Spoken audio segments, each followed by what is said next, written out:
Okay, yes. Yes, this does in fact look to be live. Hello. Is this Sinister Gambino here with a new stream? And this stream, I'm gonna be doing my event week for this week. Event week stream, whatever, for this week, basically, from very early Thursday, like they usually do it, basically, for Graphed Out Online. But yes, as you can probably tell by the title, there is no major content additions for the most part.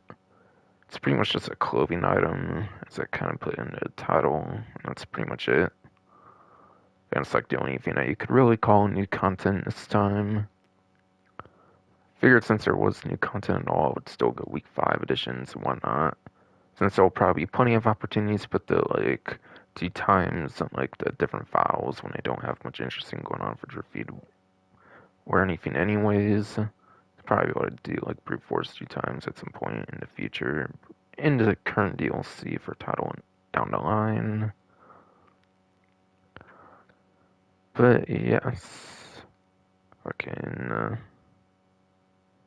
yeah, if you complete the priority file, which is obviously this brute force file, you do get that Merryweather hoodie, as I put in the title of the stream, basically. Brute force file, that was the one that they initially had as a priority file. If anybody remembers, that was the one they first had as priority file, I'm pretty sure, for when the DLC first launched, is basically what I'm saying. But yeah, it's the 5th week, basically, for like event week, so yeah. Makes sense, it kind of loops back to the first one that they want to do for the 2 times, basically. So yeah, second time of brute force, first one being done 2 times for priority file.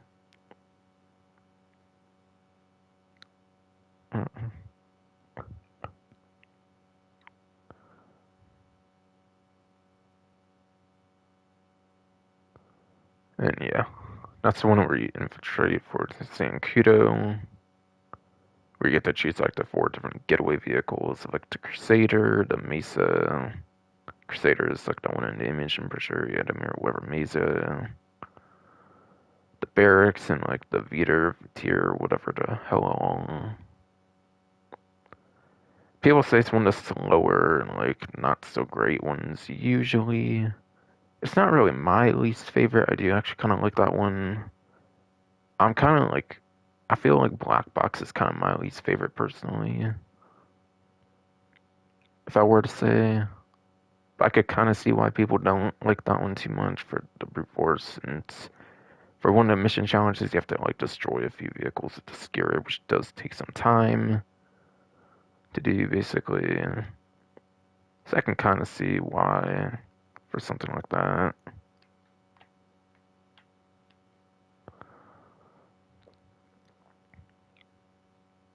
So yeah, priority file, obviously that means that it's only available one time to do for the whole event week, and then it does have like an increased money payout for 2 times, basically, since at like 100k, it's like a couple 100k, basically like 300k. In fact, this one's like the most, I think, as well. So like what, 318k up to or something like that, I think maybe, because of it being like the one that has like the most money normally. And on top of that, if you do have the subscription right now, I believe it's also another 2 times as well. So you're basically getting like 600k for it, for the priority file for each week of the current plus event.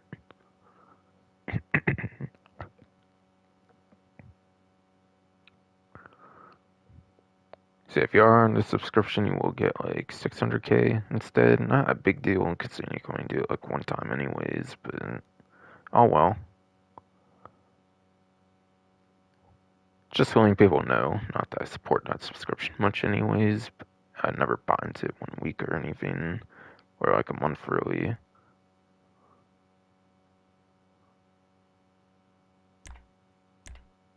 I think that's pretty much everything I want to say on this.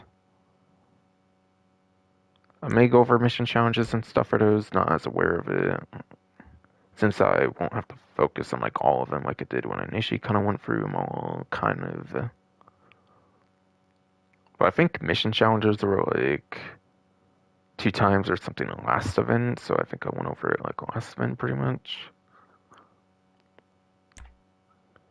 And then payphone hits are on 2 times rewards for 2 times money in RP. Payphone hits. Yeah, they changed them kind of a bit, I believe, throughout DLCs. Like initially you had to wait like an hour or something, like I don't know, was it like half hour, like 48 minutes, an hour, or something like that. But they paid pretty nicely.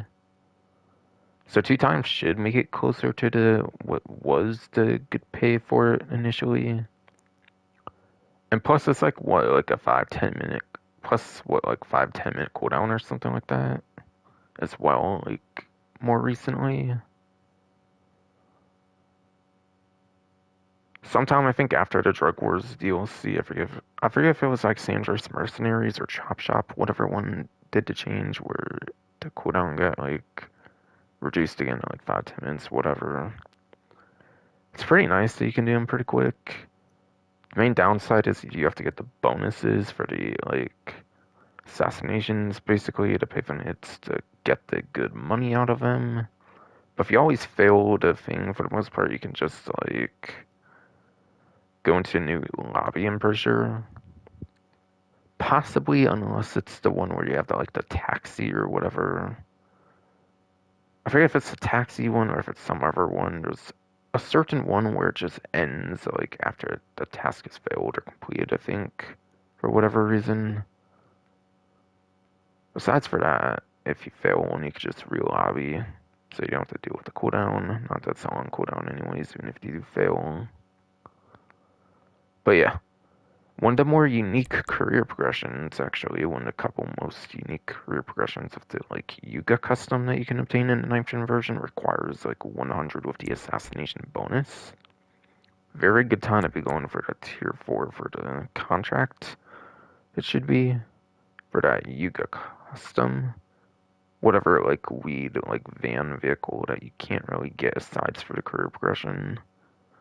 Yeah, very good week for that. But I think payphone hits is a pretty nice money opportunity, I would say personally. I think they're pretty nice. So definitely got to see that going on.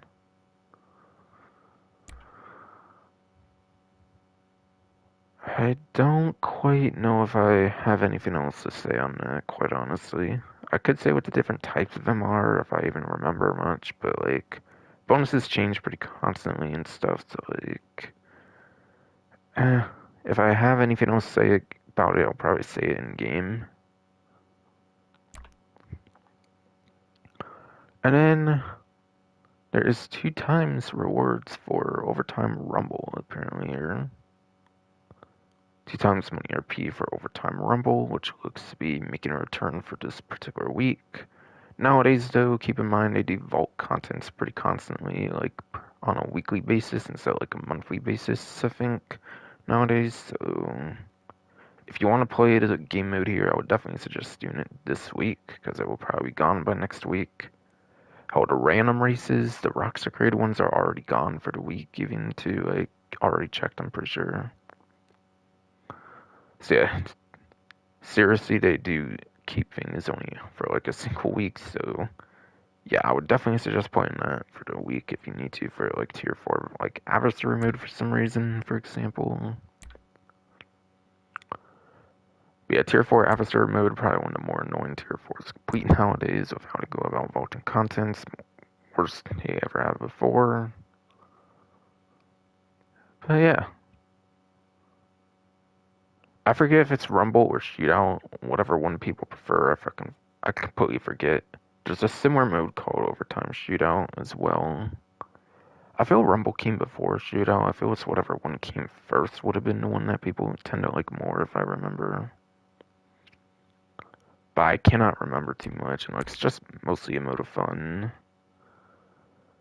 The stuff that determines pay for adversary modes is like the amount of players, like how long it lasts, which in turn could be depending on how the game plays out and stuff. Which I feel this kind of one kind of is more of a quicker pace one. I could be wrong, but I feel it's more on the quicker pace for this one.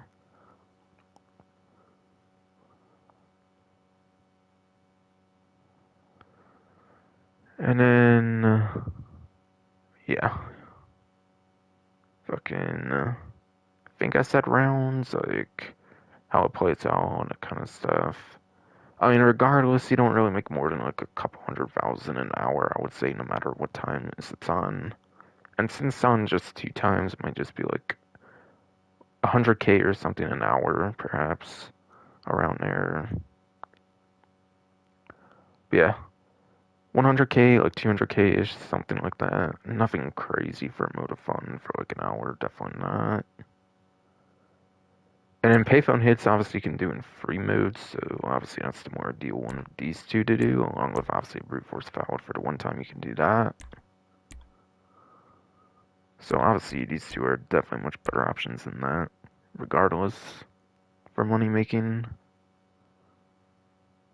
But I mean, unlike this, you can at least replay it, at least, so that's something going for it.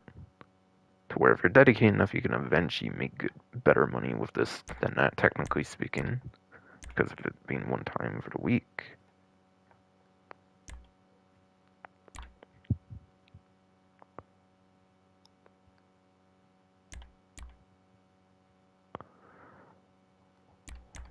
Don't really feel I have much more to say on this one. Like per usual, I think it would probably have 7 maps. Most adversary modes have 7 maps, besides for certain exceptions. Pretty sure this one is a 7 map adversary mode, just so people know. But I'll go more into details there technically when I get in the game. What's new then? Oh wow, they actually put something here this time. To be fair, last time they didn't even make a news wire last time. Yeah, last time they didn't make a news wire, which I suspect had something to do with the wildfires. So yeah, that's probably why I didn't make a news wire at all, like last week basically. So yeah, I had to rely on GTA series videos last week on their community posts because of no news wire. But yeah, obviously, again, this is all going on basically till, does it say actually on here? Not necessarily, but yeah, it's current +1 before you get the Down Air GT is your vehicle and whatnot. Like 600K, for example, on the priority file, etc., etc., etc. Plus event may have came out last event, I believe, yeah. So for the last stream for more details on any of that. For this particular channel.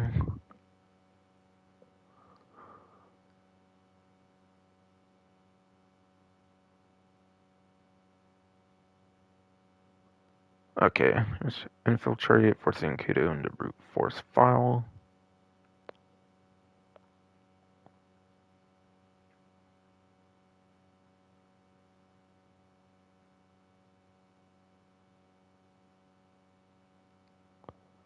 Alright, yeah, I don't think that's truly saying anything new compared to where I went over.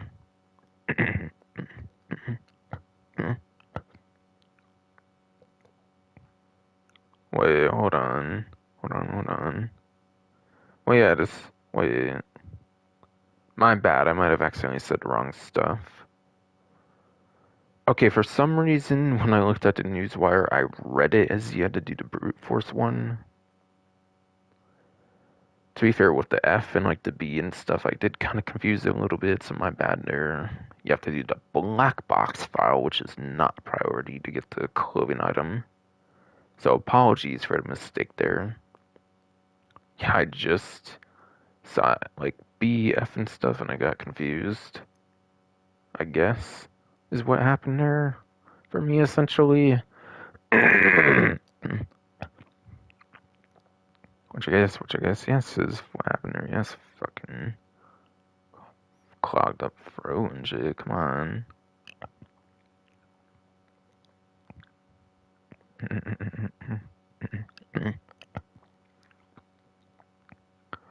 See, we'll have to go out the way to do a normal file that's not priority with the black box for the Merryweather hoodie, apparently.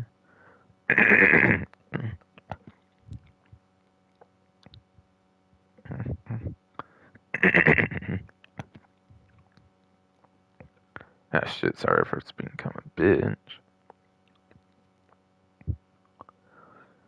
But it does not sound like you need to do all the mission challenges or anything. It just sounds like you need to complete the black box file. So if you already done like tier 4 and stuff, if you're on 9th gen, PlayStation 5, Xbox Series X, S, soon to be PC and stuff, at least if you've already worked on like career progression, you won't have to like pretty much be working on the challenges. So you've done all those mission challenges for black box. I mean, like, otherwise, it doesn't require the challenges, even if you don't have them already complete or anything. Whatever. It says something about 72 hours of completion, so it's going to take, like, 3 real-life days of waiting for it to deliver or something.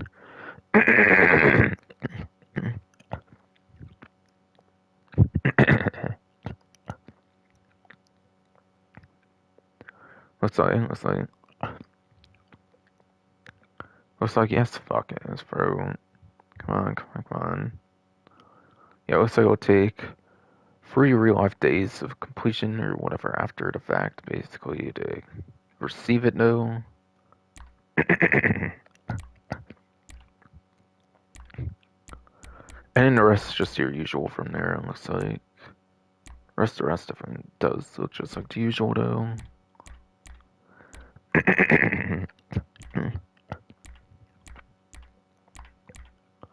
So again, apologies for the mistake. I saw like B and F and stuff, and I thought it was literally just the same thing.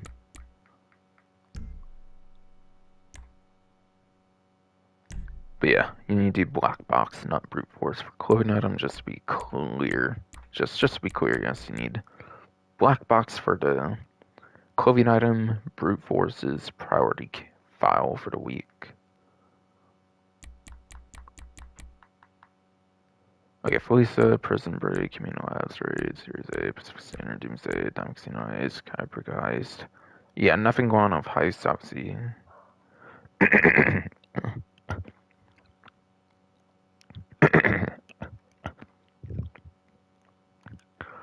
Nothing going on with Heist, obviously, as expected. Yes, fuck ass for and Doggo was barking as well, apparently. That's kind of why I said it again, as well.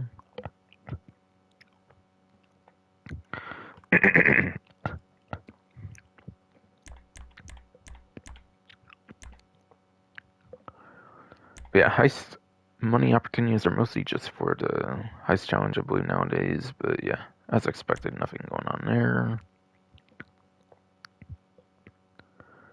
Yeah, career progression, yes, indeed. Don't really think I have anything much to say there, aside from what I already said for contract pick units and like adversary mode. And maybe a little bit here as well or whatever.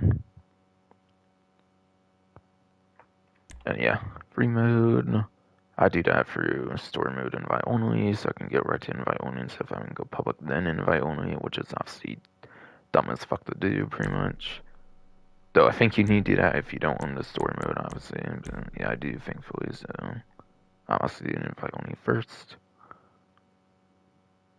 Okay, that goes till February 5th as a reminder. But yeah, pretty sure that started the last event for the current plus benefits. Yeah,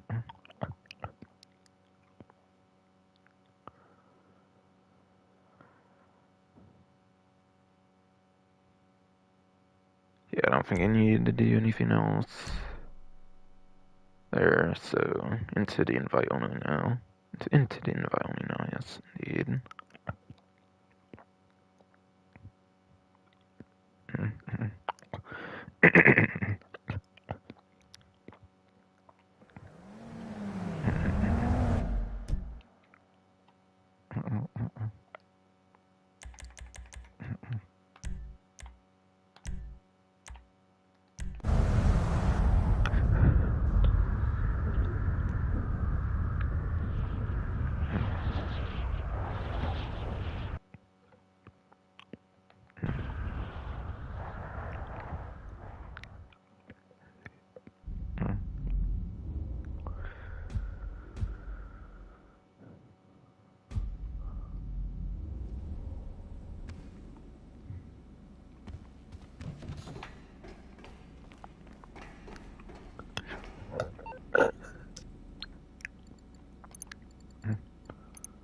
Sorry if something got heard there, honey. It's being a little bit of a bitch, fucking throwing shit.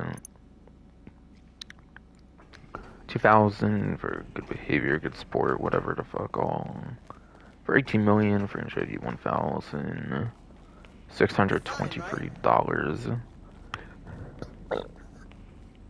Yes, yes, it did very much sound correct there. Shitty esophagus and shit.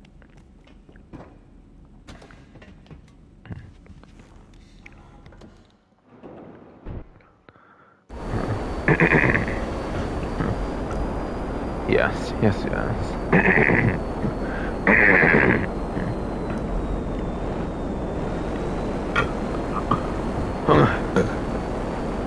Come on.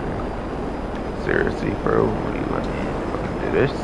We were being good earlier for like the first 20 minutes for the most part, anyways.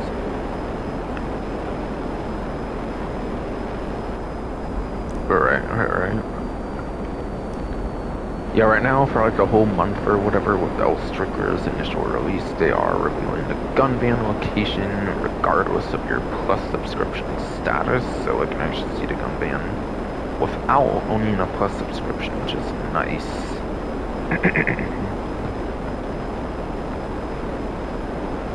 which is nice, yes, fuck ass body, man.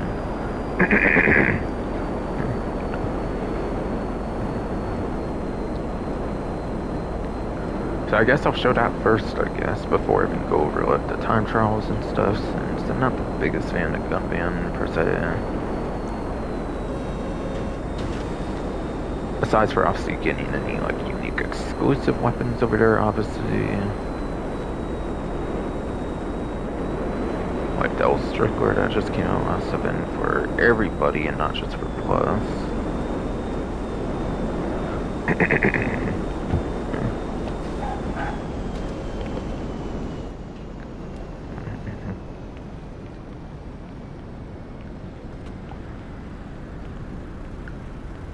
You know the deal. So yes. So obviously if the new Strickler again for like the second event in a row. That's black market only. I would not expect the Strickler to disappear from the gun van, obviously, until at least the gun van stops being blipped for every player, so probably still got a couple more weeks, I would imagine, to pick this up if you don't want to rush onto the game quite yet, if you haven't been on for a while for some reason.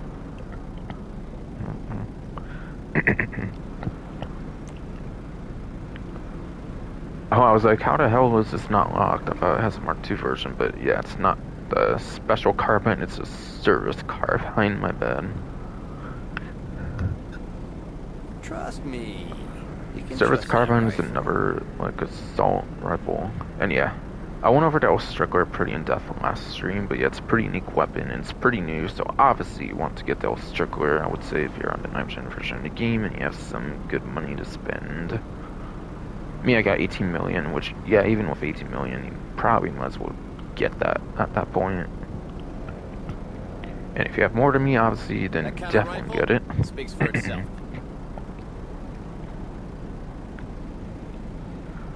Yeah, service carbine. Yeah, this assault rifle is pretty good. I think it's still arguably even the best assault rifle in the game as well in some ways. It's obviously suppressed, so I would say it's the best suppressed assault rifle in the game currently. That's not Mark II, at least. I would say for Mark I, it's kind of the best Mark I assault rifle that's a suppressed weapon. Since that's the one thing with the Strickler that really sucks, is it's not suppressed, since you only get the scope and all that stuff that's already equipped on it, basically, since it's not customizable. I didn't actually show it ammunition, actually. I kind of forgot to do that last stream, but yeah, it's not customizable. Trust that rifle. Or actually, I don't even know if it would actually be ammunition, and obviously it wasn't customizable. Since you customize this here, obviously you would be able to customize the Strickler surely there if it was customizable. And obviously it's not.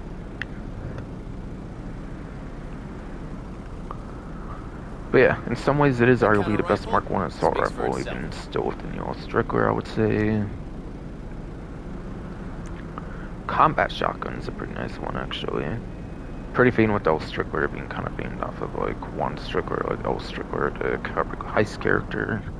Because combat shotgun you normally have to pick up at the compound, I believe as like a random event. It might not even be a guaranteed spawn, but it does spawn in some locations. At least Taking close sometimes range, it huh? does, if you have not yet attained a combat shotgun at least. So it's mostly for a free mode, like a random event, whatever, and Caprico Heist. You have to do it during the actual finale, I'm pretty sure, as well. And yeah, normally you want to do your finales pretty quick. Especially with some of the changes where, like, you kill a character and the body gets found Planning and on a everything little short easier, distance whatever. work?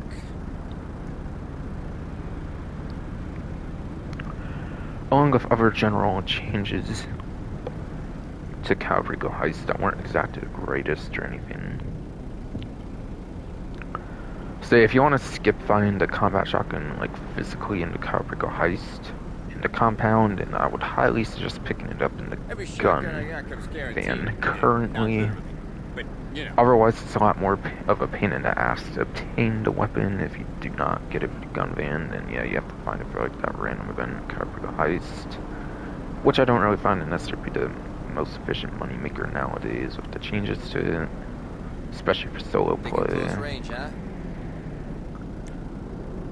For the minigun, yeah, the minigun. And yeah, honestly, being a rare weapon alone, I think makes it worth picking up the gun van. I think being a rare weapon alone definitely makes it nice to pick up. So I don't really want to go into the weapon too much since I want to spend too much time on it. Now that right there will make an impression. And yes, the minigun, heavy weapon. Something you can do actually that's pretty useful for the minigun. I myself actually have it in a gun locker. Yes, indeed, I myself do have it in the gun locker. After getting that plus, like, promotion out the way. Again, something interesting you can do with the minigun actually, which again I do have in the gun locker right now. Along with like my grenade launcher. If a weapon basically shares the same ammo type as another weapon, you could basically put one of a certain ammo type in the gun locker. If it has max ammo and it's in the gun locker, I think it basically replenishes every other one that shares a certain ammo type with 9999, the maximum, or however many you have on it, whatever for the one in the gun locker. Alright, so the Taurus board actually, since that popped up. 4 Poodle and Chicken Hawk, it looks like, for the day of Tuesday it should be. So 4 and Poodle, I don't think should be too problematic. Fine. Chicken Hawk, on the other hand, yeah, probably gonna want to look that one up or something if you end up going for that. I myself would not, obviously. So I'm not gonna go into that too much, but yeah. Okay, but back to the topic at hand after all the interruptions with text and stuff. Again, I have the minigun and even the grenade launcher in the gun locker. And that's because anything that shares an ammo type, basically as long as you have one of the ammo type like in the gun locker, having it like maxed out with its ammo, 9999 pretty much obviously. Or if you don't for some reason want to max out, just whatever I guess it has, otherwise I would think, yeah, put one in the gun locker that you're not going to use the other one, and it basically gets like, it basically gets the ammo refilled for whatever reason each time you go into a new lobby. So it makes the minigun a lot more useful if you do something like that, which is nice. So you actually end up using it instead of probably not even using it at all otherwise if you weren't to do some trick like that. Save money on like the ammo and whatnot. And yeah, to be fair, there's a bunch of ammo glitches that oftentimes happen in the game that I don't think they ever managed to fix, so since there's a bunch of ammo glitches in the game, I feel it's just helping you rather than hindering you, and I wouldn't even necessarily consider it a glitch of how much times you would probably be losing ammo in the first place that you don't even use. Oh wow, I have all my throwables for once, and not like 6 throwables, for example. Because yeah, those you can't do, those you cannot do a gun locker trip. Yes, tongue twisty ass bro, oh, come on. Yeah, the throwables you cannot do like a trick for in the gun locker, obviously, since they're all like unique and they don't share like a ammo type or anything. So yeah, nice to see that I didn't lose any random throwables. So that's nice. But yeah, ammo glitches like that, that's why I do the trick in the first place. So I don't do it for the sake of a glitch, I do it just to prevent ammo glitches, really.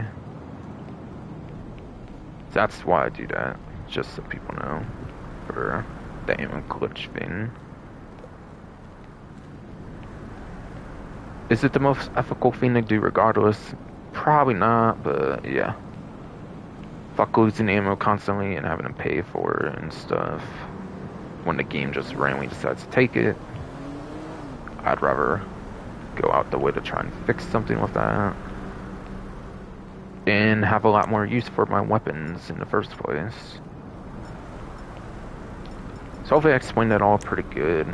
Not necessarily the greatest at explaining it. Ghillie Master has a really good video that goes over like the thing you can do with the gun locker to get the ammo to work like that, though. He has a video about that for Ghillie Master, by the way, as a reminder. I don't necessarily know what it's called on top of my head, but there is a video out there from Ghillie Master about it. For people that might want to find out more about it. Guaranteed. With what it works with, what it does not, and everything. I feel like I did a good enough job to explain it. Just I don't know how good I was able to talk there and stuff, per se. Alright, and then the MG, the regular MG. Not the combat MG, it's the regular MG. Since obviously they're not locked at all, so they're all like Mark 1 guns. Like I kind of suggested with the service carbine. I was like, how I not got a lock on it, but it wasn't the special carbine, it was a service carbine. It was not the special carbine, yes, it was service carbine. Yeah, again, only in Caliprico compound asides for the gun van, so I do suggest picking this one up if you don't want to find it in Caliprico. This with the ammo trick is definitely very nice. Like I said, do it right, right? yeah, the regular MG at least has 100 rounds in the magazine. Not much going for it aside for that per se, I would say. Has the cool use of a mirror luxury finish on it at least too, I suppose. But yeah. It's not suppressed, so don't use it in stealth missions, it looks like. Rate of fire? Can't beat it. But a regular MG, probably pretty ass compared to the combat MG. Any version of the combat MG, the regular Mark II, or even the one with the laser bullets going with the Unholy Hellbringer, use pretty much any of those, I would say, instead of this. I don't think it's really worth using it too much, quite frankly. And last but not least is the machete. Land a blow with that? Good night. Machete is just a melee weapon, basically. Most you can do with it is like biker melee, pretty much on like a motorcycle. I believe it's definitely usable in biker melee as like a motorcycle weapon, so at least it has that going for it.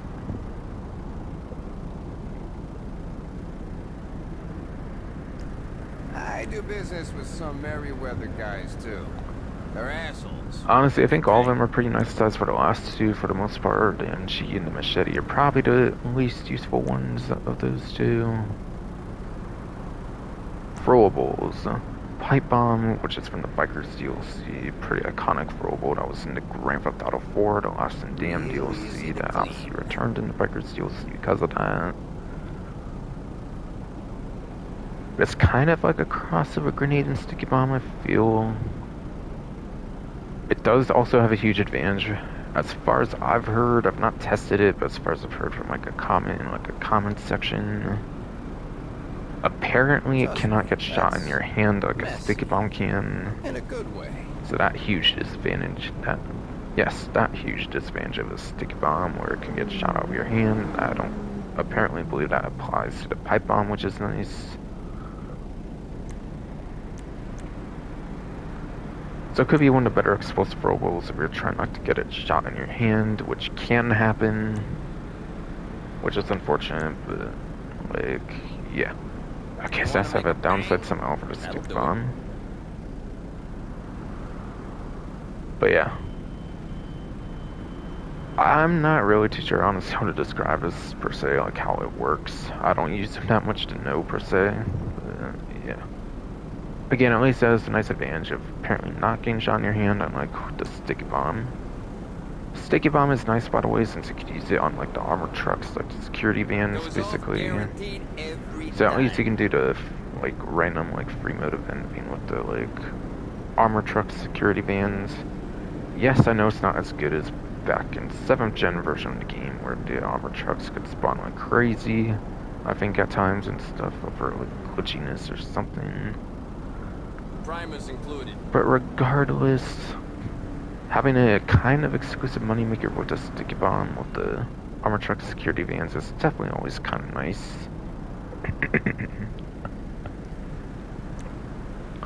And then, last but not least, for the grenade. Yeah, grenade is just your basic explosive roll, pretty much. So, yeah, not necessarily too much to say there, but that'll do it. Cool, I guess. And then obviously you have your body armors from there.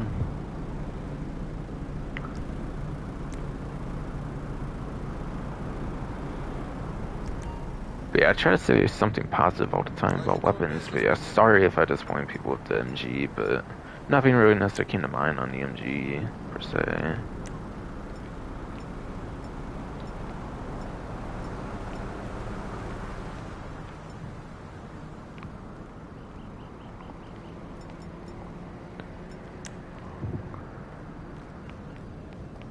But yes. Oh yeah. Okay, come on, Simeon. Get out the way. Yes. You know the deal. But hell yeah, man. Trump's president again. Fuck Biden, no. Just figured I would say that randomly. Fucking my god. Last 4 years were a fucking bitch, though. Last 4 years were a fucking bitch compared to 2017, like 2020, like early 2021 at like best, really. In my opinion, at least, since apparently it's such a yes, tongue twister, yes, bro. Since apparently it's such a divisive fucking thing to want good policy and all kinds of stuff in the fucking world, in the states here at least, anyways. So like half the country hates the other half of the country and shit, quite frankly, supposedly. Or at least they say half and half, but yeah. Not sure about any of that.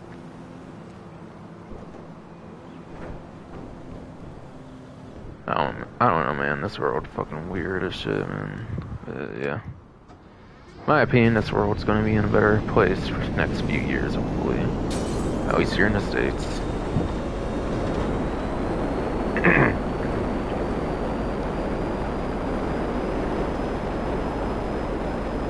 Which I don't know why it has to be such a controversial take, but it is apparently.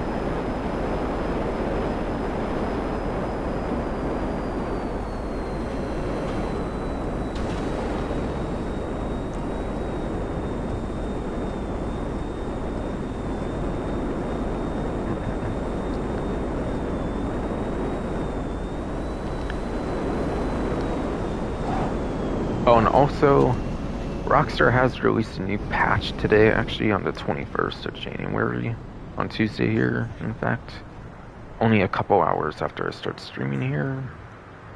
Or, not after, I mean before, obviously, before, I mean obviously, yes.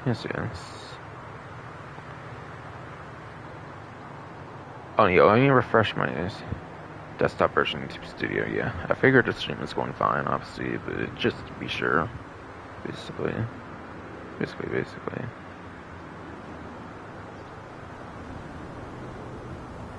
Now what was I gonna do? Oh yeah, the patch, right. Okay.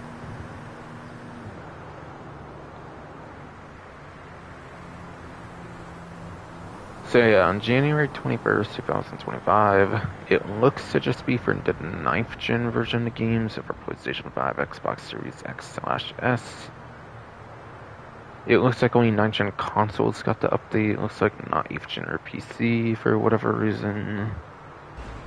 And it just fixes a couple things, obviously, as you would expect, since it's not a new DLC. It's just going to fix a couple things. People may think it has to do with the part 2, but I don't think it has to do anything with the part 2. You could already see the drift feed of the part 2 if you look around in like the leaks of the update. I already done like a video on in the first place.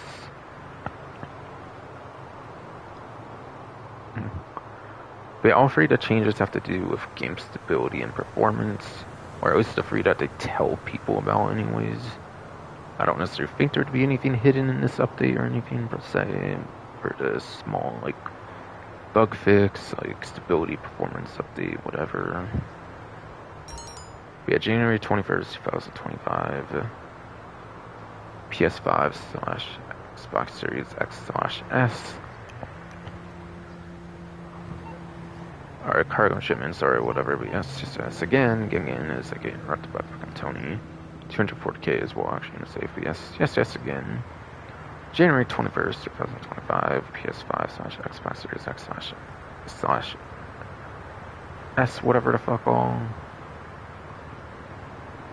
Game stability and performance. Fixed a set of issues which were resulting in crashes when playing GTA 9. I only had one crash, to be honest, personally myself on PS5, so other people have been saying they had more crashes. I don't know what would have caused them or anything, but yeah. I had one game crash after being in like a lobby for like a very long time, so I really had to be playing the game like crazy to do a game crash, really, for me. For me personally, at least, it was mostly because I was just playing it a lot, I feel.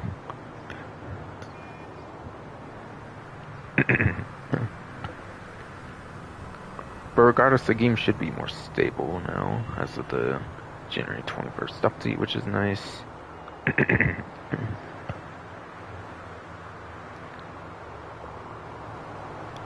Fixed an issue that resulted in a crash when playing Gather Intel. I would say quote unquote, but it's only like one on each side and not two. It's not an actual quote, it's like apostrophes or something. But yes. Fixed an issue that resulted in a crash when playing Gather Intel 4, the Cayo Perico heist, on Xbox Series X slash S consoles. And then the last one also relates to the Xbox Series X slash S only, as I'll say, basically, as Martin calls me again.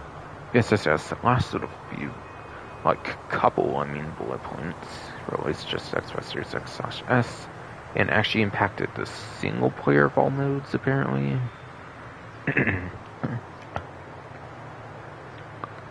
Yes, fixed an issue that resulted in a crash when playing the mission Pac-Man. Again, it's apostrophes, not quotes, apparently, so I'm not going to say that. Yes, fixed an issue that resulted in a crash when playing the mission Pac-Man in GTA 5 on Xbox Series XX/S consoles. So there's all of that, basically. So yeah, two of those had to relate to Xbox Series X/S and a couple crashes, basically one for online, one for story mode.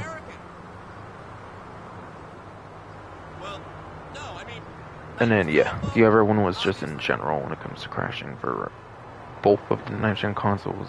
Okay, fine. I guess not your car either. So that's what the update apparently changed for the small update that went live today. Obviously, as expected, nothing crazy. It was just crash fixes, pretty much. Just crash stability fixes, pretty much.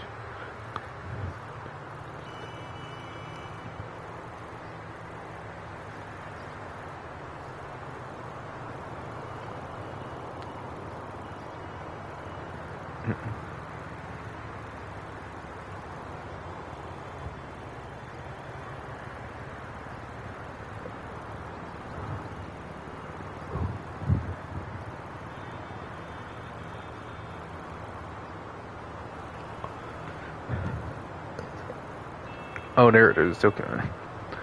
I was seeing this like crazy, and I was like, where the fuck is it? I didn't see it because of that kind of... Yes. Regular time trial, at least for day Tuesdays. Rat Canyon. However, though, I believe it's pretty much the same time trial for the whole week, but as Dangerous Mercenaries, you get like a daily 50k payout, like you kind of do for your RCB Junk Energy time trial, so kind of same as RCB Junk Energy, but I think it's just the same time trial each week, but it's just a 50k daily payout or something. Initially, when that update came out, I think it actually changed the time trial each day, but yeah, I think it's the same time trial each day of the week, but yeah, just daily 50k payout or something. And for this week, it's Rat Canyon, basically. But yeah, at least for day Tuesday, possibly even for the week, for the event week, of course. I mean, not the actual week, but for the event week. And like per usual, I recommend just using like some of the best motorcycle options of the game. So I'd recommend Bruffy1322 on YouTube. Bruffy1322 on YouTube, like a racing YouTuber for GT Online. Is who I would refer to for some good information regarding like some of the best motorcycles used in the game. is yes who I'd refer to for sure. So like knowing like what best motorcycle stuff to do basically for these things. And if you're not going to use a motorcycle, then probably you should be using a supercar. And if you're not going to use like a motorcycle, then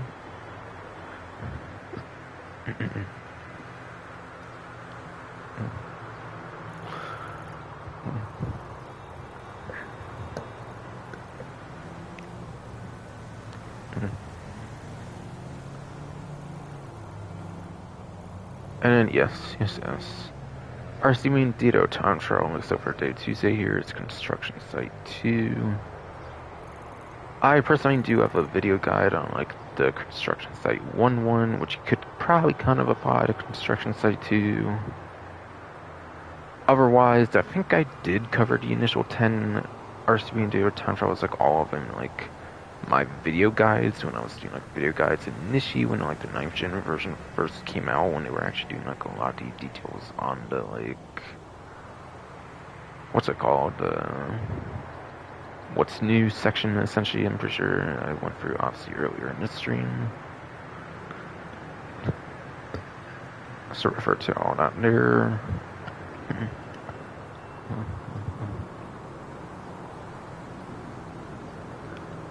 Or obviously look up some other guides out there on YouTube, basically.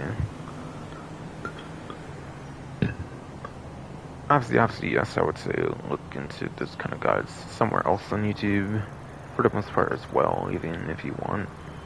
If you want.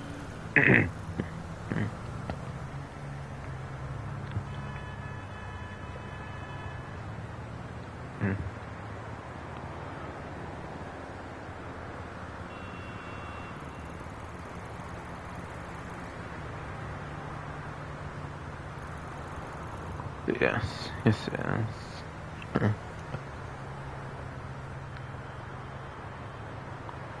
Fucking, what's it called, though?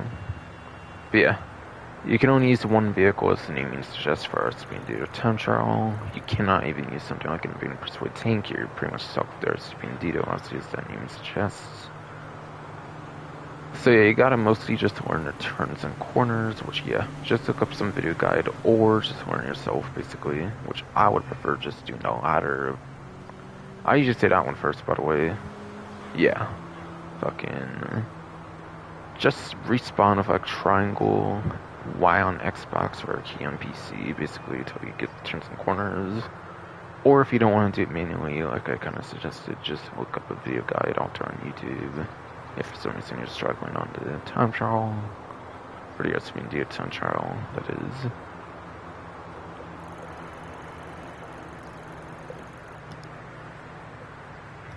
That is.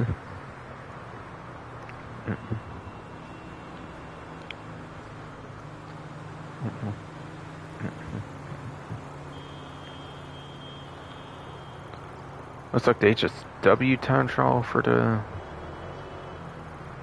week, basically. Yeah, because this is a weekly time trial. Obviously, is HSW Terminal.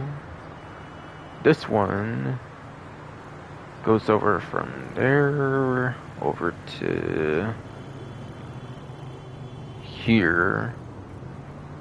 As a matter of fact, though, you do want to change the route since it's much worse if you do the basic route from the GPS. It's a little representative of where I am right now, but obviously it will change, obviously, when you're down here. Since I'm obviously up at the casino, where it's obviously not taking place. What you want to do is you want to place more to the west. To the west slash left, basically. Basically, you want to go left more and then to the west more, essentially. Kind of. And eventually we'll put it to the highway, which again, yeah, not representative to what you'll actually get for the route since I'm at the casino. You don't go here at all. It's actually much better when you're actually at the place, since it'll even go like all the way down to here and everything.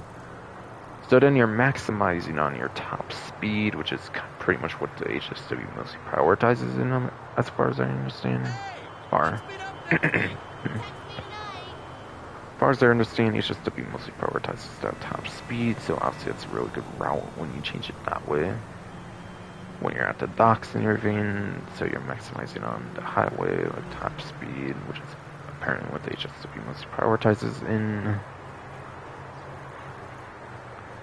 So that's the route you kind of want to do. I do not recommend doing the GPS route, as the game will be giving you a bad, like, cross-country route instead. You want to pretty much avoid the cross-country, like, outright to be able to do the time travel more efficiently.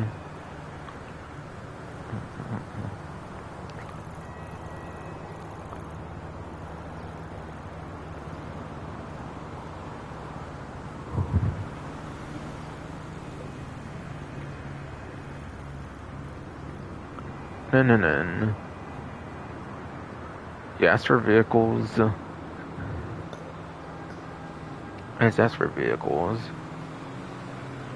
the HSW Firebolt ASP that just came out like last week in full. Sadly, that one, as long as they didn't fix anything with it, and it's probably still not able to be used in HSW time trials. So you might only be limited in terms of new vehicles for the latest DLC. You're probably limited to the Banshee GTS in particular, which is what I'm currently using right now because of that issue. Unless they fixed it in the latest patch for some reason, which might be possible, but I don't know. They usually don't fix things at all, aside for just crashing, I guess, for the latest updates that are kind of between updates nowadays, as far as I understand, for like stability stuff. There was one time where there was one time where the Illusion had like a headlight that wasn't like as it should be, and then they just left it to like the whole next DLC, even though they did update the game, I think, before the next DLC ended up hitting in between like that update and the next update. Whatever.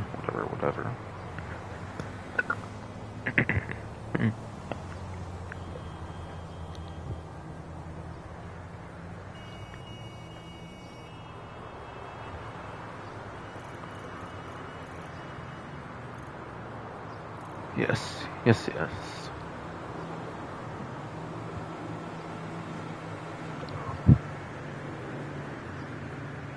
But yeah, Banshee GTS anyways is more top speed focused and lap time focused.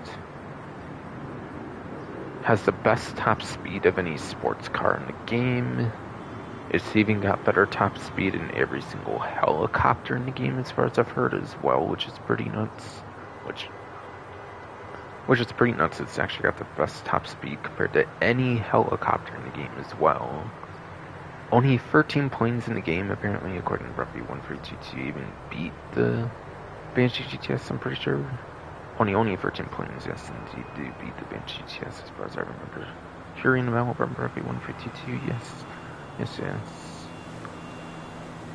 So Banshee GTS is a monster when it comes to top speed, and especially with the alternate route, that's going to be really good.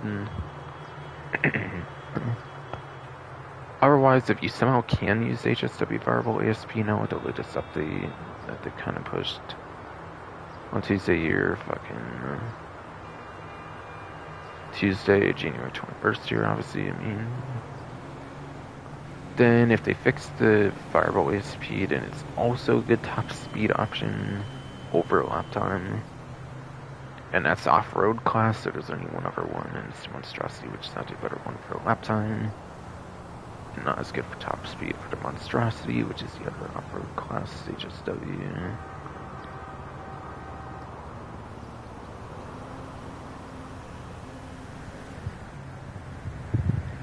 It's really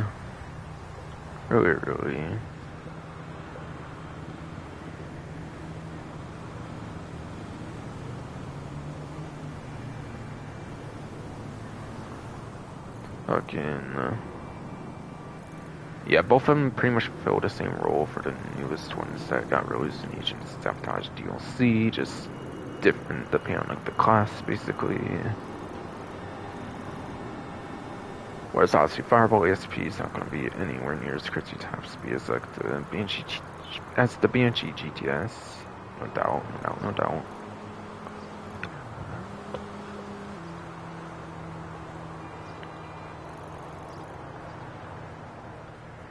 Yeah. Class A, Class B, Class C, or whatever. Or I guess I can kind of start the other way around, where Class C is like your least used stuff, pretty sure. Which is your compact, your single compact, and the two coupes for the HSW ones being like the Rios RA HSW, followed by like Sentinel XS for the coupe side of things, and then also the Euros X32, X32. Those are the only three I believe that are like Class C, whatever. Class B, I believe it's Muscle Car, SCV, Sports Classics, and apparently also Off-Road, I believe is included in Class B as well. And Class A is obviously your best stuff, pretty much being like the sports supers, motorcycles, basically.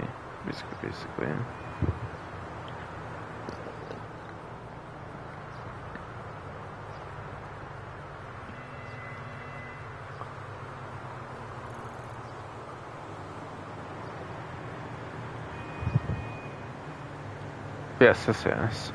As you may notice, there's no part-time visible right now. That's because I'm not in HSW vehicles, so unlike the regular RCB and Tito, even Junk Energy Time Trial, which I'll talk about in a bit. Time trials for HSW, the part-time is based on the vehicle you use and whatnot, and it's not like in a general sense, basically every single time.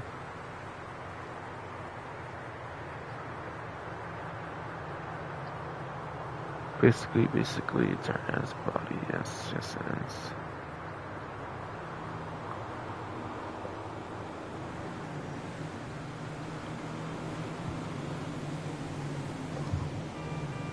What was I even saying again? Damn it, because I'm pretty tired, because I've been up for like so long, damn it.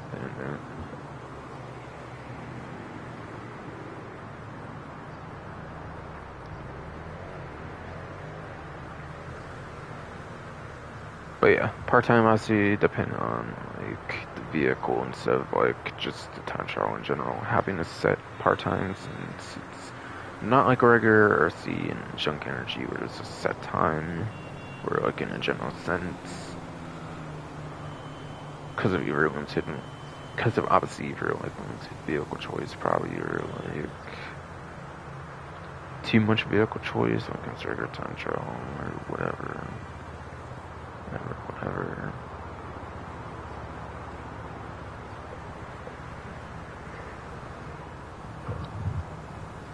Whatever reason, really.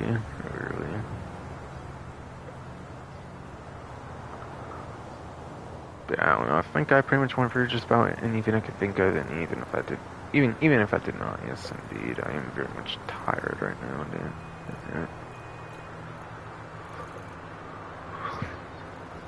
And on to Junk energy. Time trial here.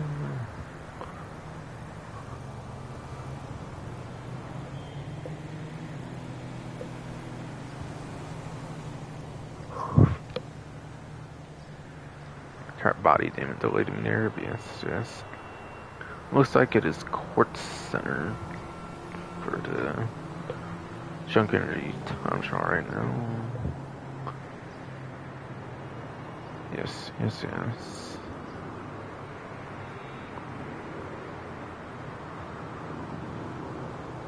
indeed.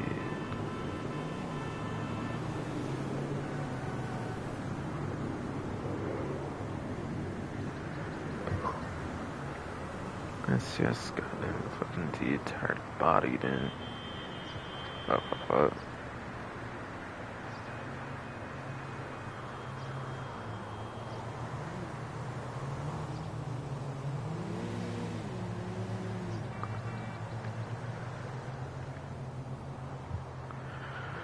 Junk energy. Yeah, as long as you don't fall off the bike, you try to maximize on the curves boost. You go where you need to go, obviously. Yes, it's funny. That's fucking bro. Come on. As long as you stay on the bike, not falling off of it, obviously maximize on curves boost, go where you need to go. Simple stuff like that should be pretty easy to do it. Later sets of time trials pretty much I feel tend to be like easier ones when it comes to just the junk energy, since there's some newer ones. Apparently, there's also kind of like some of the easiest as well as being some newer ones or something. From my personal experience, yes.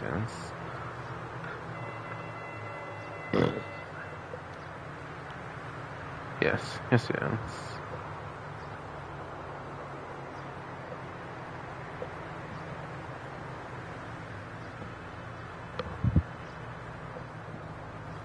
And if for some reason you cannot do it, there's a couple of things of advice, so just recommend looking at the video guide at that point. Because at that point, if you're not doing it well, then you're probably just not doing it correctly, then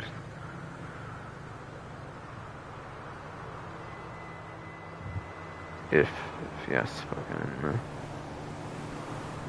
yeah, following all the advice I gave, whatever, fucking yeah, following all the advice I gave earlier, and if you're still not able to do it for some reason, then yeah, gotta look up some video guide from there, basically, since that should not be the case, basically. I'll go over pre-game race after maybe getting a bit of a nap, because I'm pretty tired right now, clearly.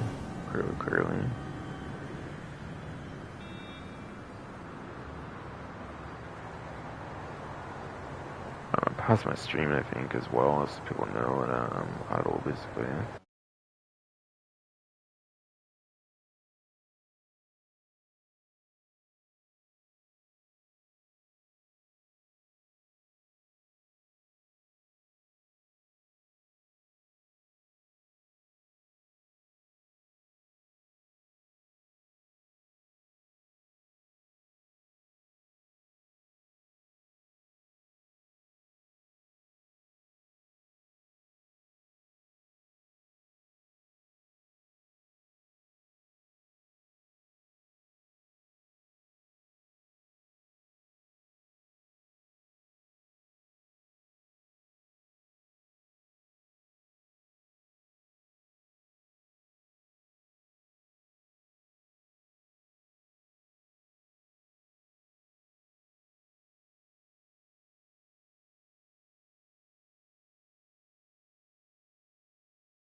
Okay. Hello. Hello. Okay, microphone seems good again after the unpause. Yeah, my bad. I got kind of tired. I don't know if I won't be tired again, honestly, or but still.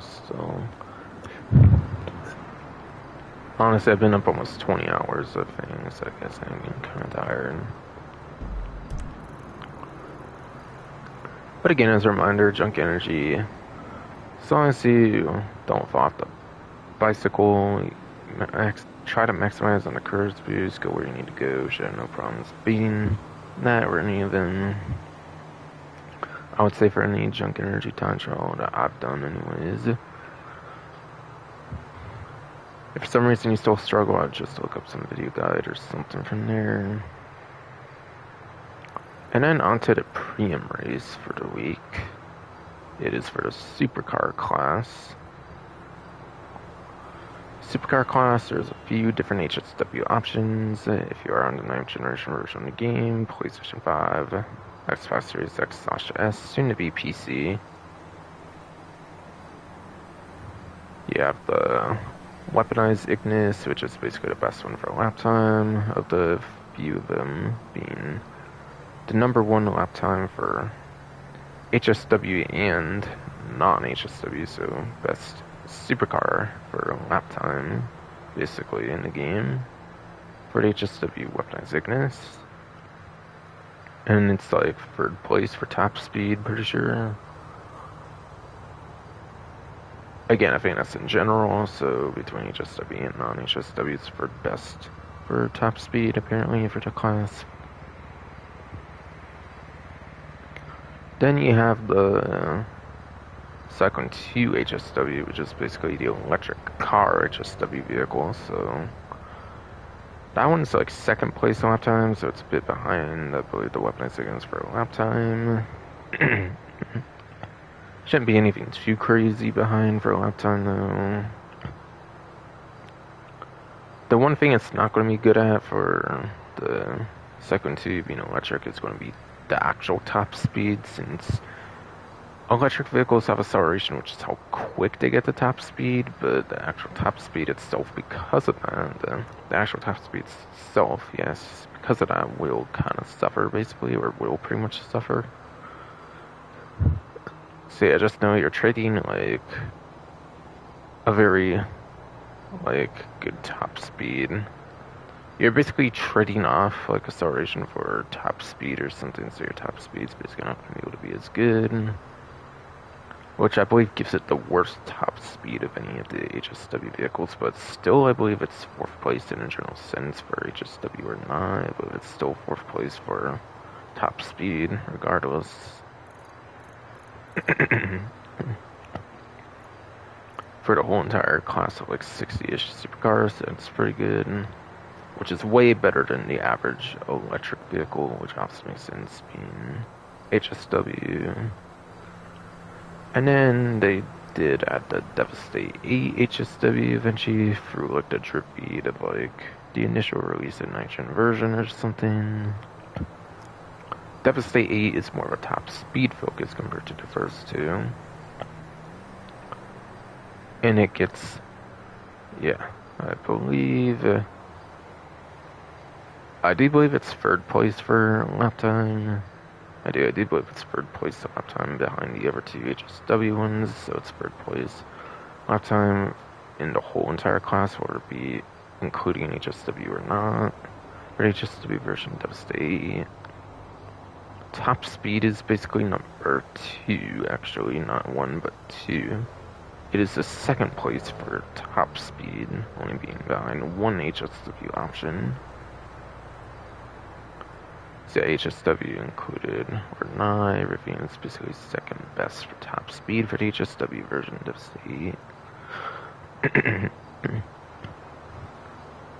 Then, last but not least, for the few HSW options, you have the HSW NTMT which is the worst one for lap time. It's even beneath a bunch of regular vehicles, even that's not HSW for lap time. It is how bad the lap time is.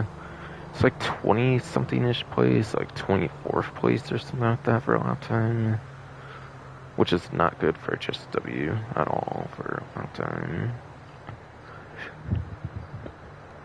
However, it is number 1 for top speed. However, it is the best top speed of any of the supercars in the class for the 60-plus supercars in the game, including HSW or not. Basically, it's basically the best top speed of the class.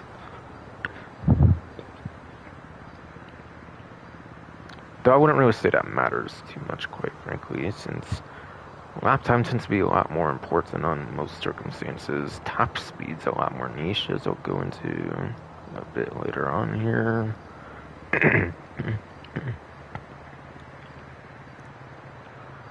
If you are playing PS4, Xbox One, or PC, not going to exclude you all, there are good options there.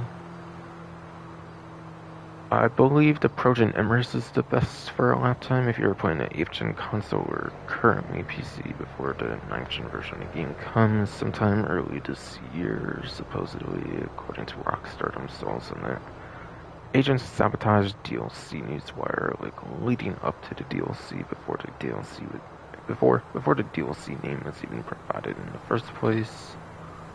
Whatever. So it's Project Emirates, I believe. It's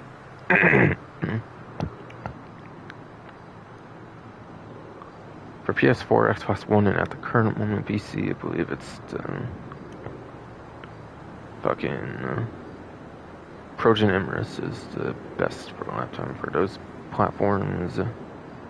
Followed by the Gran Turismo Maggie, it's basically the second best lap time, I'm pretty sure, for those platforms. And last but not least, you have the fucking Benefactor Krieger, I believe is the third best for lap time for the traditional supercars for non-HSW, of course, for PS4, Xbox One, and currently PC.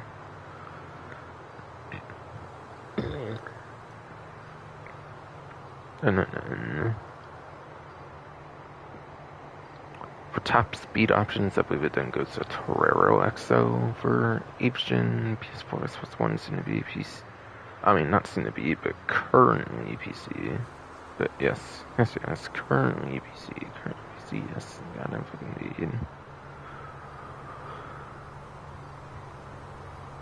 So yeah, Torero XO should be best one for top speed for 8th gen. And then you basically swap kind of when it comes to the Devastate and TMT, where when it comes to HSW, the TMT is above the Devastate for top speed. In this case, no, because the better lap time on the traditional non-HSW option, the Devastate 8 ends up actually being the second best for top speed for the regular traditional Devastate on PS4, Xbox One, currently a PC.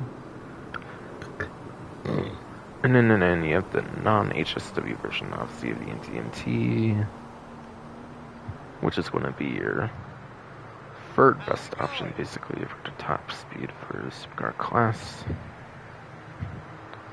since it has the better lap time for. Since the Devastate has the better lap time when it comes to traditional option. Yes, HSW option as well, but not as much of a difference per se to matter there, whatever.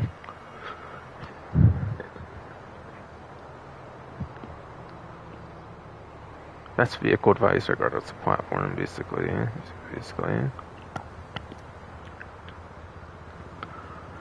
Okay, so what is the lap time and what is top speed for those that might not be as familiar? Pretty sure I got all the options for what you should be using for premium race if you go just purely for the top three, basically. Basically. Lap time is turns and corners, basically, which you obviously mostly will have that in the city, in the hills, honestly, most places of the game you have lap time, obviously, in the city courses, which is why I said, like, I might have said top speed's pretty niche.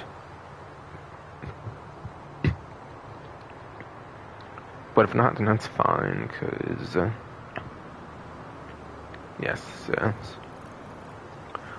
Now it's time to explain top speed, obviously. Which, like in real life, it's always going to be on your highways, where you can go, like, your highest speeds without it being anywhere near as dangerous as on, like, a surface street or whatever. Basically.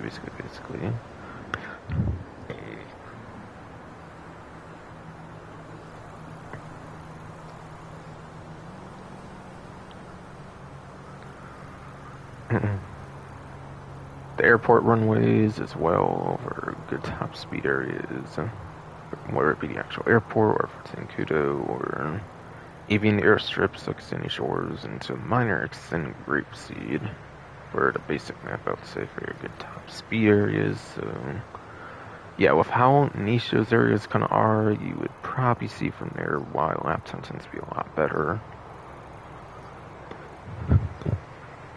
And then how do you know what the race course is going to be when I'm not going over a race course in particular? You can do, as you can see in the like black rectangle basically in the bottom right, and all that, like bottom center and bottom right, whatever. You can do square for start job, which would be X on Xbox and whatever key it is on PC. Not really sure there. That should let you get into it from this particular menu at least.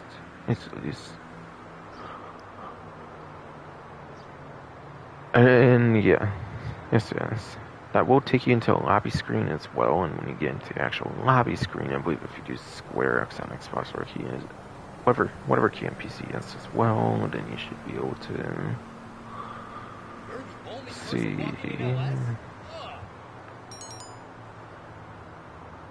like what the map of the course is what I mean. Then yes, you should be able to see what the map of the course is basically. That way you can analyze what the lap time and top speed is. That way, yes, you can analyze what the lap time and top speed is. Yes, indeed.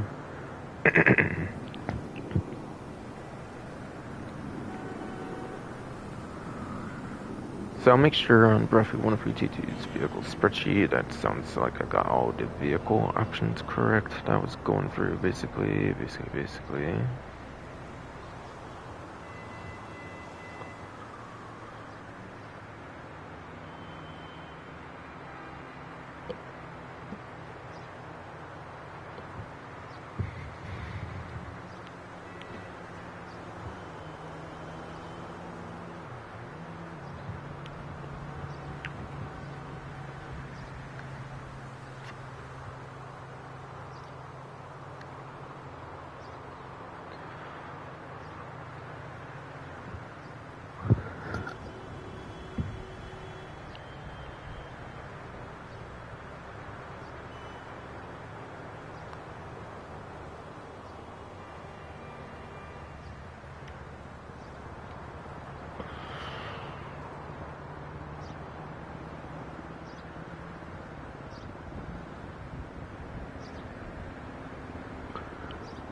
Or yes, or my bad, actually. Scratch the third best or whatever for lap time for Dubstep 8. I meant third best, obviously, for HSW, by the way, but not for or like in a general sense.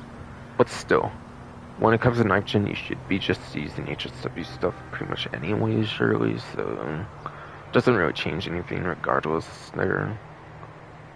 I'm talking about the HSW Dubstep, not the top speed I was mentioned for 8th gen, PS4, Xbox One, and currently PC. That's one correction to make. I don't usually say it like that, but for some reason I was.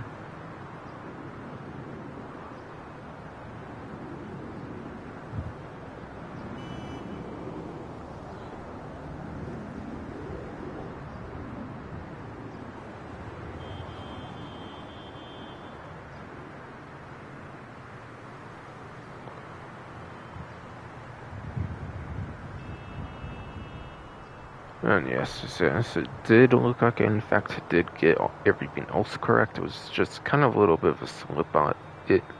Yes, yes, bro, come on. It was kind of just a little bit of a slip up regarding like the HSW Devastate. I said it was like third best overall, but it's just third best for lap time for HSW only, not overall as well. Overall, it's like 7th place, I think, for lap time, but still. Again, Nitrogen, you should be using HSW. Anyways, pretty much. Anyways, pretty much.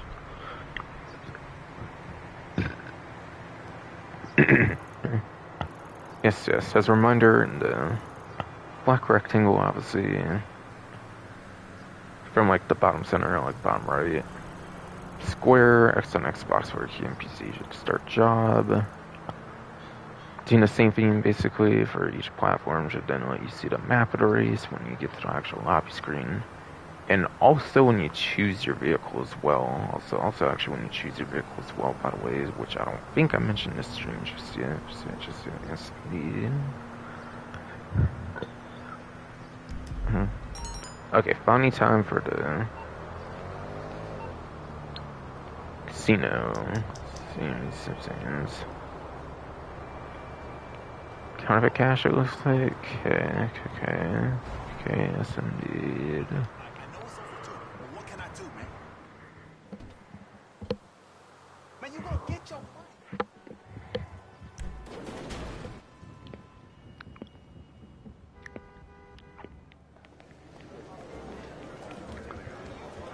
So, what is this? Sterling GT? Come check out the new It's vehicle actually on the just Sterling podium. GT. You can win it That's with pretty just a good if spin it on the is. lucky wheel. That's actually pretty good if it's the Sterling GT. As I'll mention at some point here soon, obviously.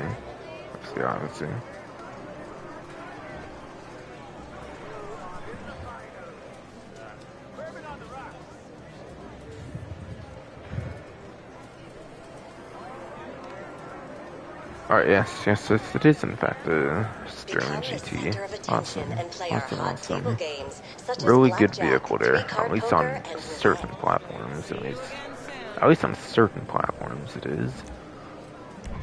There. I like your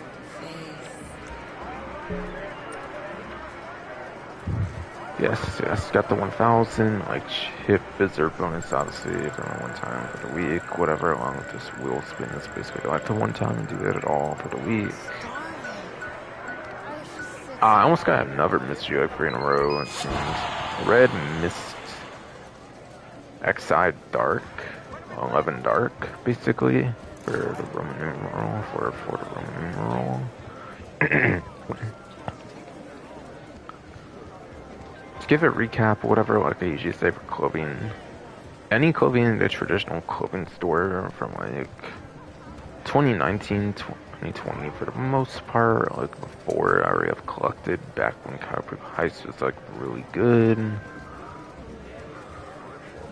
So I did so many Capricos eventually to where I had like just clothing to get, I think, or something. See, I don't necessarily think the clothing is even all that useful for me.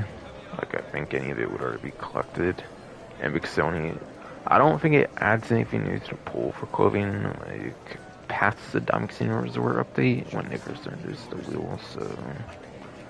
Yeah, I don't think clothing's really useful for me, unfortunately. Fortunately.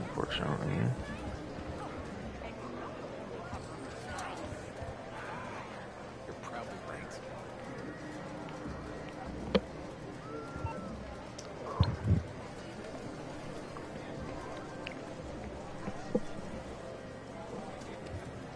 And yes.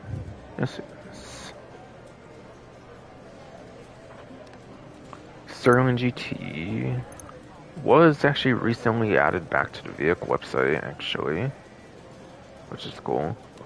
And yeah, they usually do pull from vehicles that are actually like on the vehicle website, so they did in fact add the Sterling GT back to the vehicle website. And it's from Ill-Gotten Gains Update Part 1, I'm pretty sure. It is definitely from Ill-Gotten Gains Update Part 1, for sure.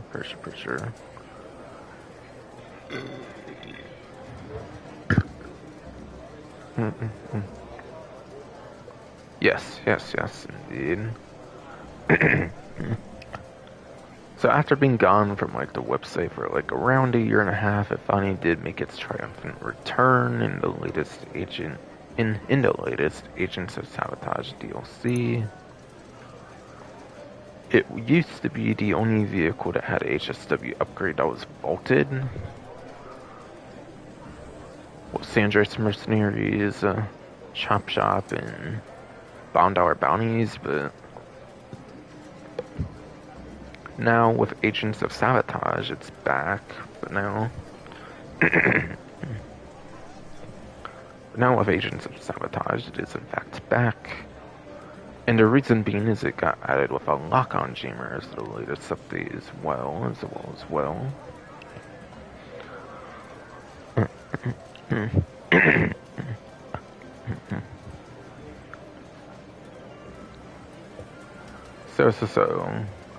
Performance is pretty obvious if you are on the 9th gen version of the game, if you're trying to maximize performance of the HSW upgrade. This one is the better one for top speed, I believe, for the Sports Classic class, not being as good in lap time compared to the Turismo Classic HSW version. So it basically gets second place for lap time and then first place top speed for the general entirety of the class, basically.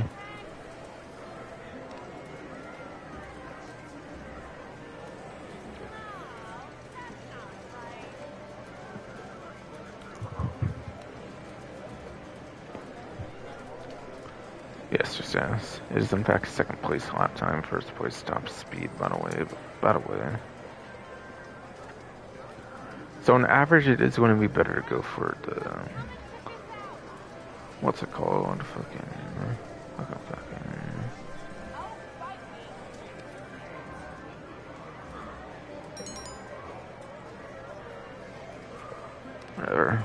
Whatever. Fucking swear, man. Body, I feel you're being a tired shit again. Then kind of lost track of time, so I kind of maybe didn't let myself do as well. When it came to getting a nap or whatever, I forget what that one was, honestly, with my broken bitch and stuff. So sorry about that, sir. Sorry about that.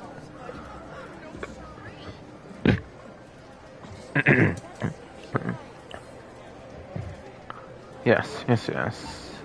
Sorry, I didn't mean to get off the vehicle website either. Just tired right now, that's all, unfortunately.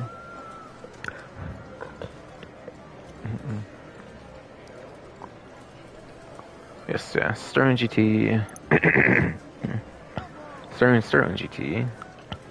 The HSW version is number 1 lap time, number 2. No. Number 2 lap time, number 1 top speed. Number 2 lap time, number 1 top speed. Again for the HSW House Special Works version. And that's only obviously if you're on the 9th gen version game, PlayStation 5, Xbox Series X, / soon to be PC, but not quite yet. And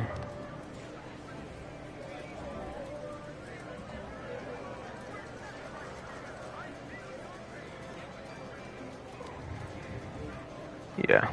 Yes.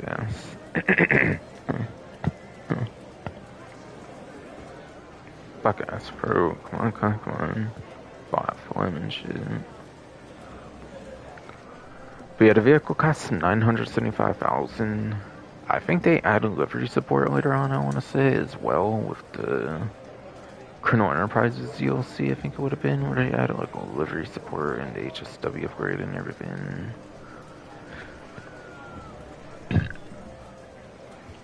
So if there's a livery on it or something, I believe you would save like 20-30K at most, so it could possibly barely get just into $1 million. It could barely just possibly get into like $1 million-ish or something. Or it could be just right under it, obviously. So that's still an hour grind of the game if you on average. That's still if you're doing ideal money making methods, like an hour grind, which is not terrible at all. So like I still think it's pretty nice. Cost-wise, I do definitely think it's pretty nice cost-wise for the non-HSW version, obviously. For HSW, obviously, we'll be paying for the HSW, so you will need a couple hour grind probably for HSW. You will probably need a, like, yeah, if I said 8 hours, something, whatever. HSW might need a couple, like, hour grind or something, basically. Yeah, might need a couple hour grind or something, basically. For,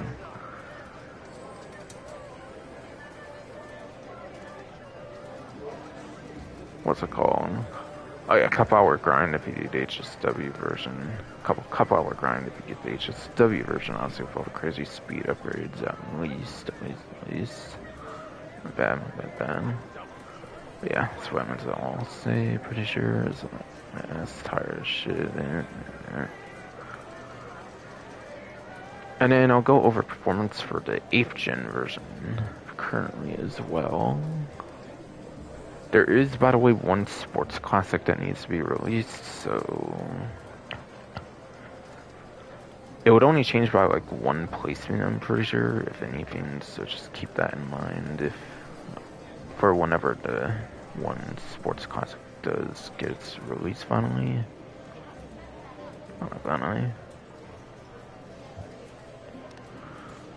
And yeah, it's an S tier, by the way.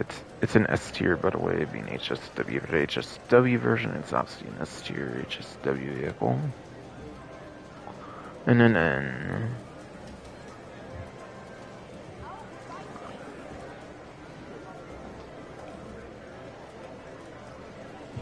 the regular version of the Sterling GT, instead of being S tier, is at like the very top of the C tier instead, it looks like. And that's still good enough for 9th place for a lap time. Or on 8th gen, technically, it'd even be like 7th place. Technically, in some ways.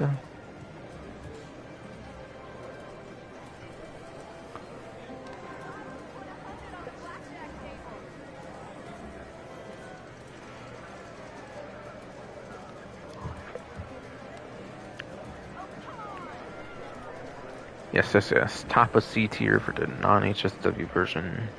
With a 9th place lap time, which is pretty respectable still. And that's with, like, 8th gen to count as well, pretty sure, so... Yes.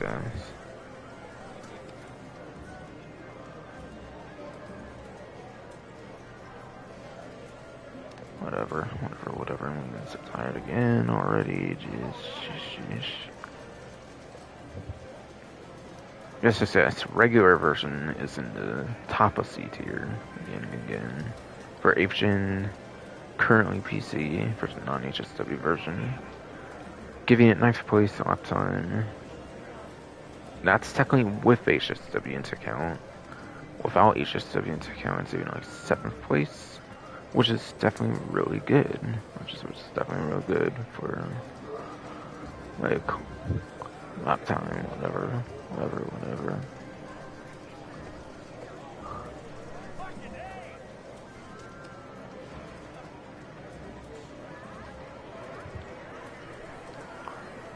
And yes. Lap time was 9th, obviously. Whatever, like I said, and then it is 22nd place at, like, best for, like, top speed, obviously.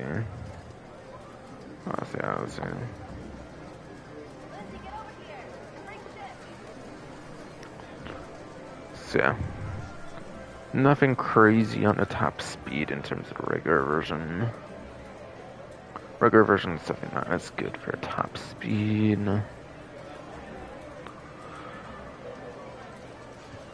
But yeah, obviously the HSW version is good for top speed, for the nitrogen version in particular. Yeah, definitely 1 hour grind, I would say, on average with the, like, what's it called? 1 hour grind on average, obviously. When doing like the efficient money making methods, basically. Basically.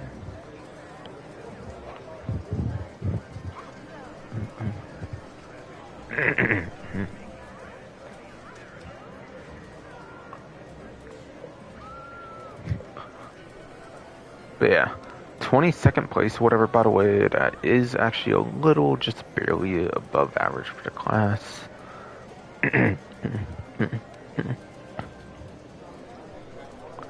22nd, yeah, is technically just barely above average, I believe, for the class as well. Of 48, soon to be 49, of 48, soon to be 49 sports classics. So yeah, it's pretty good, pretty good.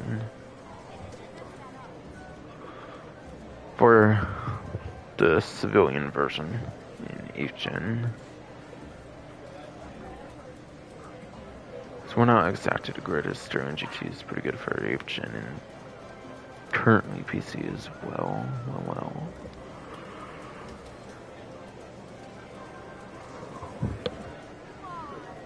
Oh hell, I'm really tired right now, damn. I think I'll be good there, I guess. We're not gonna bother too much anymore right now. Right now. I think I'm gonna have to take yet another nap now, so sorry about the inconvenience, but I think I will be pausing again here for around 15 minutes. Up to, at least, possibly earlier.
Okay. Okay. 2 hours and 14 stuff at the casino. I'm tired of shit, basically.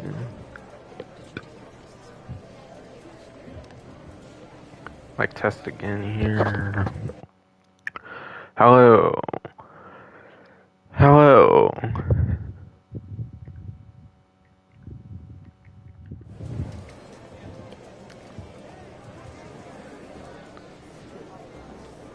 Okay. Yes, yes, yes. So as a reminder, I believe, one more time, if I remember correctly. Sterling GT.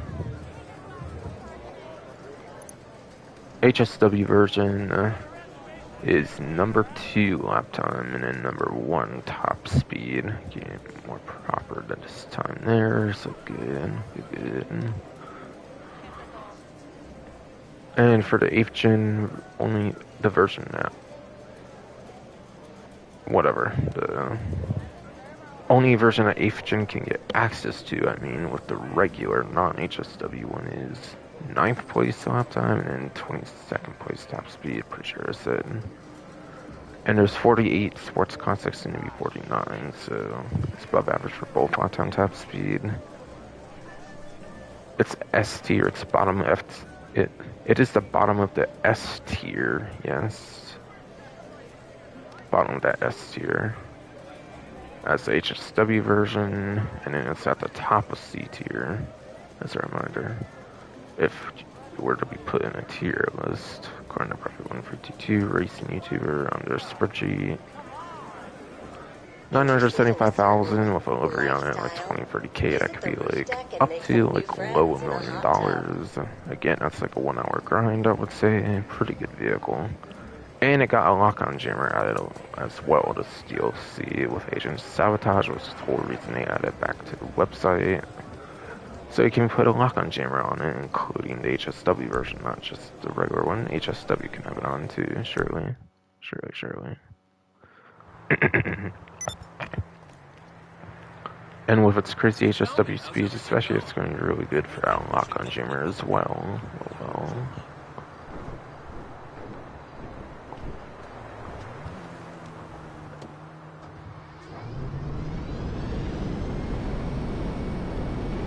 Alright, so over to the car meet finally. Again, sorry it's kind of late, but yeah. I've been pretty sleepy this stream, it seems.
Okay.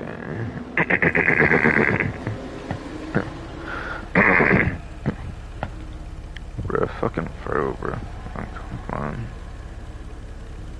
Yeah, I should probably check my YouTube studio, make sure it's in gameplay again. It should be, obviously.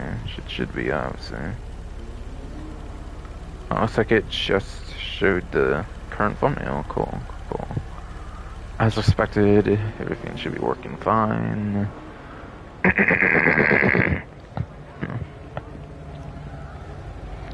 As expected, yes, podcast body, everything should be working fine.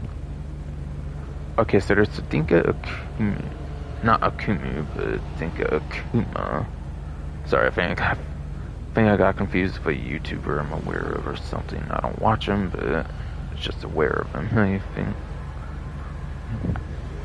Dinka Akuma, Vapid Blade, and then the P-Fist comment 2 vehicles from literally day 1 of the game, and then 1 2014 DLC vehicle. So you could literally get all 3 of these in this story mode if you want, so yeah. They're all free in story mode, so they're not the biggest need to own. However, the Comet does get a Benny's upgrade, and it is an online exclusive, as to being a Benny's upgrade, and no Benny's in single player, obviously, so there's kind of a vehicle you can get with the Comet that's online exclusive, so keep that one in mind. So yes, I would definitely keep that one in mind, yes indeed.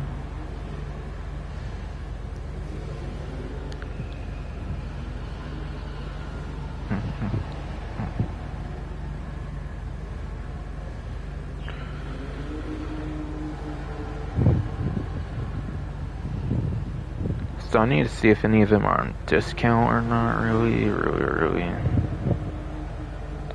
Looks like one's at least on discount. In fact, at least 2 is on discount. Just 1 not on discount, looks like. So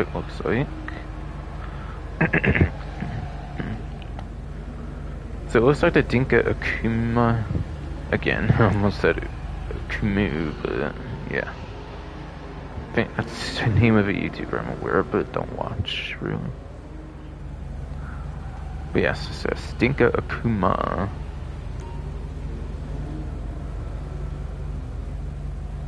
$9,000, yeah, it makes sense. I would not be on sale since it's already cheap as fuck as it is.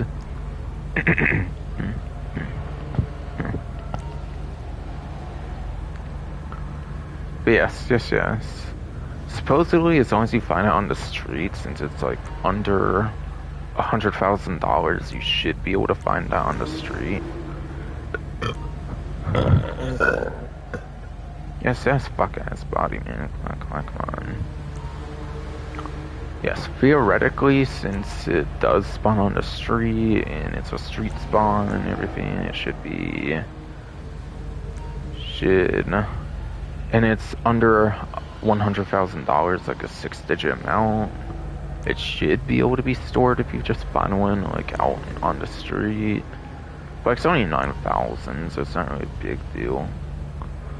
Plus, I forget, this might be in a transform race as well, I feel, for a Rockstar Create transform race, I feel. I kind of forget, though, for, like, those, like, kind of OG Rockstar Create transform races, or, like, one of the couple bashes they did anyways that were Rockstar Create.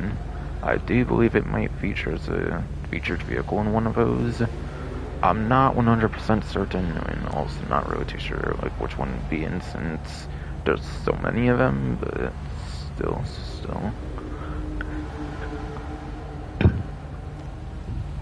Onto the Vapid Blade here. I believe this one's from the I Am Not a Hipster DLC, basically. This one is a 50% off discount, in fact, so I will be going over performance on the Vapid Blade. I will definitely be going over performance on that Vapid Blade. Yes, indeed.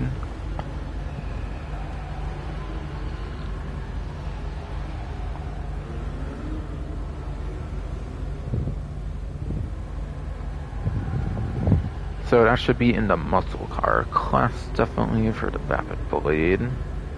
Very cool retro nostalgic vehicle from Grand Theft Auto San Andreas, I'm pretty sure. Definitely very cool retro nostalgic vehicle from Grand Theft Auto San Andreas, no doubt.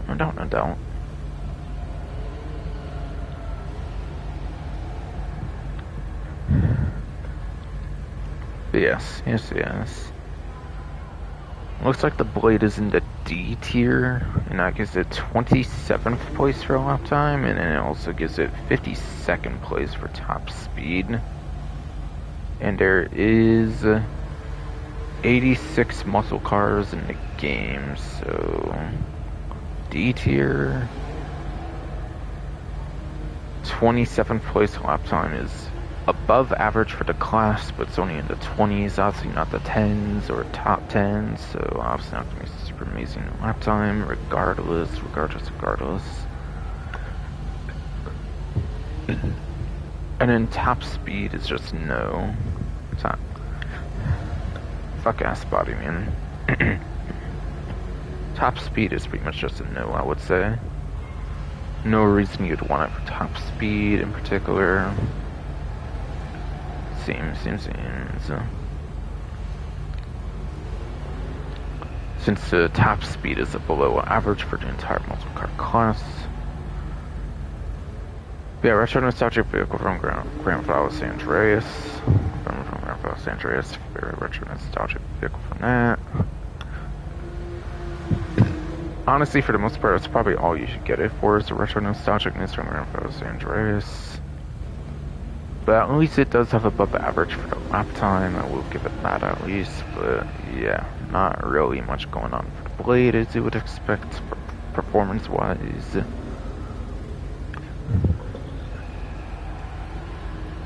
Then Professor Comet is also apparently 50% off, just like the blade.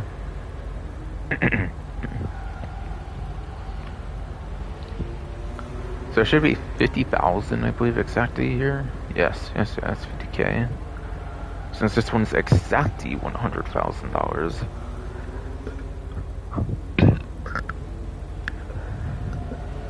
Since this one's exactly 100,000, normally it's exactly 50k right now on 50% discount. Now the sucky thing is, I believe this one is actually like too hot to modify vehicles, since it is exactly 100k. 6 digits exactly is where it hits the too hot to modify like threshold basically, so it's literally $1 too much. It is literally just $1 too much, and that means you cannot get one off the street and steal it and then own it basically. So you do sadly need to buy the Comet if you do want it. Again, the Comet itself is very much in single player. It's the Comet Retro Custom, the Benny's one, which I don't even think I can show on the website since it's obviously vaulted on the website. Pretty sure still.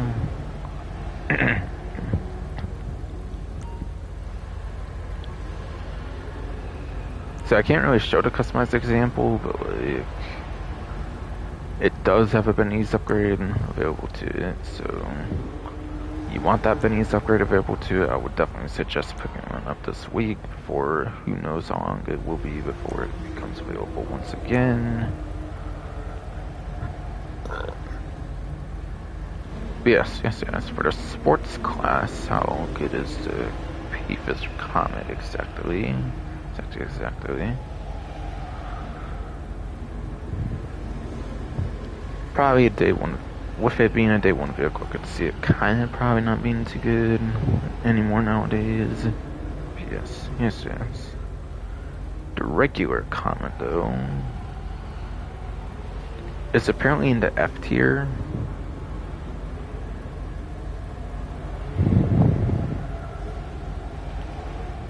And then that gives it 46th place for lap time, and a 57th place for top speed, and 57th place for top speed, yes.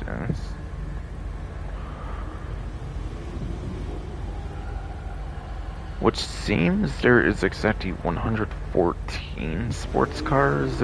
Seems there is exactly 114 on the sports cars. Which actually is exactly enough for just below average. Or no, above average, I mean. But yes, I do mean 114 is exactly enough to just barely be above average and not below average instead, I believe. So the Comet is technically above average for both lap time top speed. It's just in the 40s and like the 50s, which is really not good. So if you're going to get this, I would definitely just suggest getting it for the Benny's upgrade, though Comet obviously is a retro nostalgic vehicle back from like 3D Universe games even, so the fact it appears in 3D Universe is pretty cool. It's a pretty iconic 3D Universe vehicle, I would say. For the namesakes of it, for the namesakes of it, yes. Just like with the Vapid Blade. So honestly, I would definitely have to say the Comet would probably be the better pickup. I would say the Comet's probably the best pickup I would definitely say the Comet's the best pickup since it does have that Benny's upgrade available to it, which is kind of a whole vehicle exclusive to the online. Pretty much. Pretty much.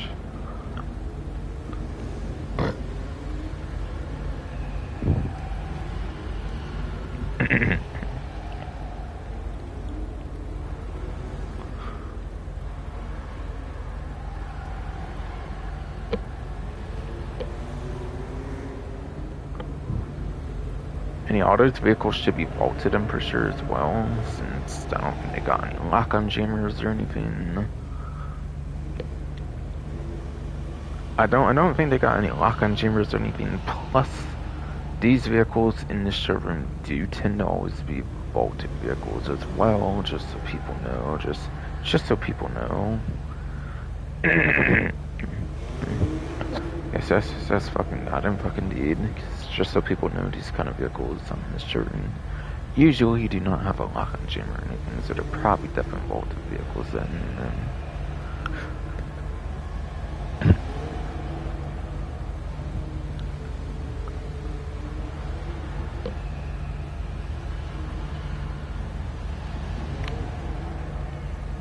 But yes. So for Dinka Akuma, according to the removed vehicles dates section of the spreadsheet from roughly 152's vehicle spreadsheet, looks like the Akuma's been available 3 times basically since being vaulted in like the last year and a half, so it's kind of on like a pace of like every 6 months of appearing or something, it seems. Seems, yes indeed.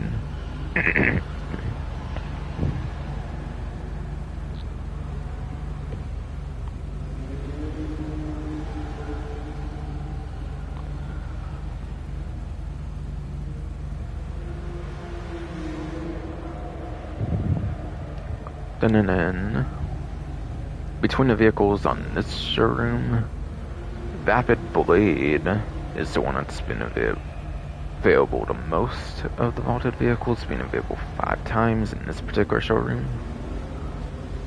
And then PFS Com has been available 4 times on the showrooms since being vaulted, basically. In this US Dangerous Mercenaries. So for all 3 of these vehicles, basically.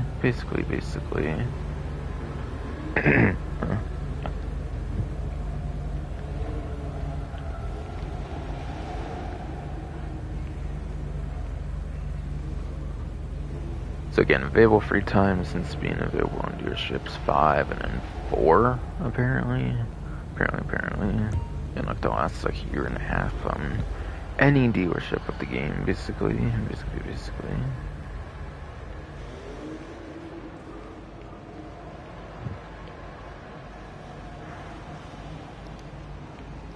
And then it seems the prize where I challenge this time is the Vapid Flash GT. With the prize where I challenge being placed top 3 for 4 days in a row. So as of when I'm doing it, you got Tuesday, Wednesday, and Thursday only, sadly, like just barely as well on Thursday even. So really, if you wanted this, you should have been playing like as soon as like fucking Sunday, I would say. If you want to ensure that you have like 4 whole days basically of doing it, basically. If you want to ensure like 4 whole days of doing it, you probably should have been doing it as like early as Sunday, basically. On placing top 3 for 4 days in a row. And yes. They always pretty much put the vehicles on the prize right, by the way, for whatever reason, even though it's not like based at the casino, like whatever, what the fucking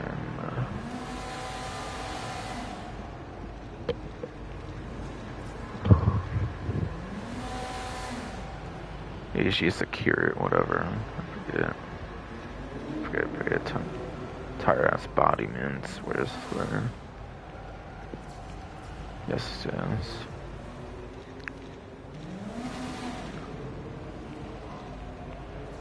I don't know. Was I saying something about being like a rally style sports car or whatever? Like not necessarily the most useful or something because of that or something. I fucking forget. I'm tired ass anymore. I swear.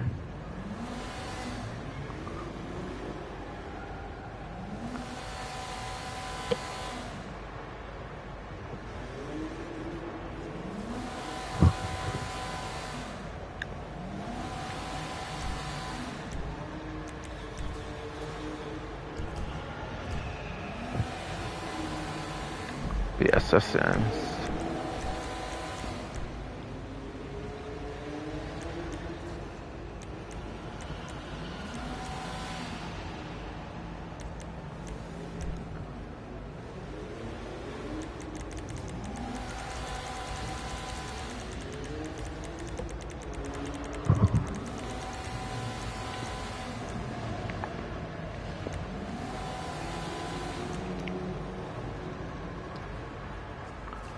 But yes, that's us.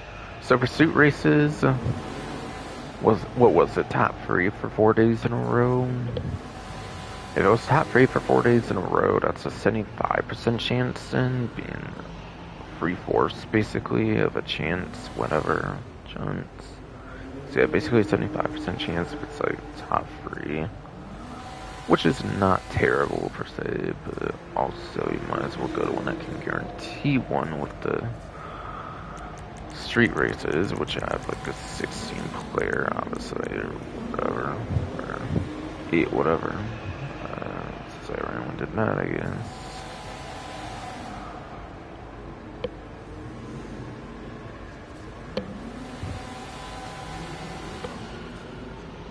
Well, it's meant to say 16, whatever, for something else, but yes. Yeah, this one is a 2-player count, so you should be guaranteed an entry for the challenge, basically, from as far as I know how it works. Or as far as I know how it works, basically. Yes. Yes.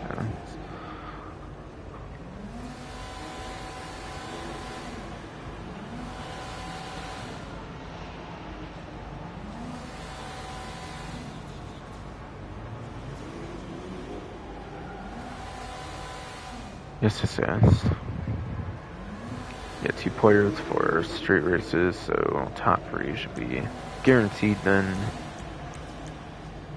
And then it's obviously very nice.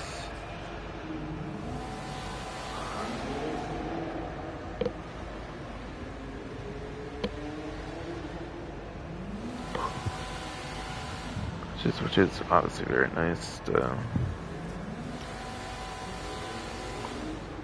Yeah, you can get top 3 guaranteed of street races. And yeah, as for the drag, yes, that's for on.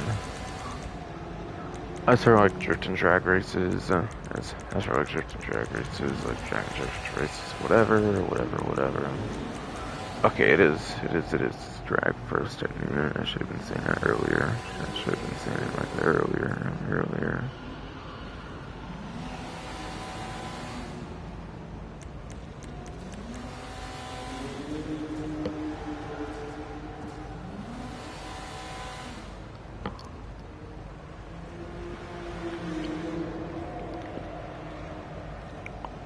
Yes. Yeah, drag and drift races, I don't think those count, by the way, since they're a single player. I've only tested it solo, I haven't tested it with other people, though, but as far as I'm aware with how Rockstar kind of is, like, do not be surprised, whatever. But do not be surprised, basically, if when you do it with other players, it does not count towards any progression, basically, for your next stuff, basically. Basically, powered by events where source.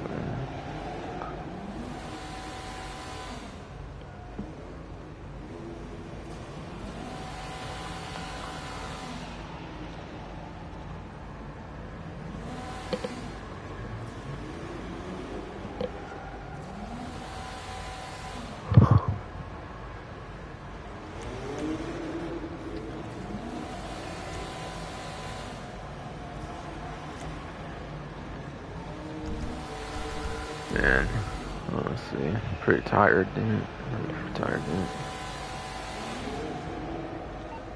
Yes, yes, I expect us to be on Electric Motorsport. I believe, definitely.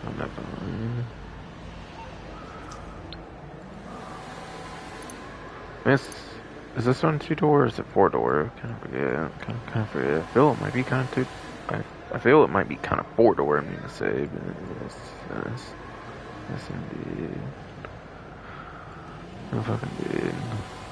Oh, that glitch is thing here, right.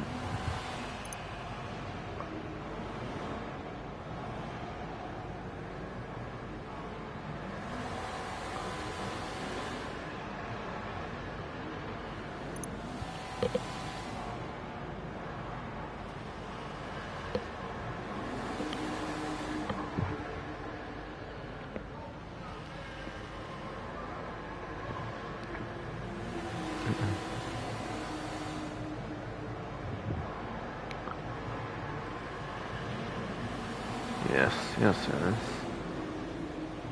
Alright, there it is. Right. My bad, I did not see that. It's accidentally showed a discount. Did not mean to show, unfortunately, for later, but yes.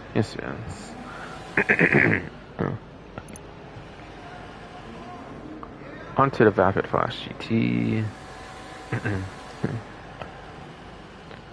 By getting the vehicle, you'll save $1,675,000, which seems to probably explain why the challenge is as crazy as it is 4 days in a row, I believe. Four days in a row, I believe top 3. I believe definitely is to where I believe top 3 for the Prezar challenge for like 4 days in a row. Flash GT is one of those like rally style sports cars. I believe it should be in the sports class. Basically.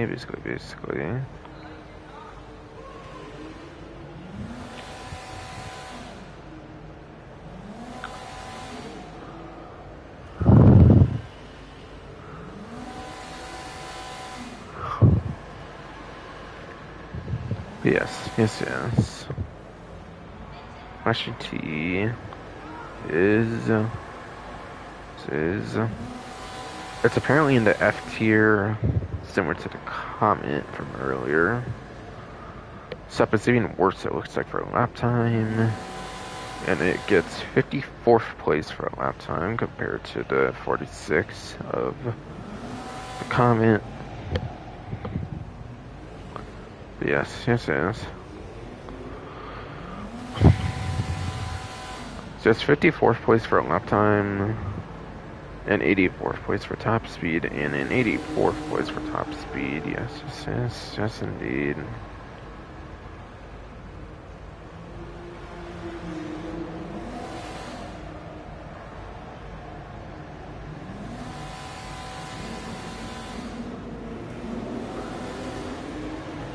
So it's got an above average. Again, there's like 114 sports cars, pretty sure, so 54th, whatever I said earlier, should be above average for a lap time. Top speed is definitely below average, though. Like, being bad for a sports car, being a rally style one's not the most surprising, I would say. Definitely. And then, again, $1,675,000 for the price. That is a pretty good amount of savings right there. Even if the vehicle is not good, I would say the hard challenge has something to do with the amount of savings you probably get for this vehicle. This and upgrades could even be looking to like 2 million, I would say, as well. But yeah, I would say a 2-hour investment if doing like ideal money making methods, pretty much, I would say. Basically.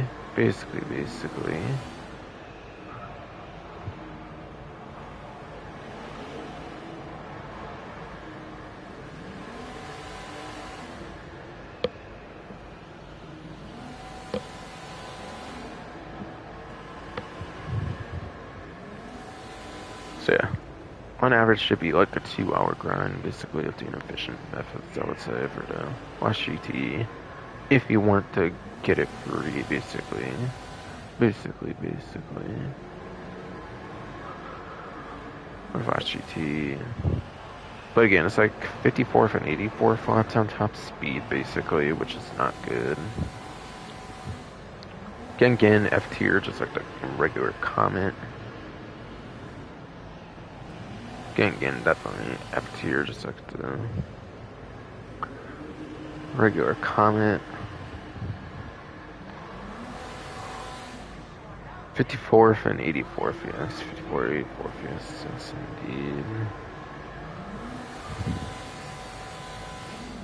So really not that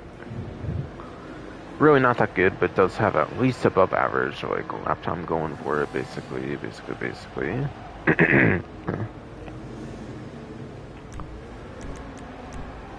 Alright, yeah. Top 3-4 days in a row, that's what it was, yes. Alright, so the HSW premium, like, test ride, whatever, for the week looks to be the Sterling GT as well, just like how it's the same vehicle that's at the Lucky Wheel right now. So if you do not get lucky with it, you can thankfully purchase the Sterling GT over here as a pre-built HSW, like, modification. So cool. And even if not, it did get re-added to the vehicle website, so you can probably just customize it your so you can pretty much just easily customize it your own way now. For your own way now, I would say. Yes.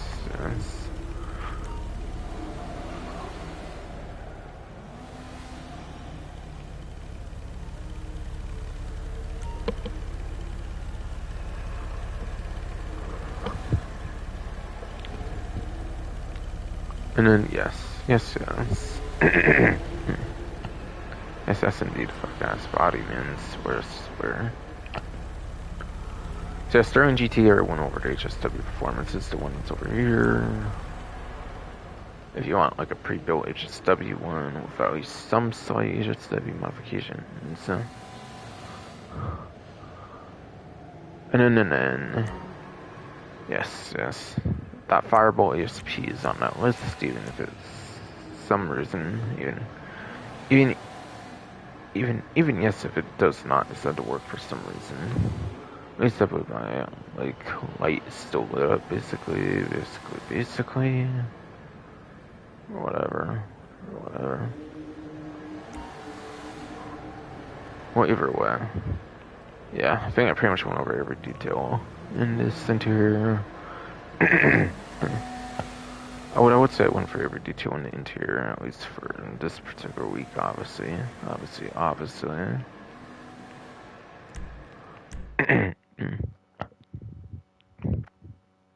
Might clarify some more things again, because yeah, I'm tired and I'm gonna have to take a bit of a nap yet again, hopefully for the last time, hopefully. So I will pause here again, I think, starting now.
Okay. Hot fucking damn, man. I'm trying to fucking stay the fuck up, kinda. Fucking body.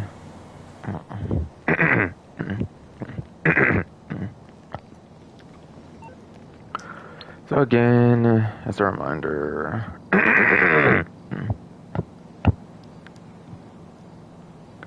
again, fucking his body is a fucking reminder. What's it called? I already went over the pursuit races, street races, and all that. Top 3, obviously, you need. So, yeah, pursuit races, it's not really the way. You can do it, it's just 75% chance, not like 100, like with street races with a minimum 2 players or even 3 players there with street races. And yes, Dragon Drift races. I never did it with other players. I can't really say it with other players, but at least like solo, obviously, they don't count. I don't really assume they count even with other players though, just because they don't really tend to make newer content consistent with like older content or whatever. In some cases, essentially, something all like that. So my recommendation is definitely street races for that reason. Basically. And again, it was on Ledger Motorsport 2-door San Andreas Silverado. It was like a early 2018 DLC vehicle, I believe it would be then. And then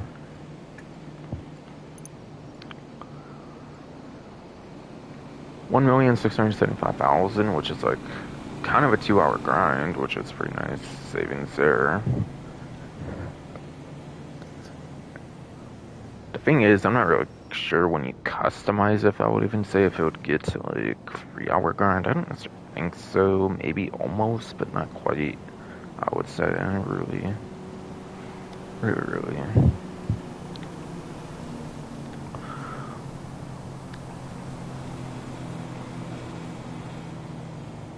And then it was F tier, 54th place, and like 84th place. I'm pretty sure for like lap time, top speed, basically.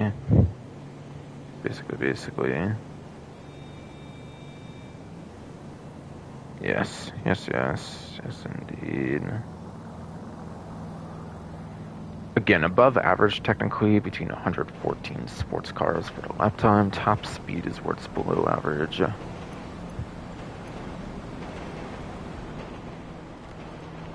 So not really too great of a prize right aside for the savings, I would say, really.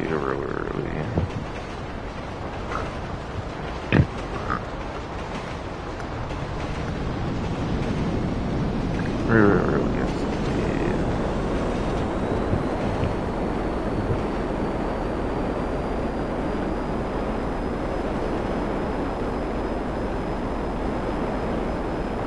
And then now for luxury autos, really.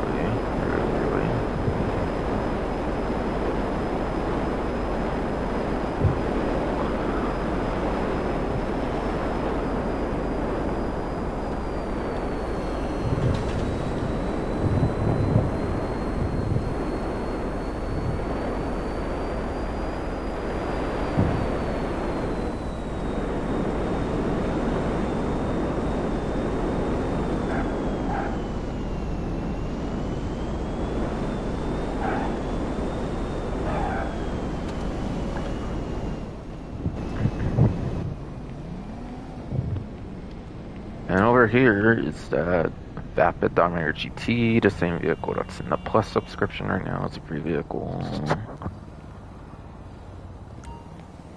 And then the Vapid Illusion. Wait, I didn't do a mic test, did I? Should work fine anyways, though. Hello.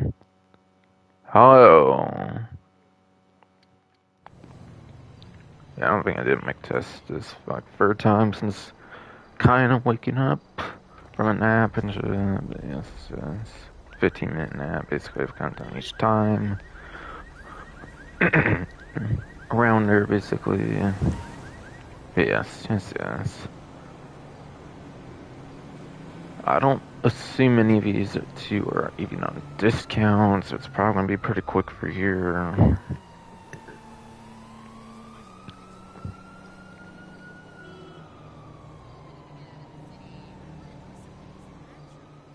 Yes, yes, yes. I definitely do seem to believe, and from what I see, it seems not on discount at all.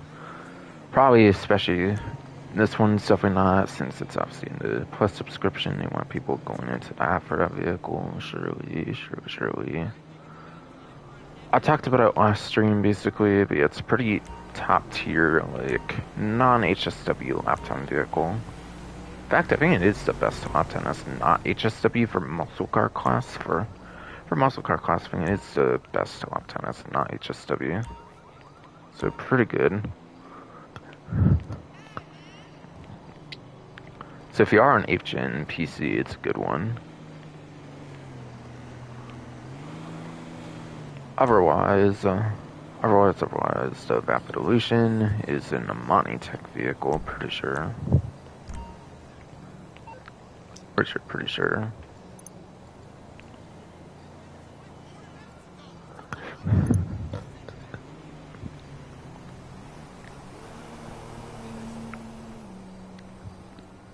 That's Dominator GT right there. Yes, yes. And the Illusion. Are both Chop Shop vehicles too? I think they are, actually. Actually. Right. Would be 4-door on that, right. Okay, there.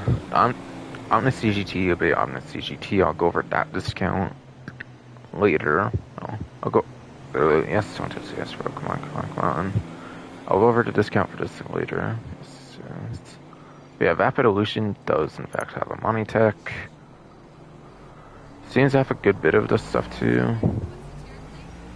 Looks like it gets the optional armor plating, the silk mines, the remote control unit, and the lock-on jammers. They're pretty feature-rich, aside for, I would say, the only thing missing would be those front-mounted machine guns, and then bulletproof glass seems to be missing as well, but it's not modifications. I'm not sure if it's already on there, actually, for bulletproof glass. It could be.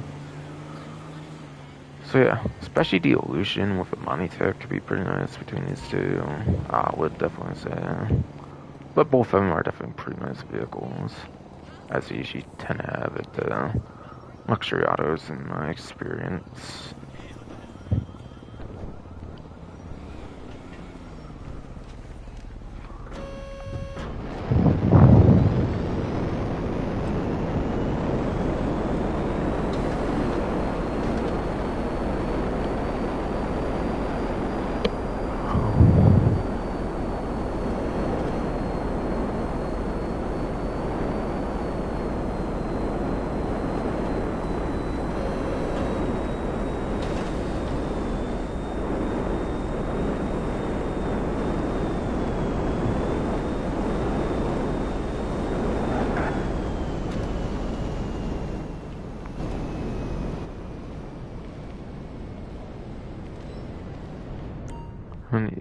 Yes.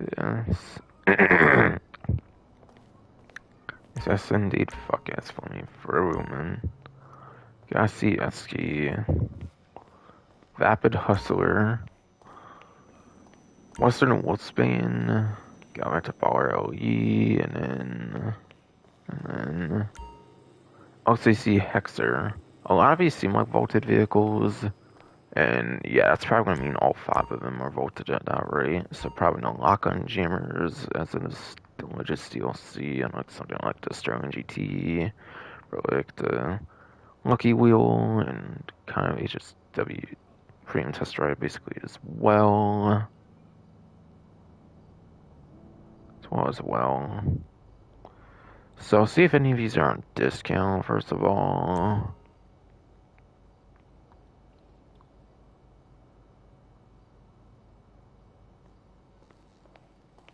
At least one is on discount, looks like.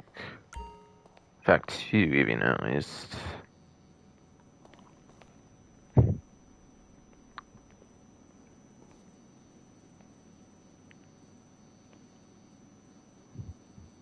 Yeah, I think just 2 are on discount. I think the cars are on discount. I think the bikes are not on discount.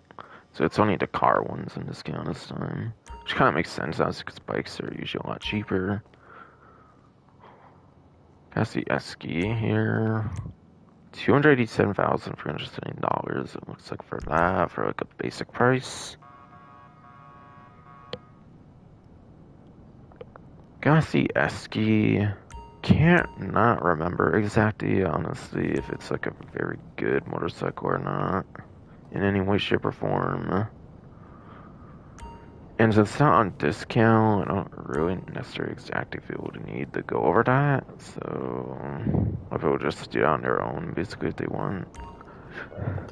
With roughly 1322.youtuber, like the spreadsheet, whatever.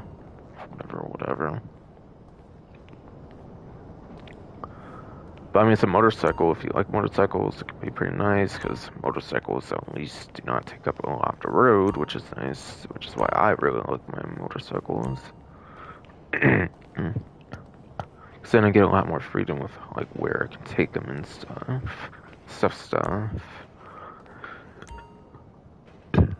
Yes, starting off with the 2 discount ones with the Vapid Hustler.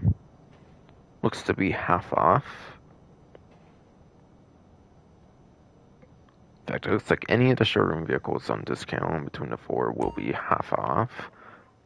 So that's going to be the same discount for the other one as well, actually. Yes. Vapid Hustler. Hustler, pretty retro nostalgic vehicle from Grandfather San Andreas, pretty much.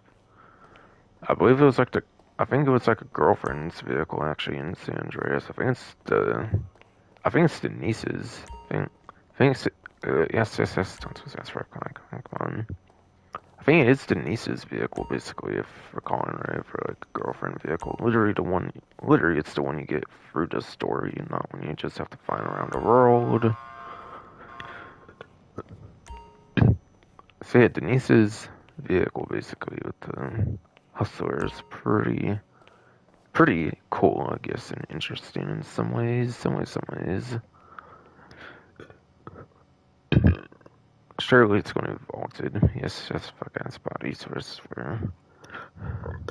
Surely it's going to be vaulted, so nothing showing the vehicle website. Then should not be. So in the muscle car class for the spreadsheet, I guess I have to go.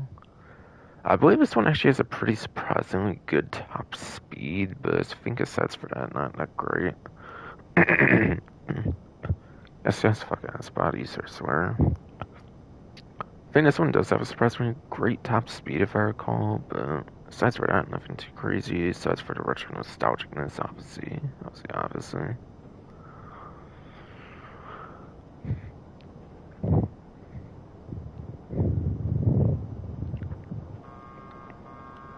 Yes.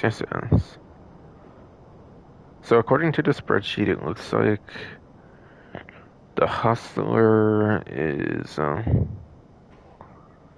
in the G tier, it looks like, for the muscle car class.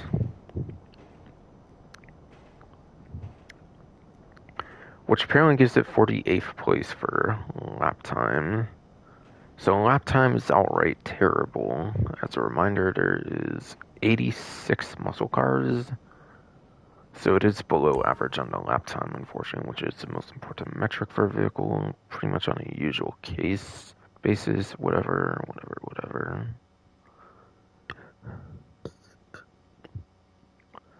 Then it does have 16th place for top speed, which actually was not as good as I thought it was going to be. I thought it was still kind of in top 10-ish or something. But either way, the top speed's actually pretty good on that.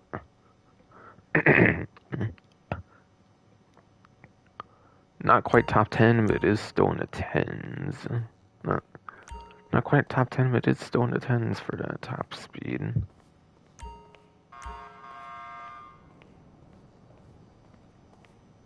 So the Hustler, yeah, I would mostly just get it for sure, I would say, for the rich nostalgicness of San Andreas. That's pretty much it, I would say. Honestly. Honestly. What's in Wolfsbane? I feel that Wolfsbane would be even worse than Esky if I were to take a guess, honestly. I'm not really sure, though. It's just a guess. And again, not on discount, so I'm not going to go over it entirely. The Esky and Wolfsbane might both be Bikers DLC. If not, then the Esky might be Cunning Stunts. If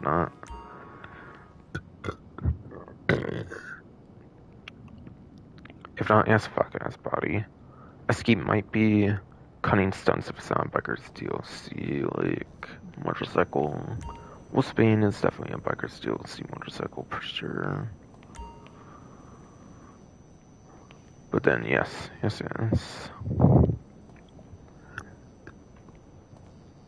The Gallivanter Baller LE.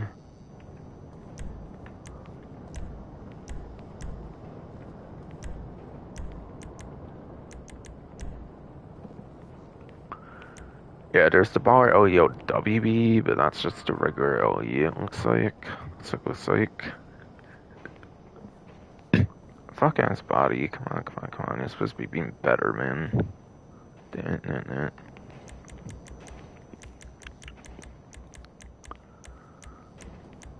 But yeah, I think it's just a regular LE, not the LWB, so I'm pretty sure that's not a right vehicle there for CO vehicle, unfortunately.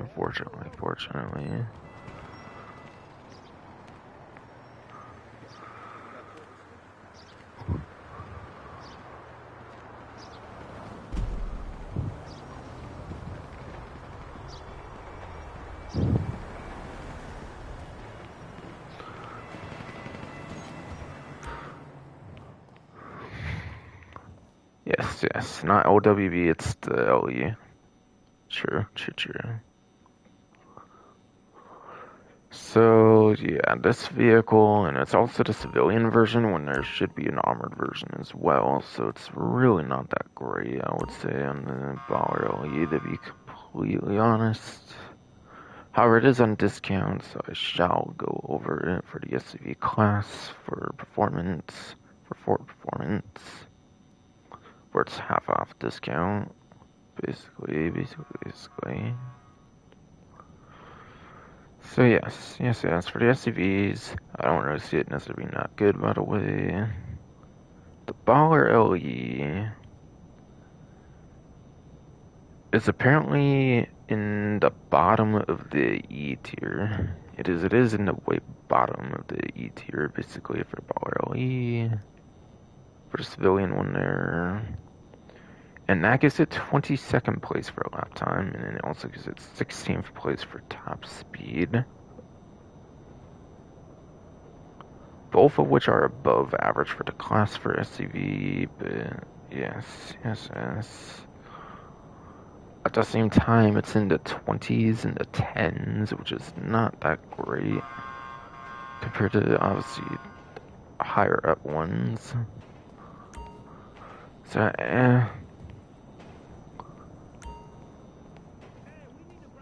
I would probably not get it just because there's the armored version. I would probably just not get it just because there's the armored version. To be honest. And yeah, ballers are kind of iconic for Grand Theft Auto 4, I believe, basically, but yes. Yes.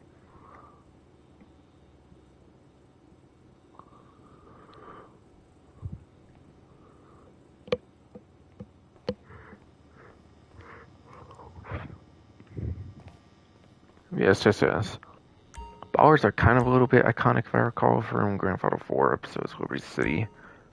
Unless it's just not in those games, I forget. Yes, fuck ass, bro. You cannot forget. If the ballers are in GTA 4 and episodes as well, I kind of forget about that. Either way, again, I wouldn't really get that anyways. Since there's an armored version for it. And then You have the LCC Hexer, which is a motorcycle actually from day one of the game, pretty sure. In that case, whereas the other ones, I think are definitely both DLC for this particular game at least. At least.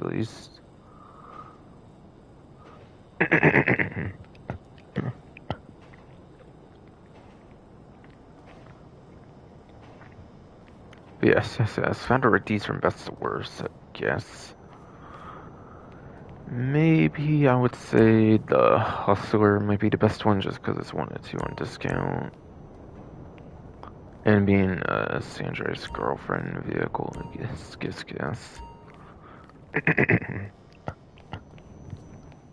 Then I would maybe say above average, I would probably just give to the Esky, I guess. Just as a educated guess, I guess. Average, I would say goes to the Wolfsbane. Below average, I would say goes to the Hexer, and then I would say the worst of them goes over to the Baller LE that has them. That, yes, fuck ass for has armor basically. Like has an armored version basically is what I mean. Has an armored version is what I actually truly meant for sure.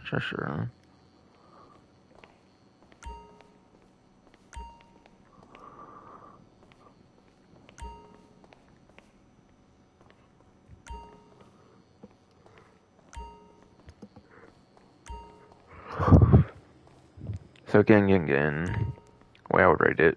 Way I would rate it. Yes, and God and fucking indeed.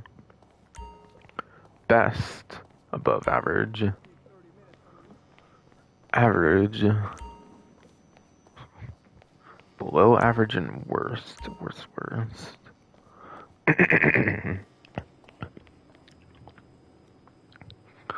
Then, gotta see where they place in the vaulted vehicles and list for how many times it's been available and whatnot. Yes. So it looks like the Pegasi Esky. Pegasi Esky looks like. Looks like that's been available 4 times since being vaulted at different dealerships, so it's like a year and a half-ish or something.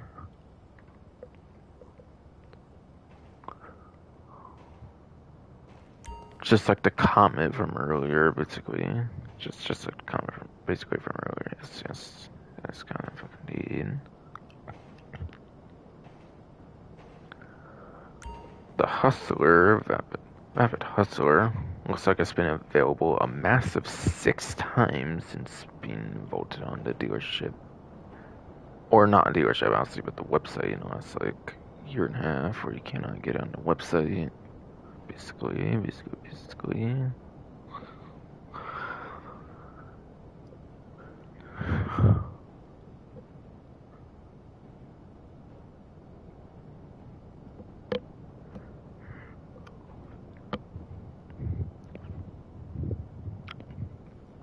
Said it's the one vehicle that's been available the most of any vehicle on the dealerships this event, being available 6 times. For Denise's vehicle, basically from San Andreas, for Denise Robertson, whatever.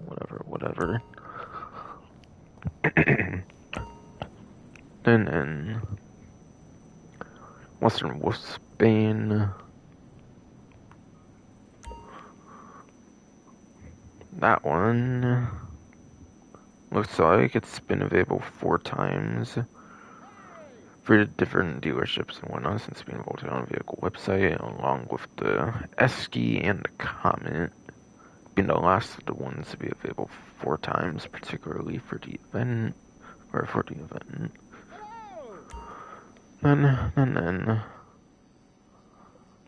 Baller LE.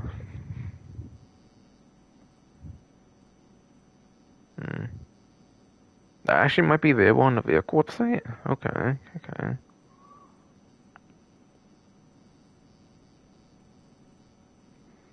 It makes sense since it's an armored version. They did bring back some of those armored vehicles. They did bring back some of those armored vehicles, actually. Actually. Pretty sure recent with Agents of Sabotage.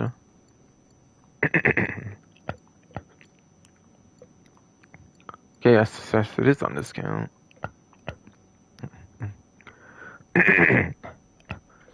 Okay, it does have a lock-on jammer, but it's the armored one only. See. And the armored one, the thing is, it's not on discount. It's just a civilian one. So you can actually always purchase this, apparently. Okay, as of the latest update now in the Agent Sabotage DLC. So it was a vaulted vehicle, but it's no longer a vaulted vehicle for the Baller LE. Okay.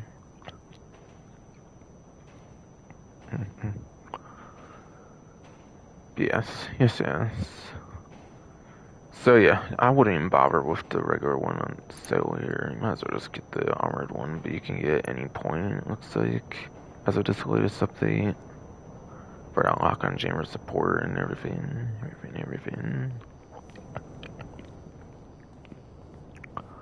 And then, yes.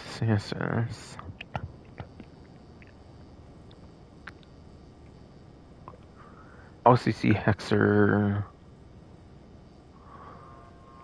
So yeah, turned out that was not vaulted as I thought it was, kind of. Since I'm used to there being like all vaulted vehicles on this dealership, I kind of just assumed it was. Yes.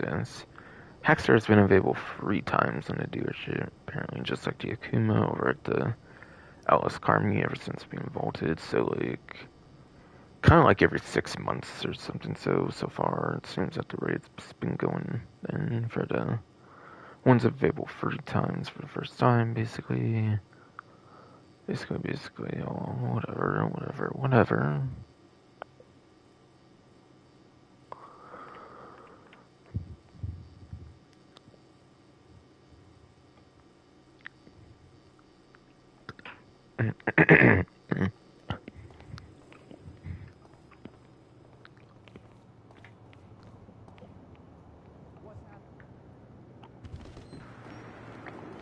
What do you think? The diet sucks. So yes.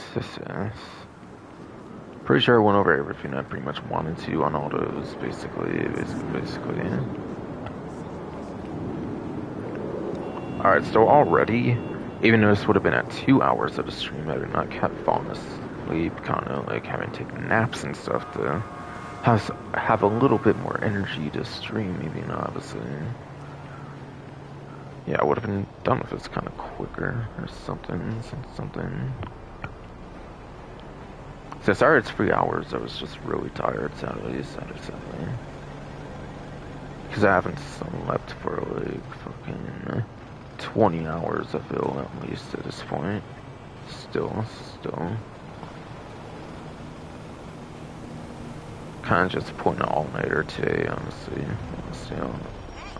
Honestly, yes indeed, if you can definitely just put an all-nighter at this rate.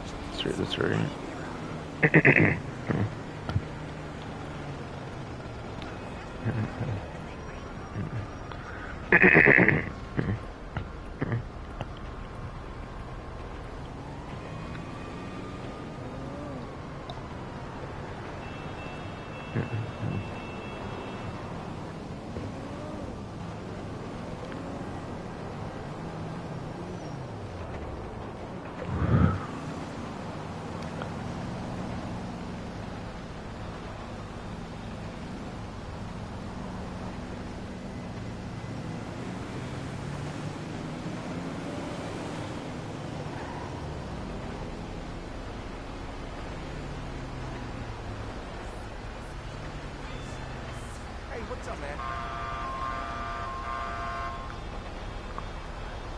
Hey, man, where's the job site gonna be? Okay, weekly challenge. I could go over a weekly challenge. I'll do that now. I'll definitely do that now. I'm just saying, I don't want to end up in the right. Hey, man. Oh well. I'll definitely go over the weekly challenge right now. Yes.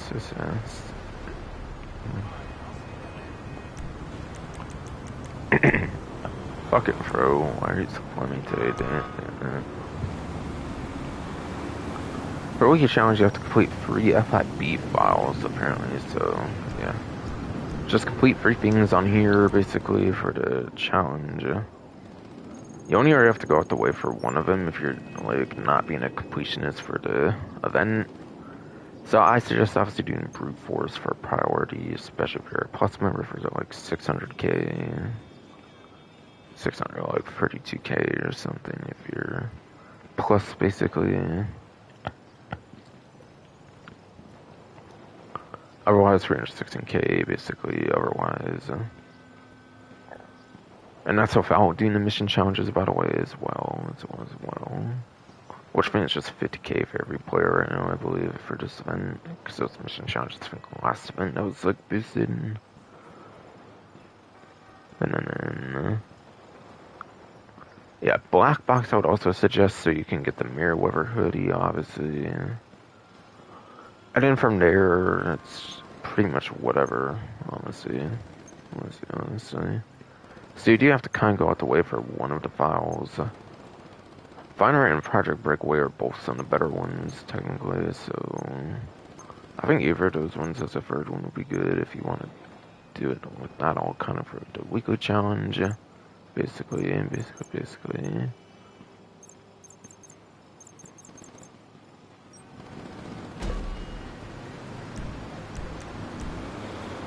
But honestly, since it's trying to push me to do 2 of them, and I've already grinded them like crazy, I'm probably actually not going to do any of them on stream this time, honestly, and I'll probably just do them off stream, obviously.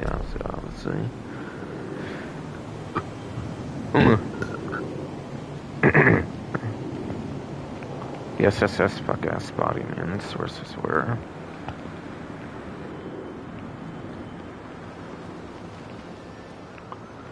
Yeah, since honestly, yeah, they're trying to make me go out the way for black box for a little clothing item as well, in addition to brute force priority. I don't really think I want to let the game control me that much, so usually I only have to do 1 file, not 2, after the fact I did all these 50 files and everything for tier 4, so I think I'm just going to take a break and not even like bother doing those on stream this time. This time.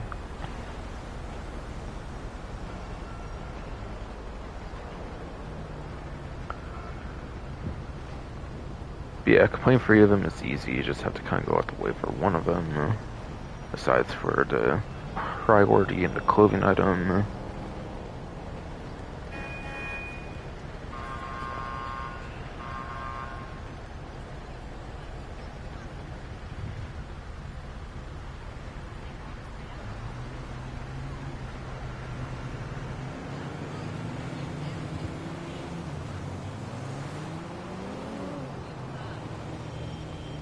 Alright.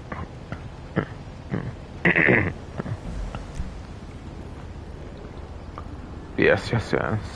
I know it probably shouldn't be too surprising, but by the way, they do bring it up, so I figured I'll just mention it. The featured series is Overtime Rumble right now. Featured series is Overtime Rumble right now, by the way.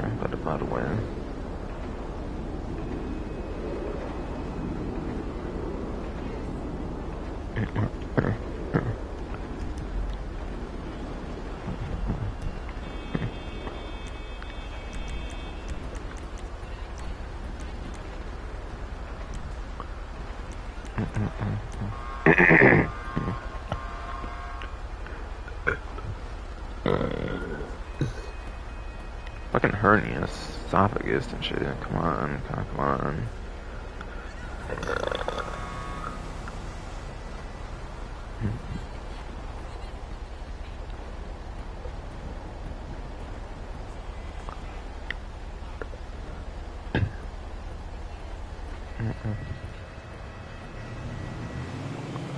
Yes.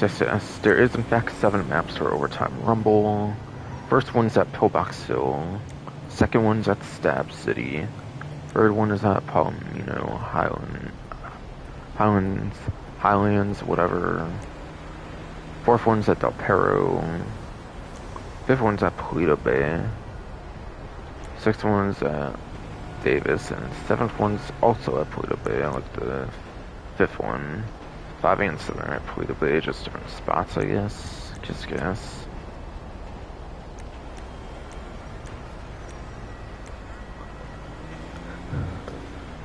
And, okay, DualSense wireless controller battery got low here of all times. Interesting, interesting, interesting. Yes, yes.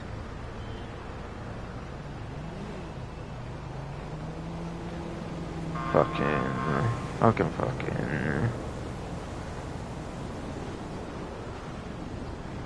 What's it called? What was it called? I didn't necessarily describe the game mode, by the way, but I think it's like a shuffleboarding kind of mode. I do believe it's kind of like a shuffleboarding kind of game mode. It's kind of fun, like a shuffleboarding with like a flying car with the parachute, obviously. It's kind of a fun game mode, in my opinion, at least.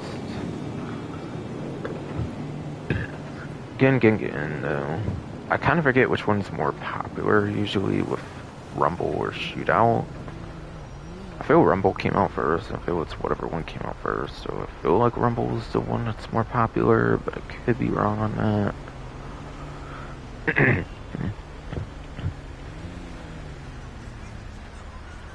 Yes. Yes, indeed.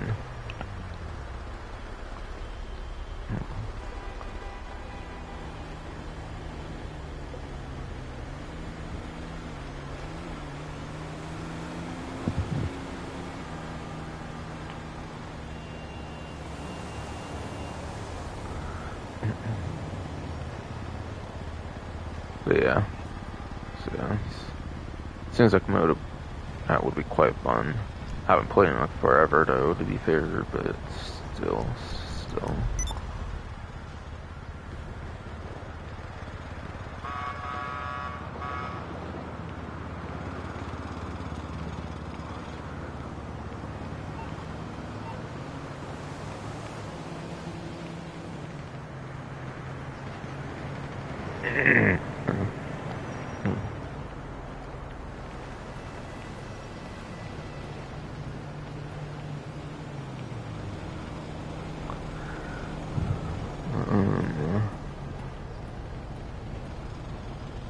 Is there anything else I was gonna mention there though? Actually though. I guess I could check though, see if there's anything else that's somehow that's available that they're not mentioning much, honestly. Probably not though. Probably not though.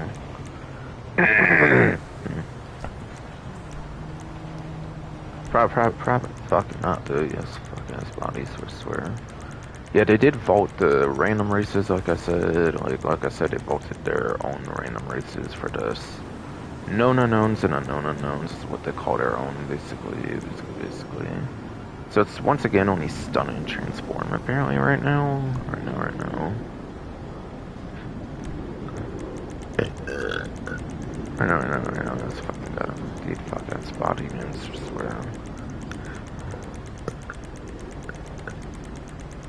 Yeah, it's only HSW and like those, like, ones tied to the car meet, basically, it seems, for special ones for the here. Not even open wheel. Not even open wheel, even. Or car Perico or any of that. I don't really believe there's any special death matches right now, basically. Besides for the certain number ones that they keep currently in the game, like the shake up and stuff they add later on. Those ones are more permanent though, as far as I can tell though, just so people know, just so people know.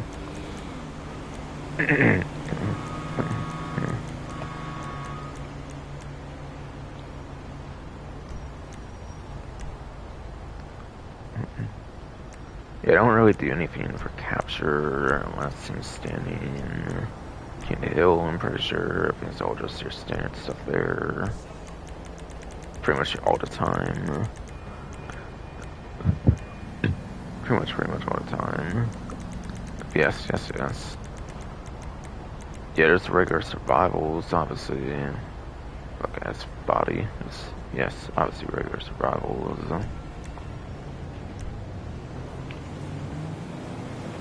Yeah, yes. So as for certain missions, they pretty much removed, like, after the 7th gen version, you know, like, with the 8th gen version and everything coming out.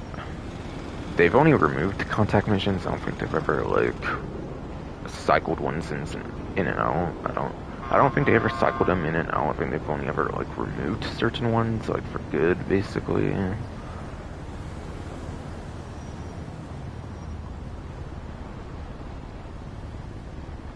Fucking, like, there might be one called, like, Truck Off or something, I forget. Or something that, like, for example, they, like, fully removed and it never came back or anything. Those are probably just full-on deleted since they've never came back for, like, years and years. But yeah, they never bought anything in missions, nothing for versus right now. Okay, that should be it then. Yeah, so that's for removal of, like, the knowns, and then, addition of overtime rumble for the week. I don't think there's anything new going on for that stuff. For that stuff, besides for what I basically already mentioned.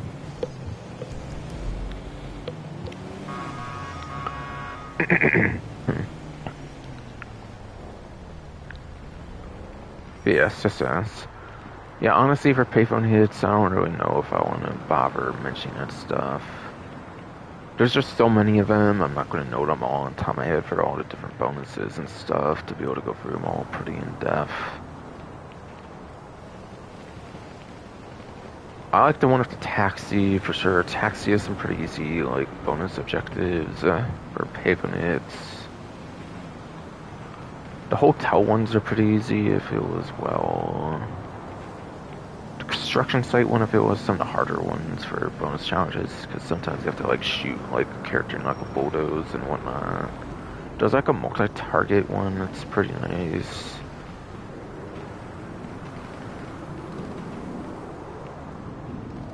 So I got 4 of them remembered now, at least at this point. Any other ones that come to mind, though? There's the one of, like, the vehicle that you chase with, like, a police car or, like, a truck or something. If it's a truck one, I think it's kind of a pretty annoying one, if I remember. But it's alright, at least.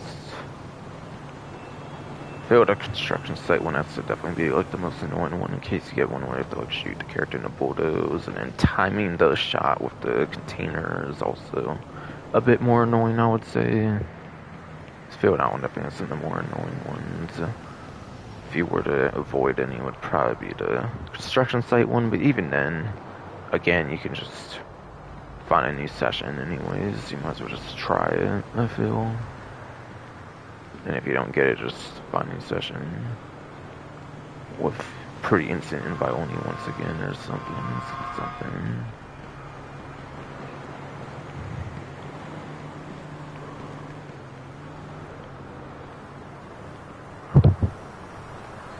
That might not be all of them. I know there might be, like, a couple that require, like, another player. Yeah, I know there might be a couple that require, like, another player, but since I'm a solo player, I'm only talking about ones that you can do yourself, obviously.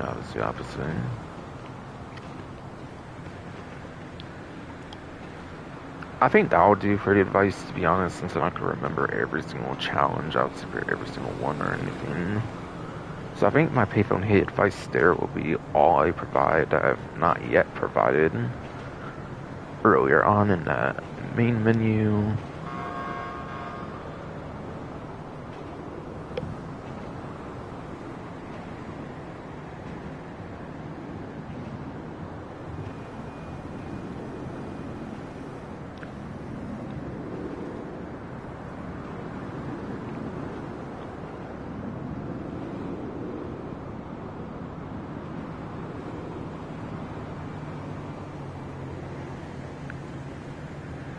Yes.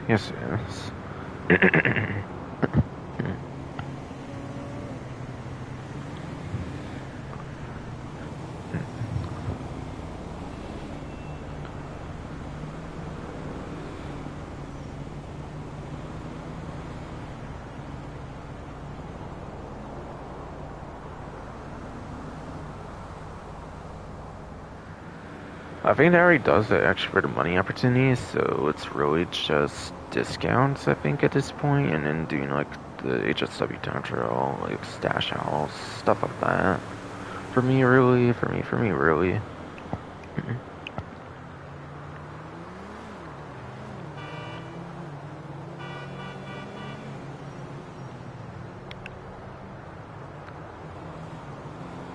See, I already went over Pre-Indux Motorsport showroom, obviously. That's obviously. Luxury Auto Showroom. I went for that.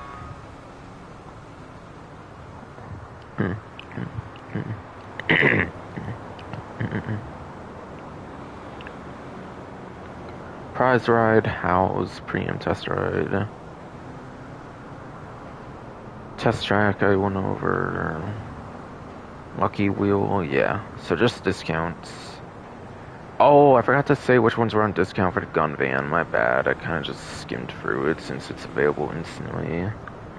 My bad. I usually go over the discount ones later. Okay, so one's on discount for everybody, and then one's for Plus members only. Okay, one's the one that I had in the gun locker, which is the opposite of the Widowmaker, and that's the minigun.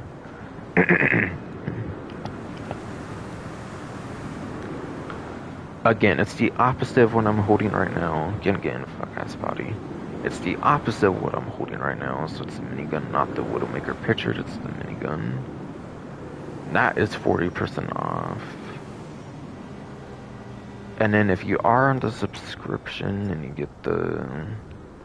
If you are on the subscription and the combat shotgun is 50% off as well then. Which again is that one that you have to find at Caparico or just buy the gun van. Which I suggest the latter if you're too like lazy to do like a Caparico heist or something nowadays. Which I wouldn't blame anybody for that. Which I honestly would not blame anybody for that. Yes, indeed. So yeah, those were discounts. Sorry about forgetting about the discounts for those. Again, I'm just thrown off on the usual format because it's available to see on the map, like, from afar now.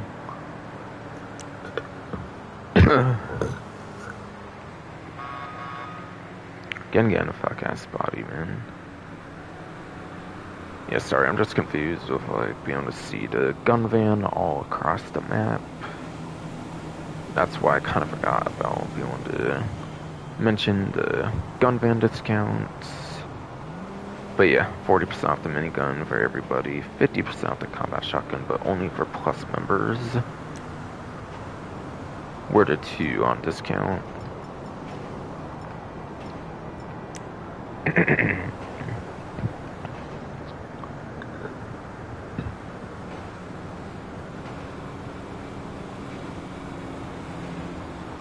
And then Elf Strickler is still free for Plus.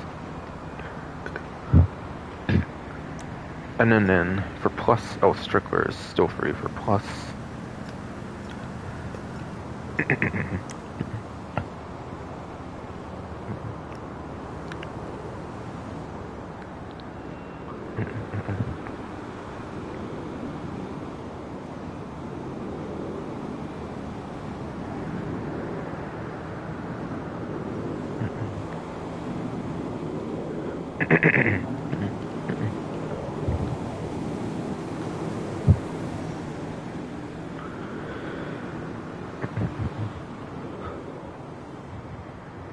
And yes. Over to over to fuck ass body to fucking salvage yards. I can go over the weekly salvage yard targets basically. Seconds, I can go over the weekly salvage yard targets. Yes.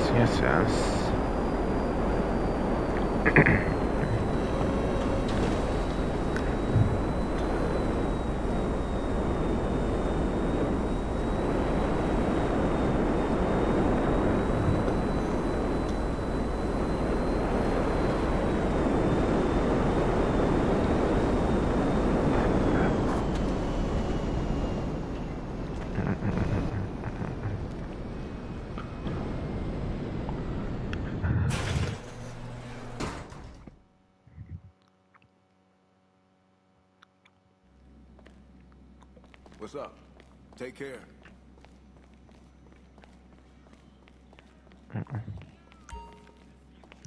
Gotta do that one manually, right. For some reason, even though it came out the update after, they made it where you could do it from like the computer on a lot of places. Or enough places anyways. It's not the only one I know, but still. That's like that still. But whatever. Either way. And also, I might be going more details on these than I usually do, since last stream, again, there was no news wire, so I had to kind of go through GT series videos. I might actually go through some extra details on these from here on out. From here on out.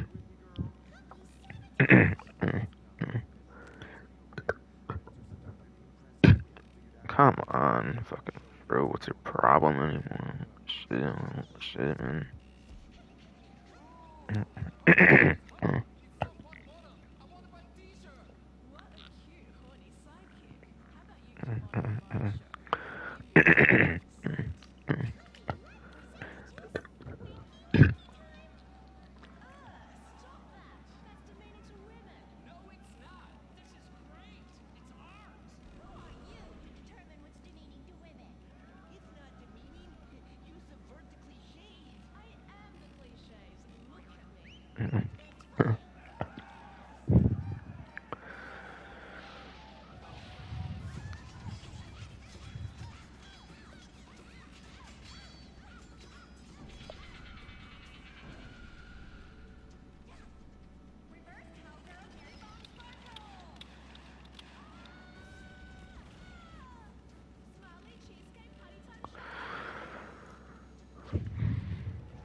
God damn, stupid bro, man. Swear. But yeah, again, what I was saying is because, well, oh, never mind, I guess.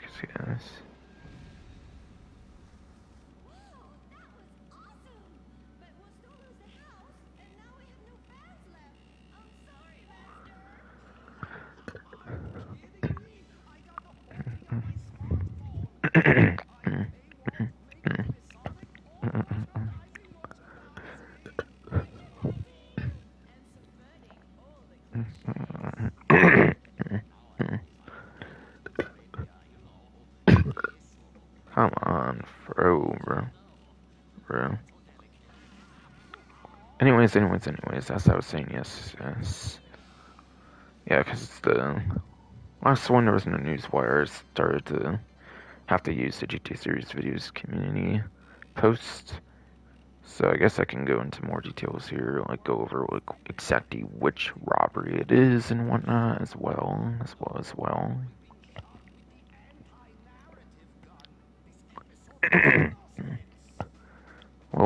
well, yes indeed. well, yes, fucking god, I'm fucking indeed, fucking through.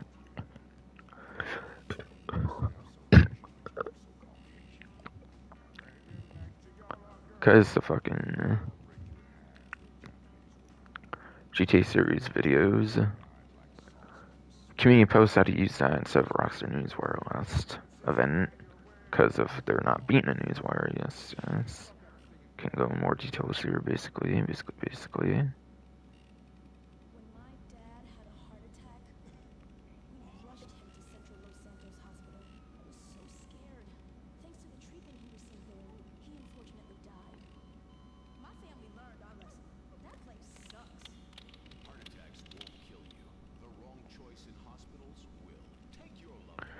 So yes, So, so for the low tier robbery, but yeah, the low end robbery, I guess. They call it tier, I'll just call it low end. For the low end robbery, it's the Gangbanger robbery with the Willard Eudora from the Los Dos Santos Drug Wars DLC. It's kind of one of those couple vehicles you can use in like the taxi work for like those muscle car taxi vehicles you can use for taxi work, basically. Basically.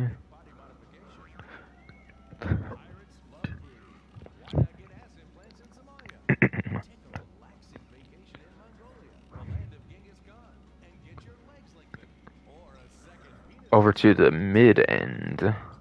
Over to the mid end, I guess I can call it for. Yeah, I don't know. Mid end, I guess. I don't fucking know. Mid range, I guess. I should call it range, actually. Like, I think the import export vehicles. But yeah, low range vehicle, Willard Eudora, Los Santos Drug Wars. I like one of those two, like taxi muscle cars, basically, when you have the taxi livery on it.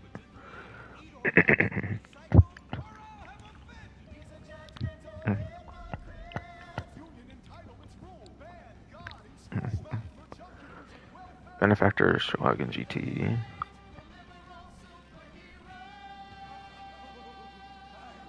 Yeah, for mid-range, for the mid-range robbery, it's the McTony robbery. For the Benefactor Shogun GT, from the Arena Wars DLC. Oh, and wait, I didn't mention the values on the Eudora, did I? My bad. Yeah, low range, Willard Eudora, Gangbanger robbery, max sale value $206,000. Salvage value is $204,800. And again, that's one more time. Hopefully, with me actually saying everything this time. One of us two muscle car taxi vehicles when you have a taxi livery applied that you can actually use for taxi work. Los Santos Drug Wars DLC, whatever, on the Eudora, yes. Mid-range here, Benefactor Shogun GT from the Arena Wars DLC, that's sports car or whatever. For the McTony robbery, has max sale value of $355,000 and a salvage value of $284,000.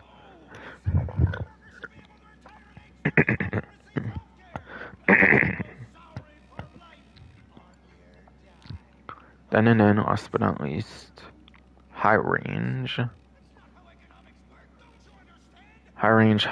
like top range, whatever, would be the P-Fister Growler, which is a tuner subclass vehicle.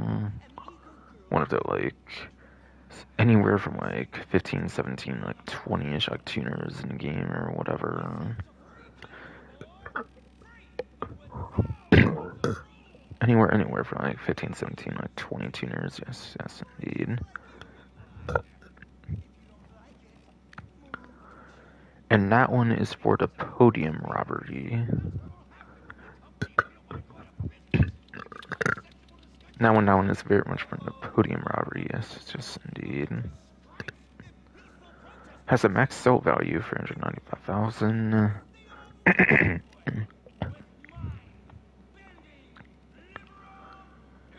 Has a max sale value for $195,000. And a salvage value for $116,000.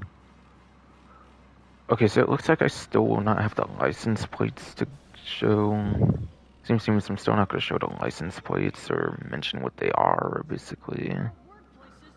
So just know I won't be able to mention the license plates from the community post I'm looking at from GT Series videos for more information regarding those. But yeah, I might give a little more information, like what robberies they actually are, if you want to go for them or not. More so, at least.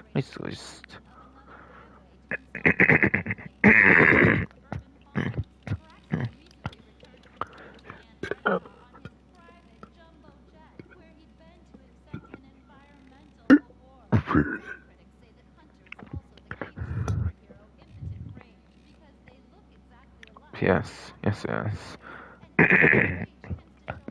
Yes, that's goddamn fucking indeed. Fuck, that's body, man. Fuck, fuck. So I'll probably start seeing what range they are, even though it's pretty obvious. Like, whatever one's lowest, like, value, obviously, is the low end. Highest one high.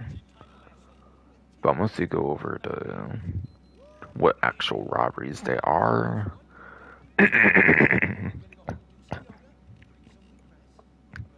I will, yes indeed, be starting to go over what actual robberies they are now, which I haven't really done before because of GTA series videos coming in post.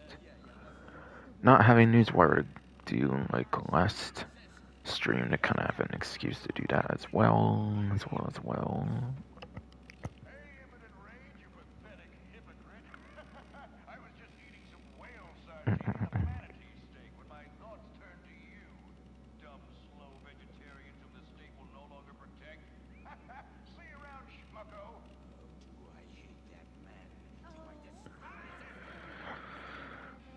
Alright, so just discounts aside for any extras I want to do, basically, like the HSW time trial, stash all, so it looks like, what's it looks like.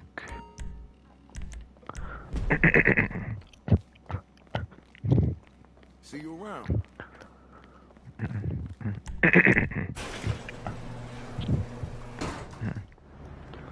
So I went over to 40% off discount, to 140% like minigun discount.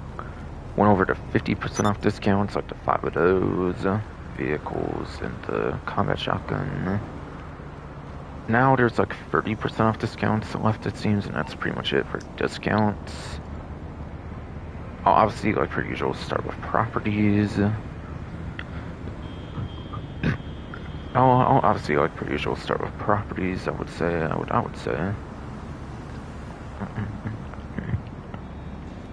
So yeah, just know anything I go over for discounts at this point is 30%. Anything I go over for discounts, yes, 30% off, yes, goddamn fucking indeed.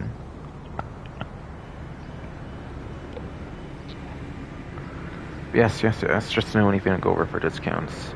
From this point on, for this stream, is 30% off only.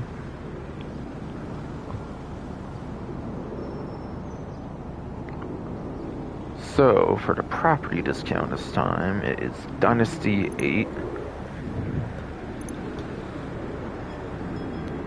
I forget if it was the point, not point, but case, fucking ass bodies, I swear, yes. I forget if it was a case last event, or if it was like a couple ago, but I know there was something here pretty recently. But yeah. Whatever was the discount on this site last time, I think was better, quite frankly.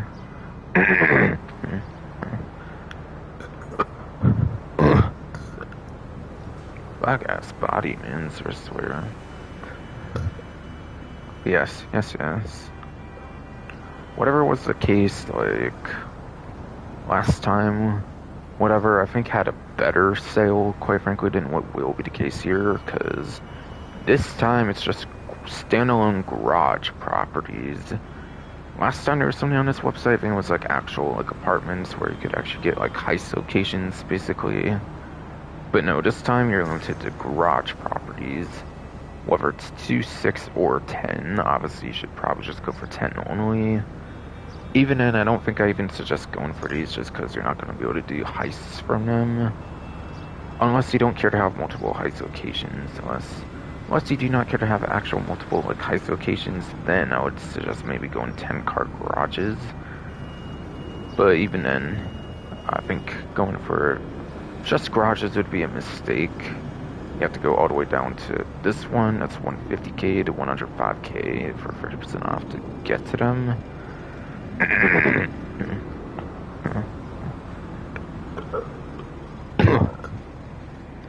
Fuck ass body, man. Swear.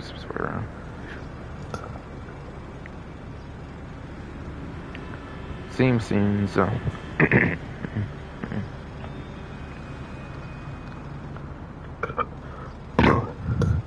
Goddamn fucking swear, man. You were doing so good till recently. What the fuck is wrong? Fucking stomach and everything.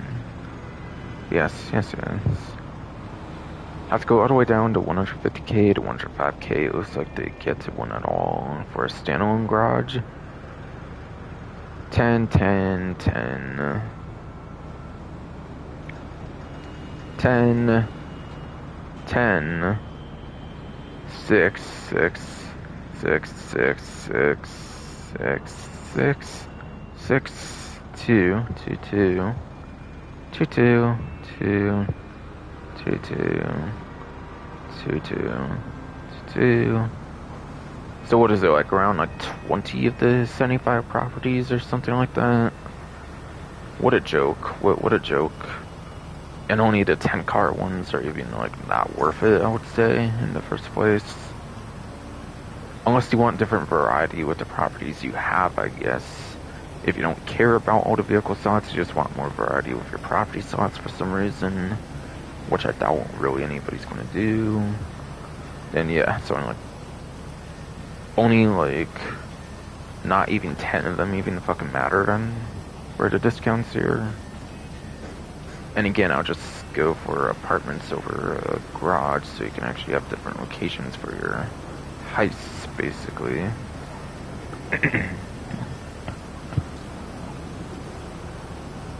Because you might want different locations for your heists so you can like speedrun them a bit better for like elite challenges and stuff. So it's always kind of worth having more apartments instead of any standalone garage.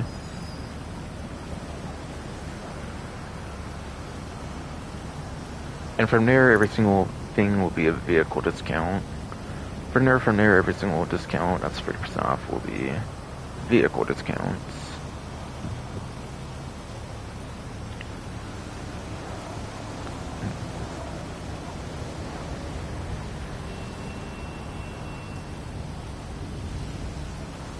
Nothing for the arena website, looks like, so possibly Benny's next, I'm not too sure. Probably not even, honestly.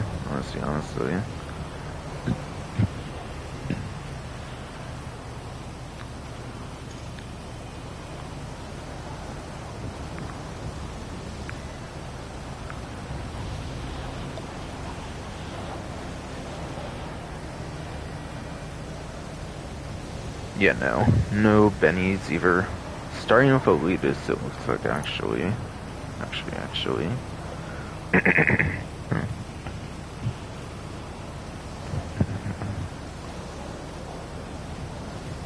All there is on this website looks to be the Nimbus on discount. All there is on the Elitist website looks to be the Nimbus this time. Okay. So this seems to be an 8-seater jet of some kind, it seems.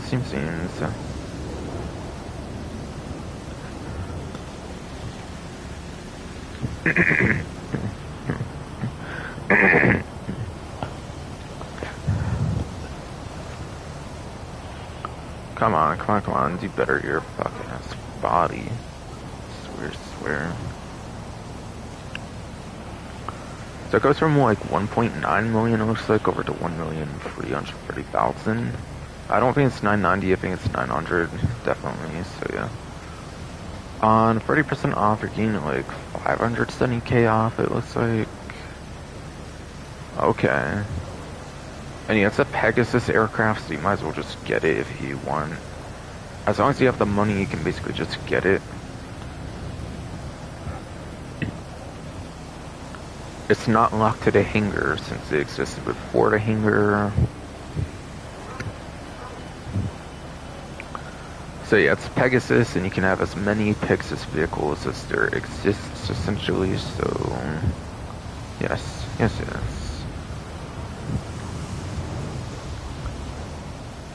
So yeah, the passive mode is disabled, I believe, because there's drinks and stuff in the back of it, so you cannot use passive mode in this vehicle, if that matters to you at all for any reason. I don't know why people care that much for passive mode, to be honest. I don't know if it was the biggest deal, but, like... If you care that much about passive mode, just know it's disabled in this particular vehicle. And right, with the new spreadsheet, like, lineup, whatever, with, like, the new changes, you have to go through extra classes. I have to go through extra classes since it was not retested for the Nimbus.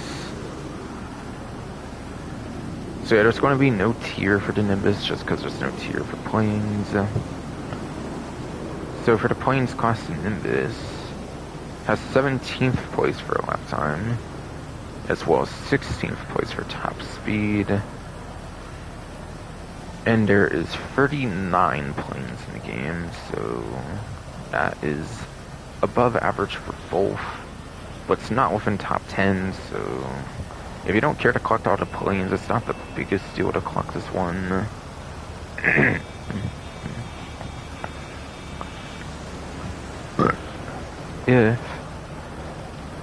If you don't care to collect all the planes, not the biggest deal to collect them all, but it's Pegasus, you might as well collect them all. Since it's Pegasus, as long as you have the money to buy it, of course. And be in a good financial situation after the fact. So a pretty good vehicle, kind of.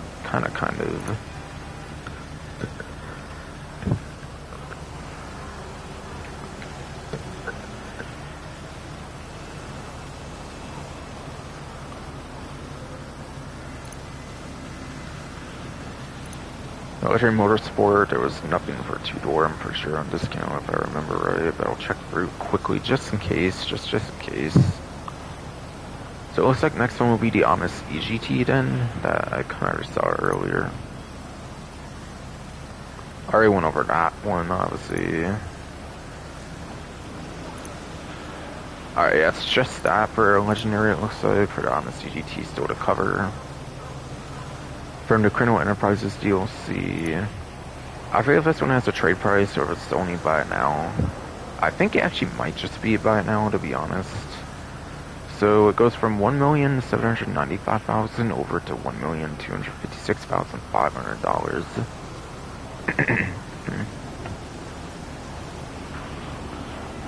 And this one has a lot of stuff, pretty much, because it was like the second update, I think, that had the money tax. A lot of vehicles still had a lot of features for the most part.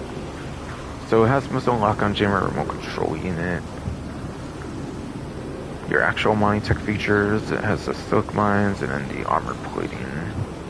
So it has all the same stuff I mentioned earlier with the Illusion, basically. That was at the luxury autos. Even though that was on discount, still wanted to bring up that had the Amani Tech obviously for the Illusion earlier.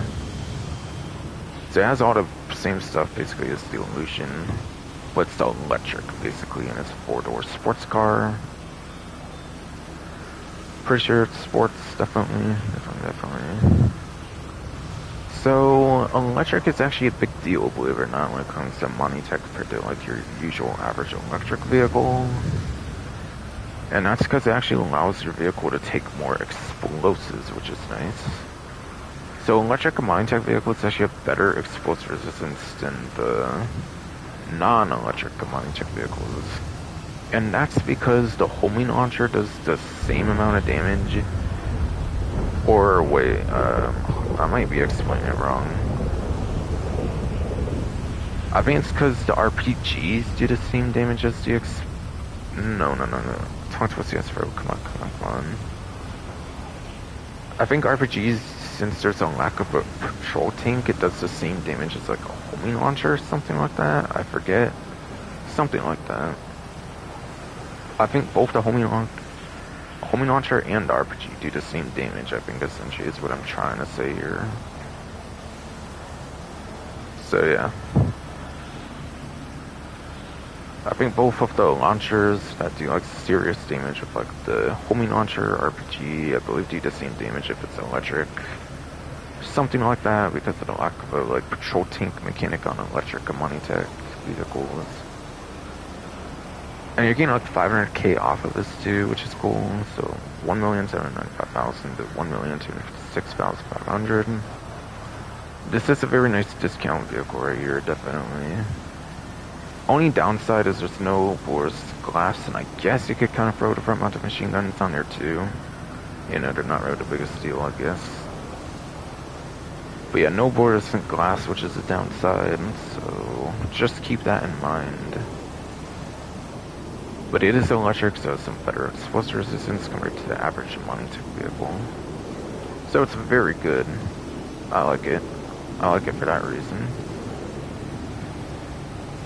Not that I use it a lot, honestly. I don't really use it, but still.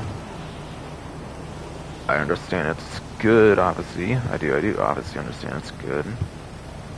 At least for that reason.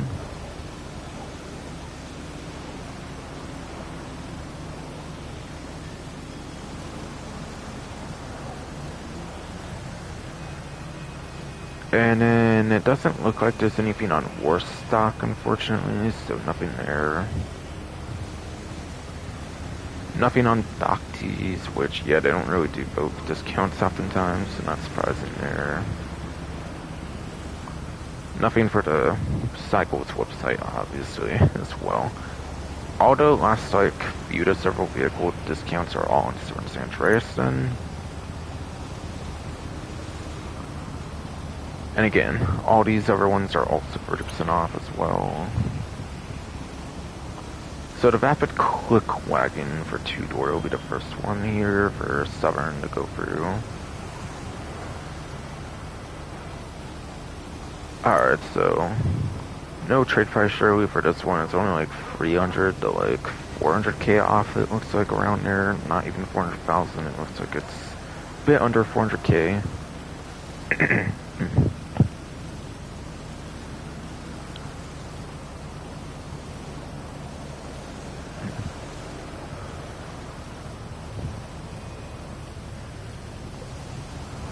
But yeah, the Click Wagon is unfortunately not a very good muscle car.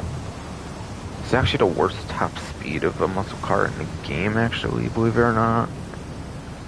Probably because it's like a station wagon or something in the muscle car class that ends up being the worst top speed of any muscle car within like the whole entirety of like 10, 11 years of the game.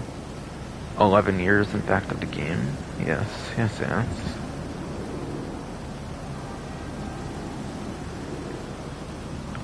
So the Click Wagon, according to the spreadsheet from Bruffy 1322's vehicle spreadsheet, it is at the top of the M tier. It is in fact at the top of the M tier.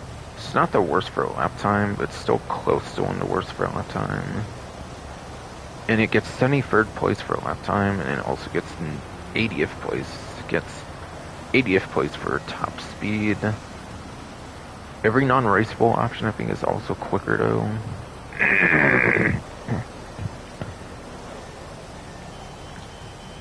Fuck ass bodies, swear. Yes, indeed.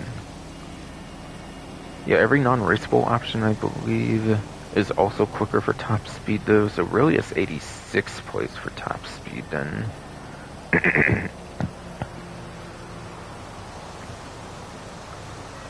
Really, it's 86th place for top speed, and it's well within, since all the non-raceable should be quicker than it too for top speed. Really.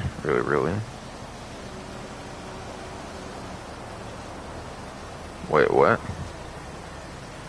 I had a Starbucks for a life tab on fucking the spreadsheet. What the fuck? I didn't even know that. What the fuck? What the fuck? Yeah, I had Starbucks for life tab on my fucking GTA 5 online like spreadsheet tab. I didn't know that. Didn't know that. Zach's doing it, fuck ass bro. Come on.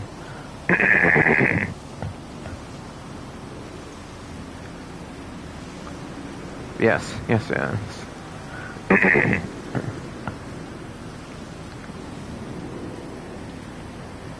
Again, top of M tier, 73rd place for a lap time, 80th place at least, or like at best for like top speed, but honestly, every single non-raceable option, I'm pretty sure it's quicker top speed, so it's actually the worst of all 86 muscle cars in the game for top speed.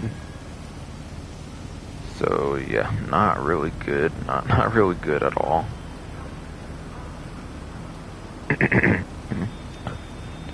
If you're nostalgic for the Click for some reason, if you're nostalgic or you're a big fan of the Click for some reason that came out in the Arena War DLC, then Sure, get it, I guess, but then it's really not that good.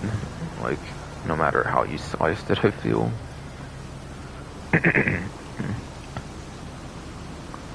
If anything, get it for customization. If anything, yes, fuck ass body. Yes, indeed. If anything, get it for customization. Personal preference kind of reasons.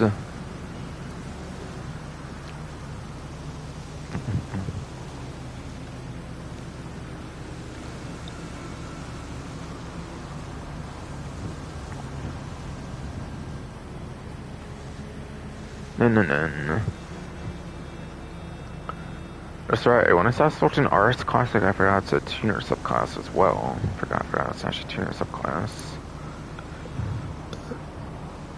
So, the Karen Sultan RS Classic, sadly, this has actually fell off a little bit, this DLC, believe it or not.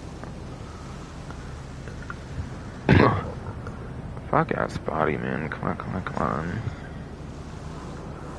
Yes, 30% off, $1,341,750 on a trade price actually over to $939,225. Yeah, this does actually have a trade price.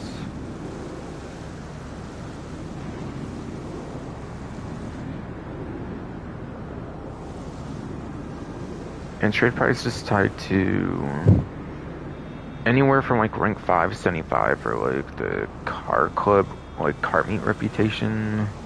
Every 5 ranks somewhere around there, basically. So rank 5, 10, 15, 20, 25, 30, 35, 40, 45, 50, 55, 60, 65, 70, and 75. One of those numbers will get you a trade price for the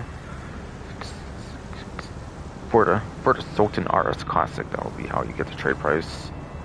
Yeah, sorry, I was kind of like tongue twisted there for a bit or something.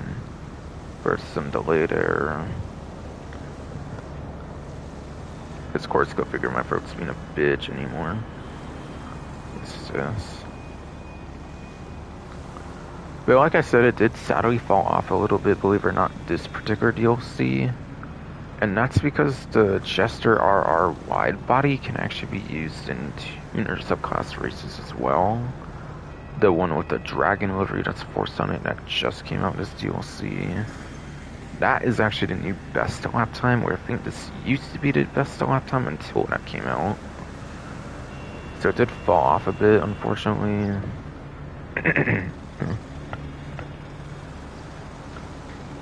So I think for the tuner subclass, it's down to second best lap time now instead of the first best lap time for the tuner subclass because of the new Jester RR wide body for Agent Sabotage DLC.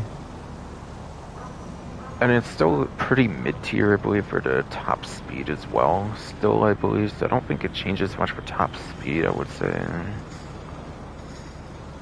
Though I'm not too sure, since the regular Just RR is pretty crazy top speed. As far as I know, the wide body one's not the case for top speed.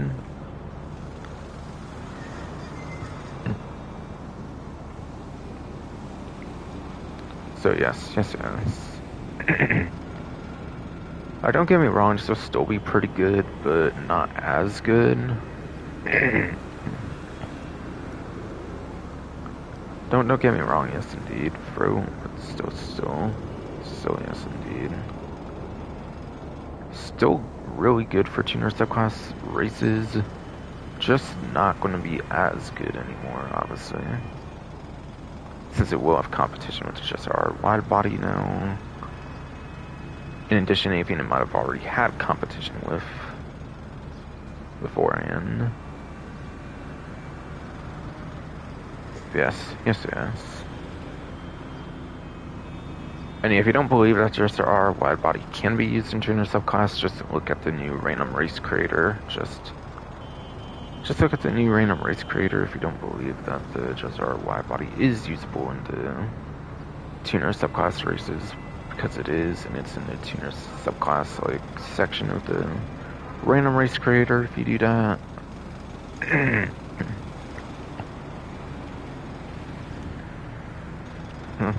So it's really good for street and pursuit races. I own one, but I do forget if there's a rear louver on the back or something. I think there might be an option for a rear louver for it to be good in robbery contracts as well. For it to be good in robbery contracts as well, yes indeed.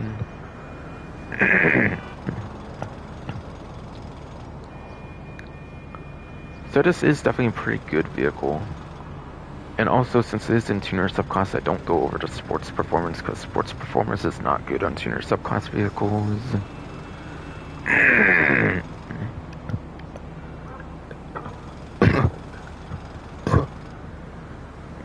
Yes, goddamn fucking indeed. Fuck, that's bro. Come on.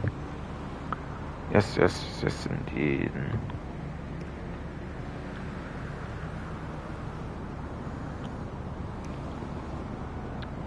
Yes, vehicle.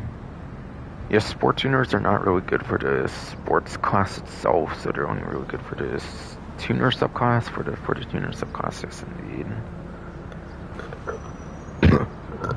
Yes, indeed. Yeah, sport tuners are not good in the actual sports class, only for the actual tuner subclass, so I'm not going over sports performance for that reason, since it's already enough to talk about with the tuner subclass. So yeah, good for races, for street and pursuit races. And even robbery contracts, in some extent, whether it has rear louvers or not, I kind of forget if it has something to protect the back window. So just keep that in mind. I don't remember if you protect the back window or not.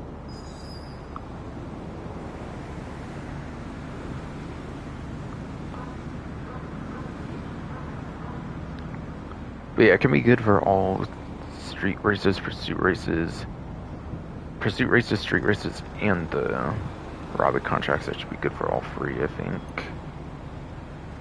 Or mostly good for all of them, aside from maybe robbery contracts. But still usable, still usable there anyways.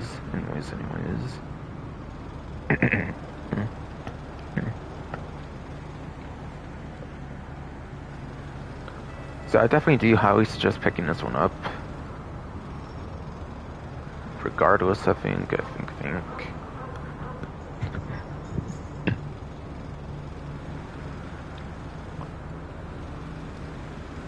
Yeah, just our wide body has no customization, by the way, so you can't really like put a rear louver on that. So this might be the best option for like back protection on a robbery contract with good lap time, by the way. By the way. Maybe, but I do forget. But I do forget.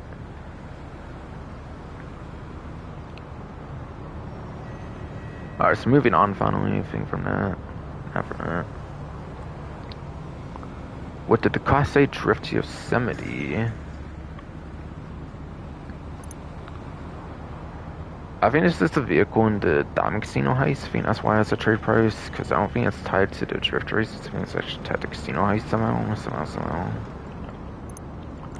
Yes. So for a trade price, you have to use it. You don't have to actually use it, actually.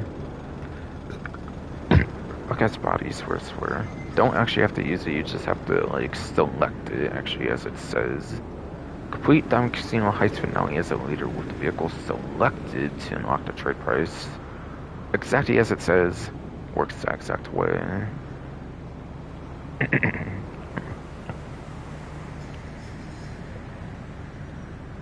But yes.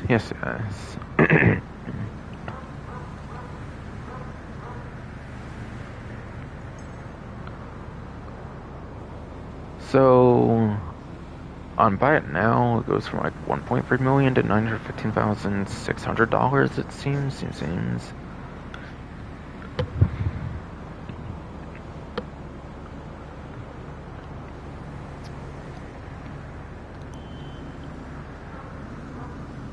So almost $400,000 off just for Buy It Now alone. And then 981,000 over to 686, which is almost another 300K off of that price.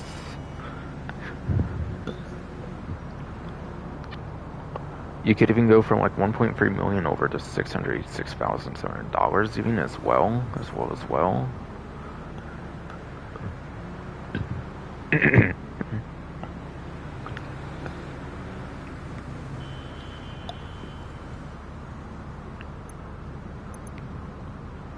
So yes.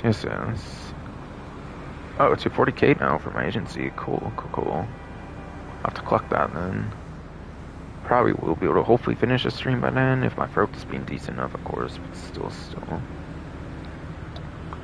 So yeah, the Drift Yosemite, you can use it in drift races now, so obviously it has a use there. Albeit there's no engine upgrades for the drift races, so there's no use to necessarily have a custom version if you don't want to have a custom version. If you want to have a custom version, it's really just aesthetic. It's not going to matter for engine upgrades at all for drift races.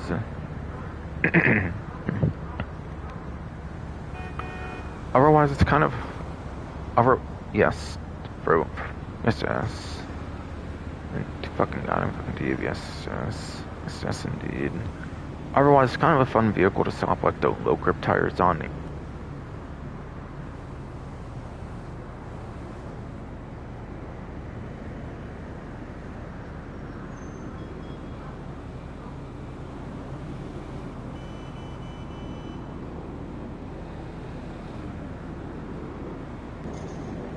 Bruh. Seriously though.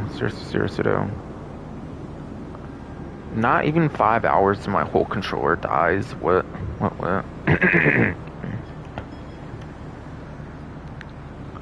Is my DualSense not holding as much? Is my DualSense just not holding as much of like a charge anymore? The dog was all barking there. Damn it. Yes. Is my DualSense just not holding as much of a charge anymore? Like, what the? I don't even know anymore since it died in like just 4 hours of the stream. And I don't even think I used it at all lately before that. I had free battery beforehand. I had all free batteries on there beforehand. And I think I definitely fully charged it and everything.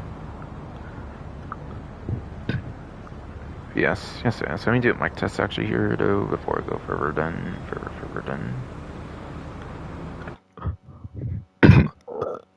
Bro, what the fuck? Hello.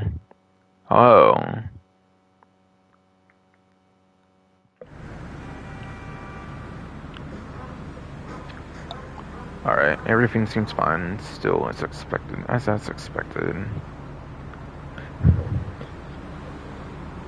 Yes. So again, before I got really interrupted there, fuck ass, bro. Like, what, exactly 1.3 million or something? 915,600 per buy it now. If selecting is a getaway vehicle for a Diamond Casino Ice as a host, and completing it, 981,000 or whatever over to not 9, yes indeed, but $686,700. Almost $300,000 off that price. Then, yeah. Pretty nice savings, I guess, if you consider to buy it now and a trade price, since I have both of them displayed, since I've not got that one yet as a trade price. Though I think I do actually in the vehicle. I just did buy it now, I guess. Again, drift races, kind of useless to own one for drift races, and it's only going to be aesthetically different. Unless you're just a diehard fan of drift races and just want the aesthetics to be different on your Drift Yosemite or something, then yeah, you're getting the same performance as everybody else, or it's like custom or not on a drift race, so not a big deal there. Could be kind of fun to swap some low grip tires on a custom one though, I guess. To be fair, as well in addition to drift, if you can do both at the same time, perhaps.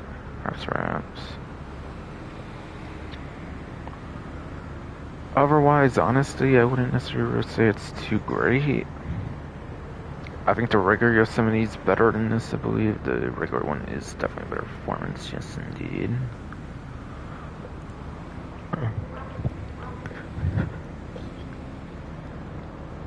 Should be for muscle car class, pretty sure. Yes. According to the spreadsheet, roughly 142's vehicle spreadsheet, Drift Yosemite is apparently in the B tier.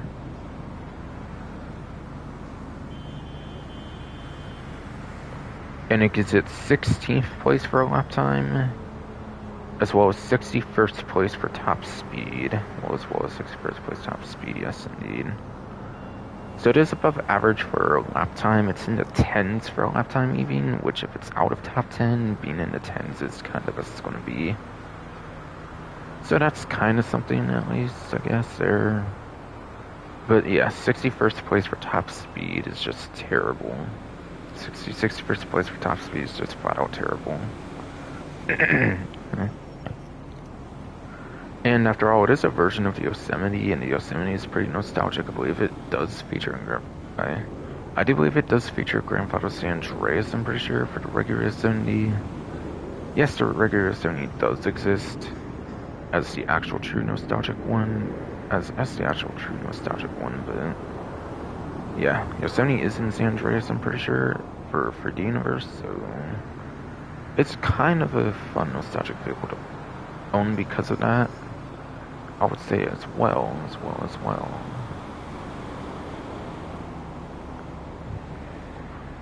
So that's cool. But yeah, not really the greatest in terms of top speed, especially, but yeah.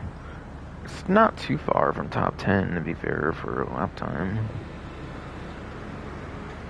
It might be worth consideration if you're a big fan of drift races. Might be worth a consideration if you are kind of a big fan of drift races.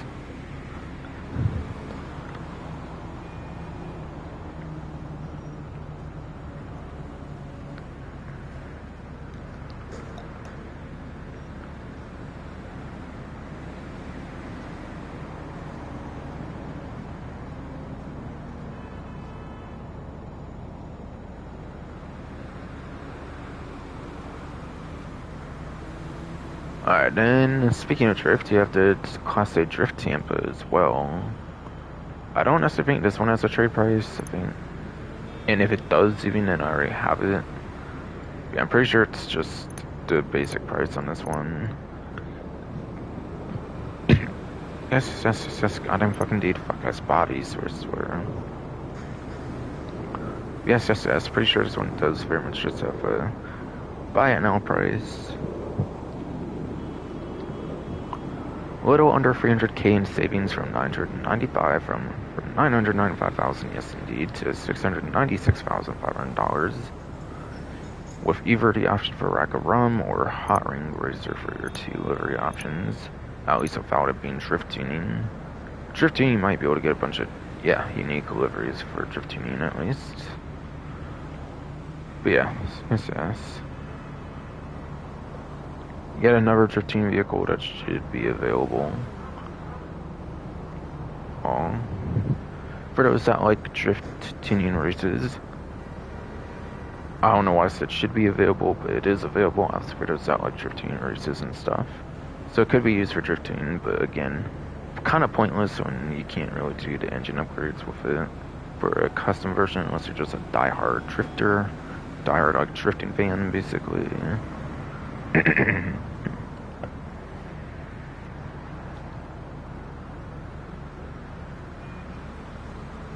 But yes.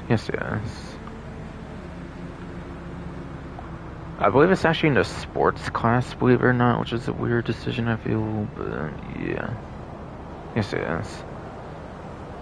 It was kind of the first of its kind, I feel, for a vehicle, for like a drift vehicle in the game, I guess. So I guess they didn't know how to classify it, I guess. Yeah, it is in the sports class. Wow. It even manages to be in the top of the K tier for the sports class. yes, fuck ass bodies, I swear.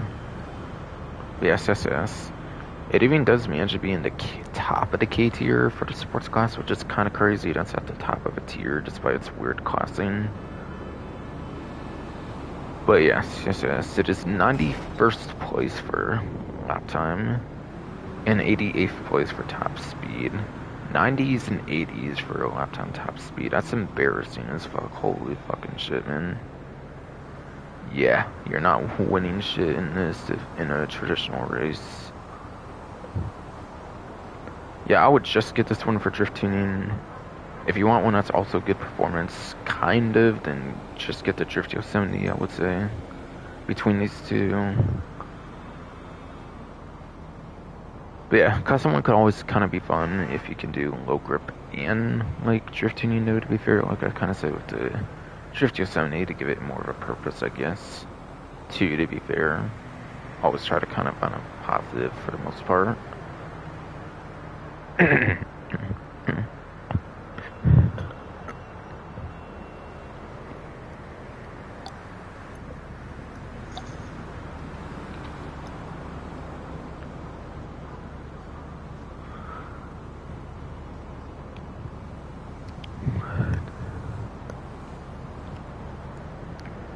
And yeah, I think there's like, what, 2 more vehicles, I think, still to go over, I think.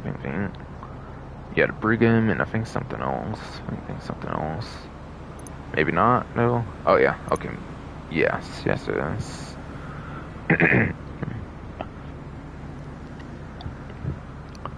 So, the Albany Brigham is a muscle car. It does previously feature in Grand Theft Auto 2, believe it or not, which I didn't know when I initially made my leak video, but yeah. It does previously feature in Grand Theft Auto 2, which is interesting. So it is a kind of old school nostalgic vehicle, actually, since it is in GTA 2, apparently. So if you have any nostalgic for that game or that vehicle, then it could be something worth getting there. 1,499,000, 1,049,000. Getting almost 450k off of it, it looks like, on 30%. But yeah. The most unique thing about it is the unique like livery you can get during like the Halloween like event for the Ghost Exposed. Ghost Exposed event can get you a unique livery that most people may already have since it's been available like 2 times I think already for the Brigham livery for the Ghost Exposed. But regardless, the Brigham apparently for the muscle car class is in the top of the J tier according to the spreadsheet. And that gives it 64th place for lap time and 65th place for top speed. Again. 64th place lap time, 65th place top speed. Yeah, it's in the 60s for both. That's garbage as hell for a class of only 86 vehicles in the game.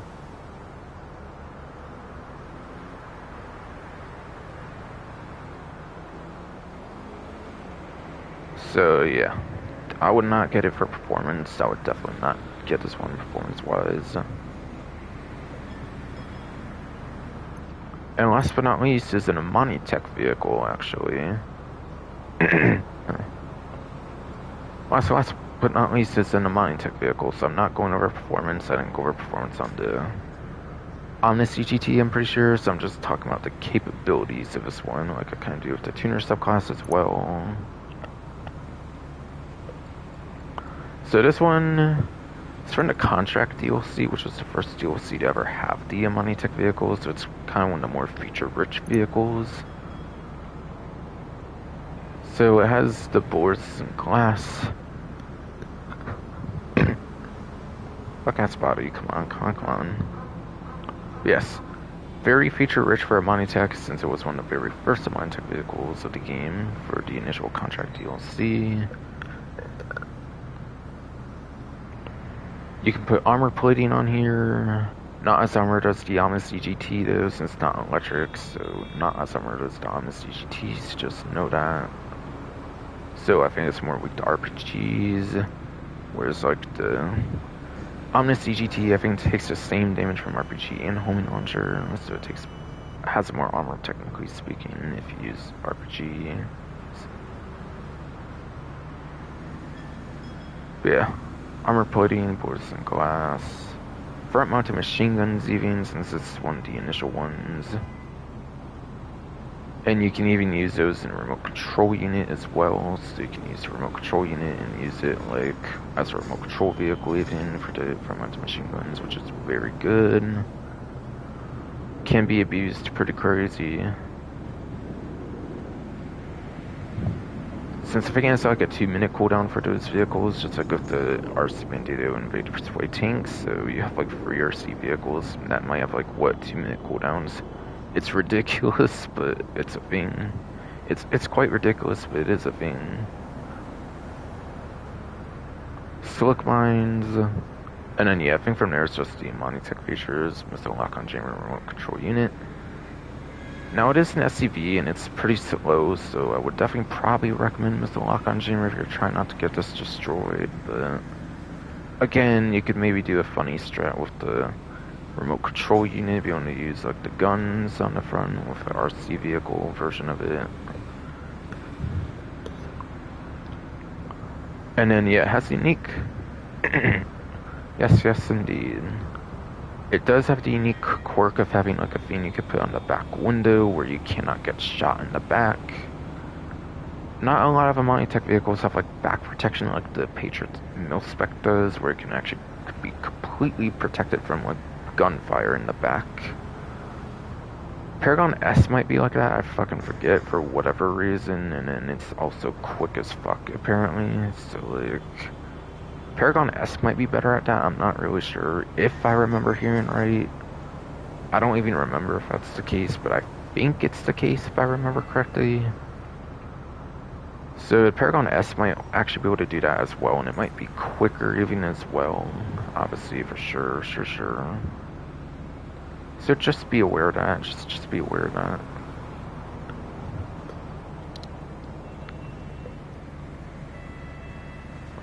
So it's still pretty good. It is still pretty good, even if the Paragon S does that. At least you could do the remote control unit with the guns, like I said. Which, yeah, I know you can do that with a lot of other ones too, but still.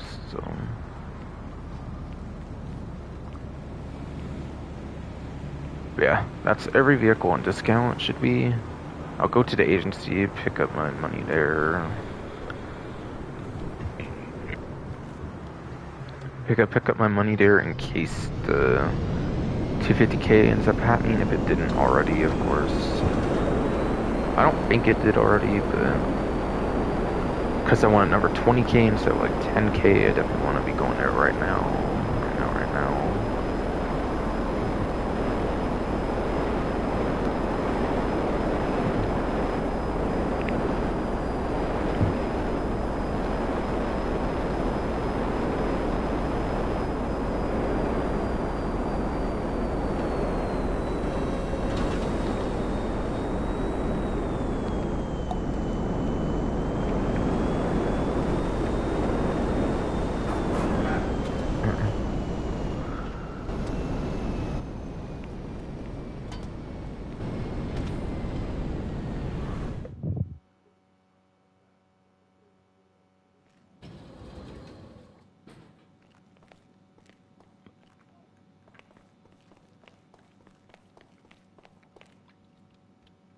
God damn, 1 o'clock p.m. already?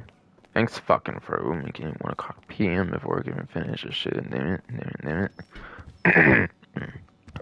And then, yes, fucking goddamn fucking indeed.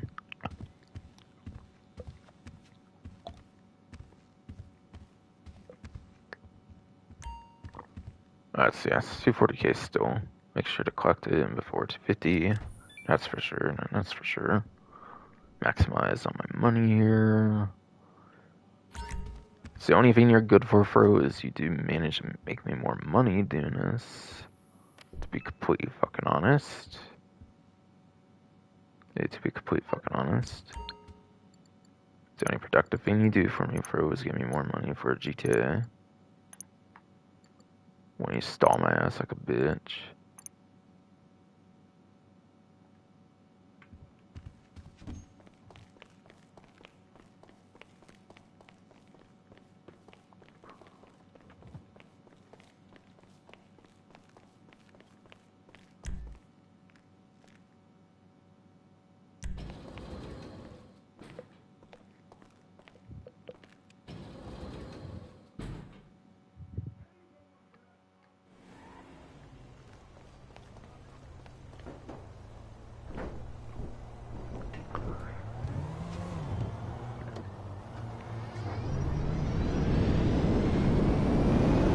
Yes, this is $18,592,648. It looks like they're cool.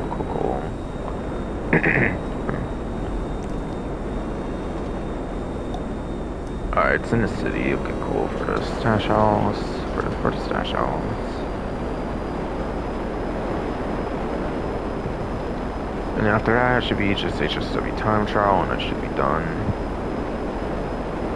And yeah, I don't know why. I think it was because I was tired. I kind of forgot to do HSW time trial earlier, which I kind of have been doing, basically. Though, if my streams do have issues and stuff, I probably shouldn't, honestly.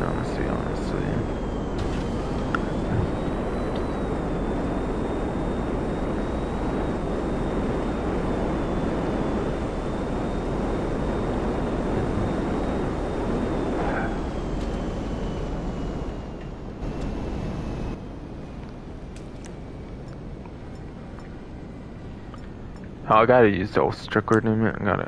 I have to make myself use the strict word limit. It's killing me and I haven't used it at all here. Because I'm not doing the priority file and like the clothing thing, like I said. Like I said, I'm not doing both of them. So I just decided I'm not gonna do any. I wasn't gonna do both, so I decided I wasn't gonna do like any of them really.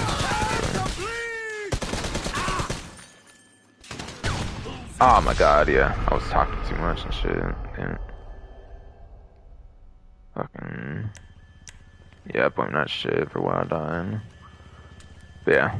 I decided I'm not going to do any files on this stream just because I don't want to be pushed to do 2 of them on stream. When I already did like 50 plus. When I already did fucking 50 plus, for fuck's sakes. Fuck's sakes.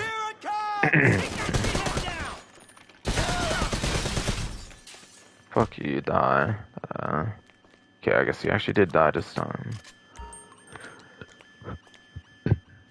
Send this time. Lucky me. Here's the combination. 5291. It looks like. Okay. Pretty sure I saw that right, anyways. Pretty sure I saw that right, anyways. Went over somehow. Rip. Hold on. 52. And what's it? 91, 95, 97 or something. Fucking 91. Did I even say any of his numbers? Did I even say that number at all? What the fuck?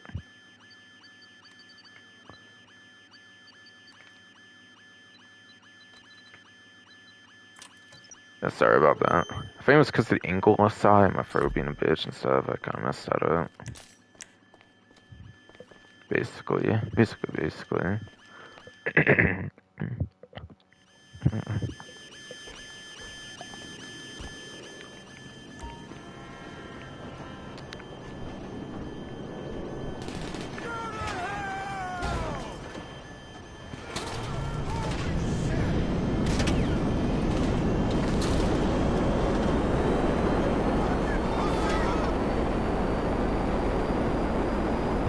Okay, so this one is Counterfeit Cash Factory.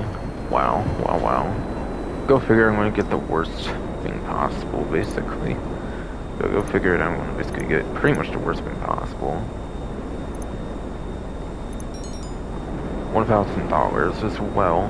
That totally makes up for getting the worst business of the game, pretty much. Or one of them, anyways.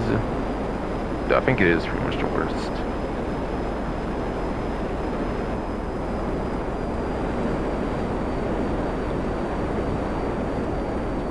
So I'll go over here, see if I can do the Fireball ESP for any reason. For any reason. Oh, what the fuck? I didn't do the hold. What? Come on.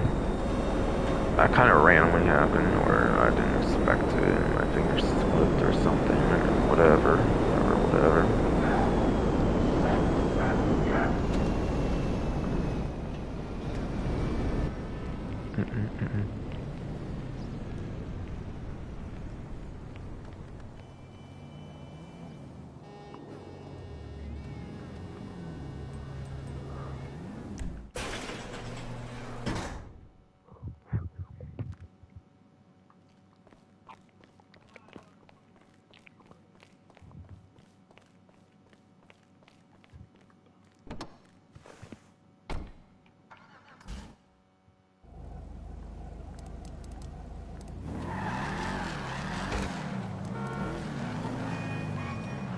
But yeah, watch them do like a whole patch and they didn't fix the Fireball ESP in the time trial, so.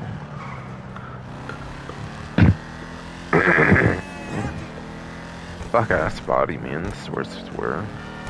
Yeah, watch them do a whole fucking patch on this literal Tuesday, January 21st, and they still don't even like fix the like Fireball ESP basically for being able to be used in the HSW time trials.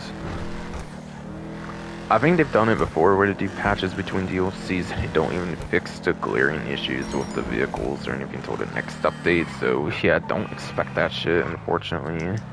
Do not, unfortunately, be expecting that shit.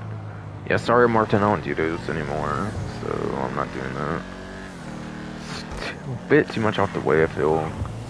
It's a bit too much off the way since I have to use a certain weapon, which means getting out my jet and stuff, which I'm not the biggest on, really. Unless it's for, like, cart me reputation, for example, for, like, the exports, whatever. But yeah, moment of truth is still broken. Bruh. Whole downloadable update and they couldn't even fix that. Are you fucking serious right now? Are you fucking serious right now? Sad. Well, I might as well take the GPS route then, huh? Since there's no rush anyways. There's no rush anyways.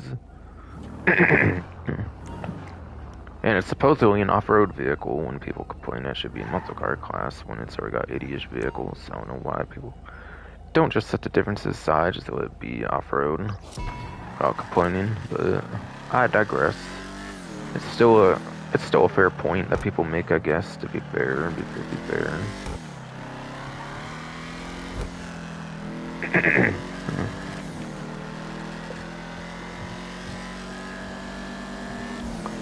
But yeah, bruh. Imagine actually leaving that like that in the game, having the nerves to do that and everything. And the only thing that fixed like 3 fucking crashes. Crashes in a general sense, and then 2 particular ones on the fucking Xbox consoles. What the fuck was the point in that? Like, what was actually the point in that, though? I only had like 1 crash all DLC, and I had to be in like a public lobby for like a real long time and shit, too, I'm pretty sure. Pretty sure. At least for my personal experience. Oh, well, there's no point in fucking caring about this run anyways. When you can't even complete it with the Fireball ESP. But I kinda wanna show how bad this route is, and it's like the perfect example of this. Oh fuck, did I miss? Okay. No, there's one later on, and that was probably better. But yeah, I'm going slower than I'm supposed to be in an actual run, probably, with some mistakes I've made, for sure.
Yeah, see, if you mess up there, you can literally even fall in the water pretty easily too.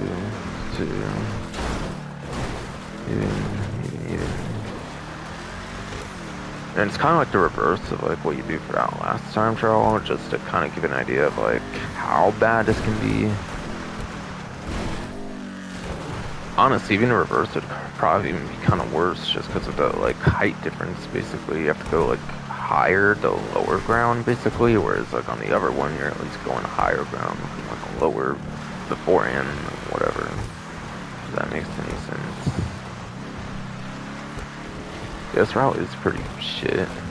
Oh, and okay, yeah, that's right. You're supposed to get through, like, do I even risk this or what? Fuck it. Can't even beat this anyways. Oh shit, I did it, no way. No way. Yeah, I went way too slow there, but it doesn't even really matter, because you can't beat it with it anyways.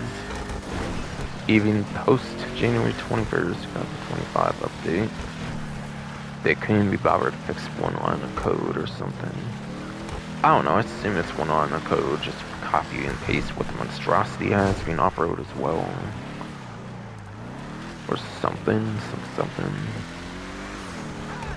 Where are we hanging out? And then yeah, I'll do the hard way back, I guess. Which, yeah, it might be 5 hours stream, which I wasn't intending on, of course, but yeah, I was just pretty tired. So instead of 4 hours, this shit will be 5 hours. It's just barely, it seems. Oh well. Not that I care anyways, but still.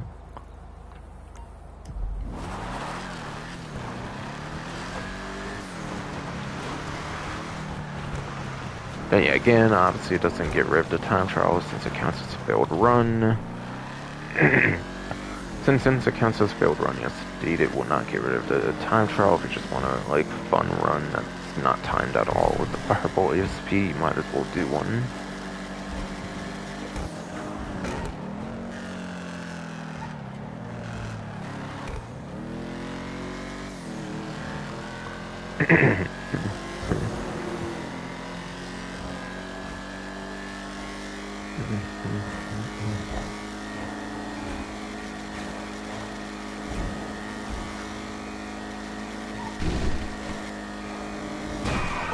Oh shit.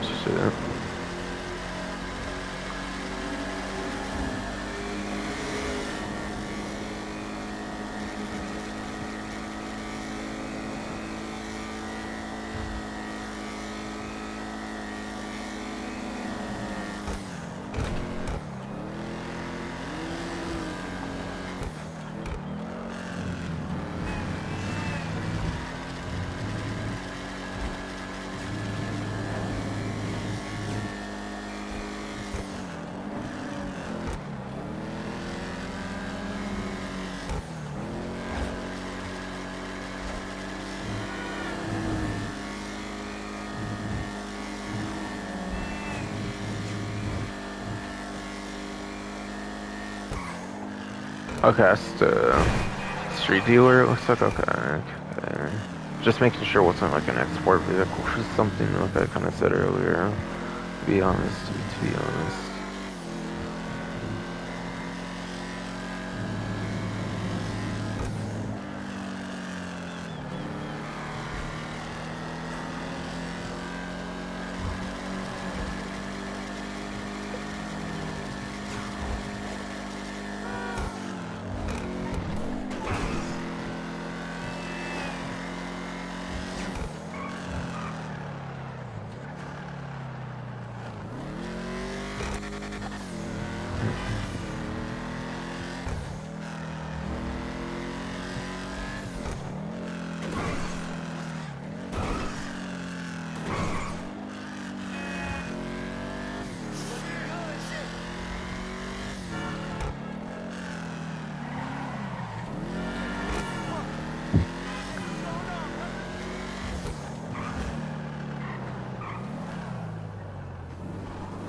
Oh shit, man. I actually kind of felt like I was about to squeeze through those, damn it, 'cause I've been pretty lucky with this. I feel all that drive, damn it. No, no, no, you ruined it, fucking game, damn it, damn it.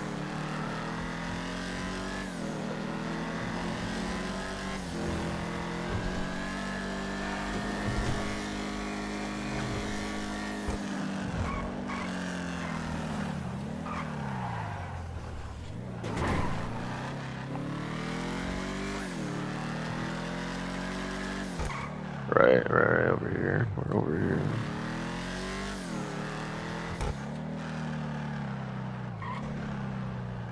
But yeah, it's so sad they do a whole downloadable update and they can't fix that, dude. It's so pathetic, man. That's so pathetic, man. Next time, don't do the HSW vehicle early if y'all can't get the timer right. Next time, just do not please make the HSW vehicle early for it like that again if y'all just cannot get the time right for it. Seriously, that's so sad, though. That's so sad, though. Because I really want to use it in actual runs, but if they don't fix it the whole time in the Banshee GTS and I do them like both kind of like one stream each time, then I'm probably just going to go to a whole nother vehicle from like day one or something for next gen.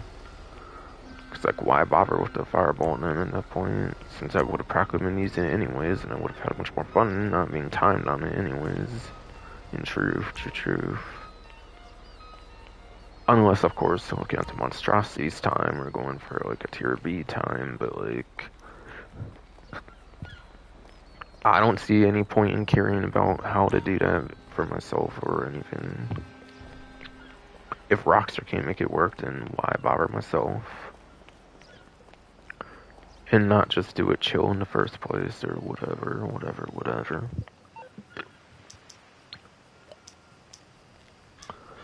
So if anything, it's like I need two vehicles and one done, kind of. You calling for some wheels? I'm Johnny on the spot. I'll hook you up.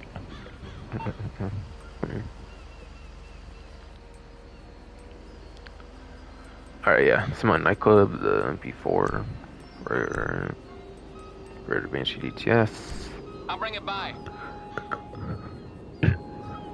4-4 Banshee GTS, yes, indeed.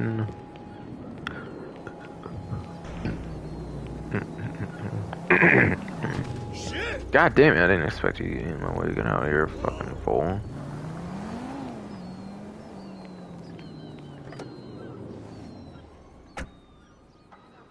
Fucking dickhead AI, damn it.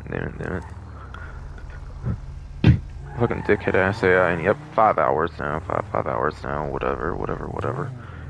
Would have been 4 had I not fell asleep. Would have been 4 had I not fell asleep, maybe 3 without this throat shit, sadly, but whatever. I really don't care, honestly, really don't care, honestly.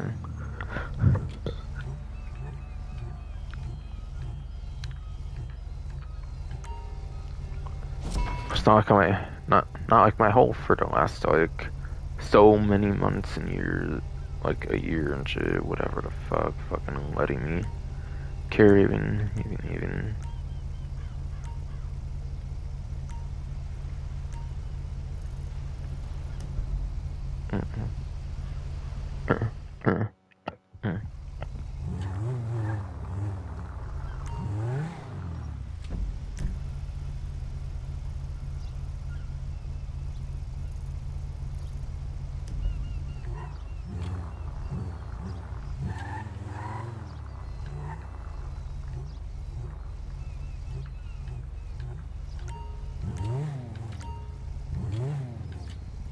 Alright, going with it now.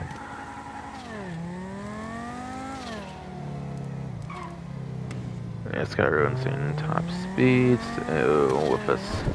With this alternate route, a really good top speed should be really insanely good for this one. I'm hoping. But watch me just jinx it now.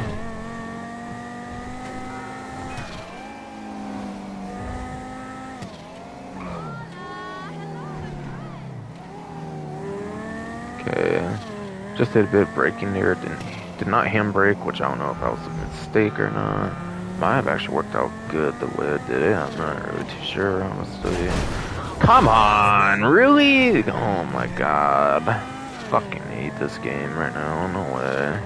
No way, no way did that actually happen. Fucking bruh. Fucking bruh. How the actual fuck? How in the actual fuck, man? I thought I was about to hit that vehicle, actually, not gonna lie. Okay, I'm surprised I didn't hit anything else. How many couple times I got close and shit. Is there a person there to hit? What the fuck? Oof.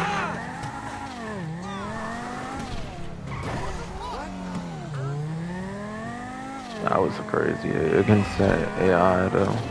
For sure, for sure.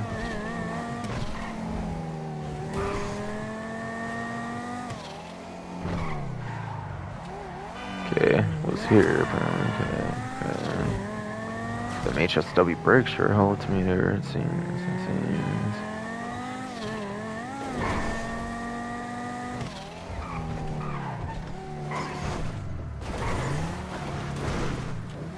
Hey. I even had to jump to get to the highway quicker. Kind of. Or, I don't know, it's kind of debatable if it gets there quicker or even helps or anything. I just like to do it for fun's sake, to be able to be fair. Feels savage as fuck to... Definitely feels savage as fuck to do that, though. No doubt.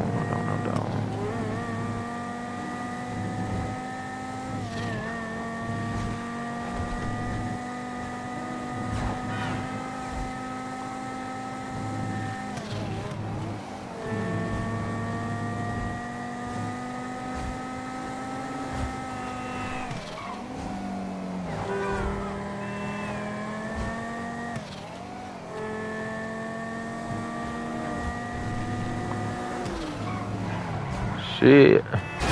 No way, come on. Are you kidding me? Go. Fuck. Stupid character, you got stuck, bro.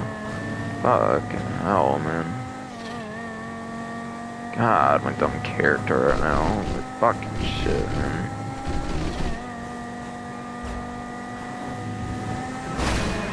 God damn it, stop crashing. God damn.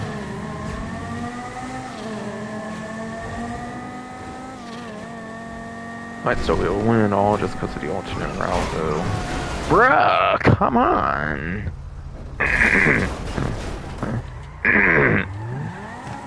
Bro, you're falling if I lose, isn't it? Isn't it?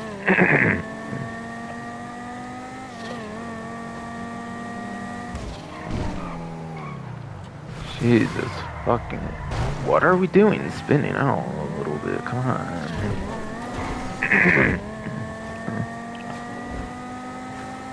Probably not gonna happen, is it? Might just barely happen, I don't know though.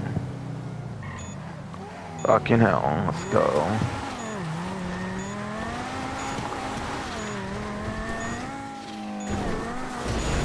No! Come on! Why? Fucking game, man. Fuck.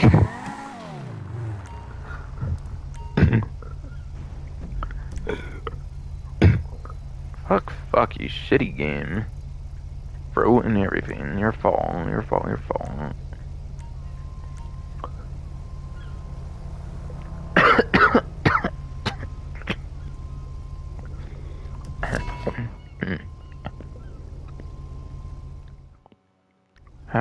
God fucking damn. Fucking bro. God, nothing but trouble to stream, huh?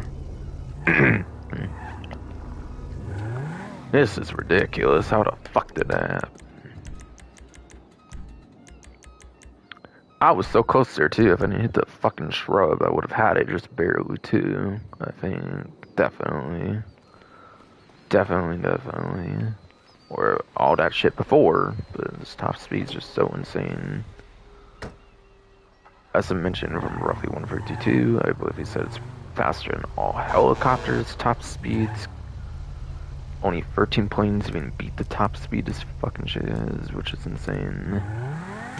And with the alternate route, you're getting all kinds of top speeds, so yeah, I guess it's not too surprising it went as shit as it did then.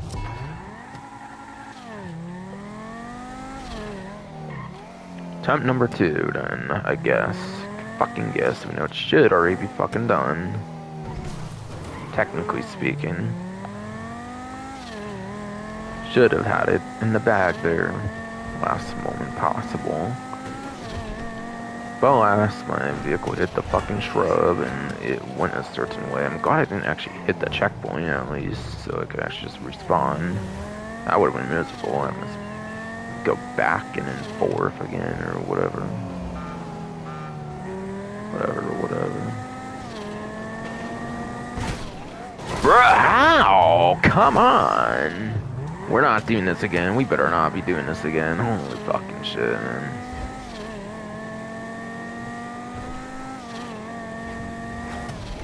Holy hell, I'm surprised I get hit by that. This fuck ass game all the time.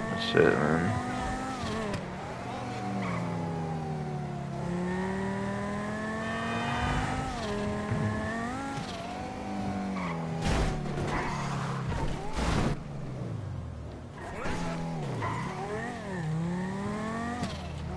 My part sure went a lot better with the ramp hitting thing, because you know, like NPC on foot there, come on, and now we're doing this, come on. Like, come on. Fucking drive right, you stupid fucking character, fucking hell.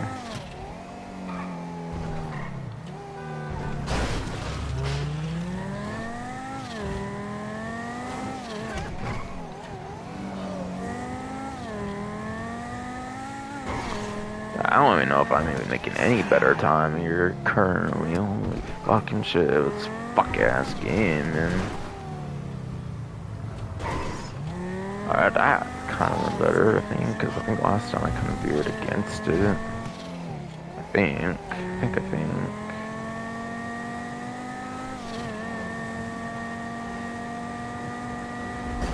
Wow, what the fuck? That character almost hit me, I'm pretty sure. Fucking AI fuck.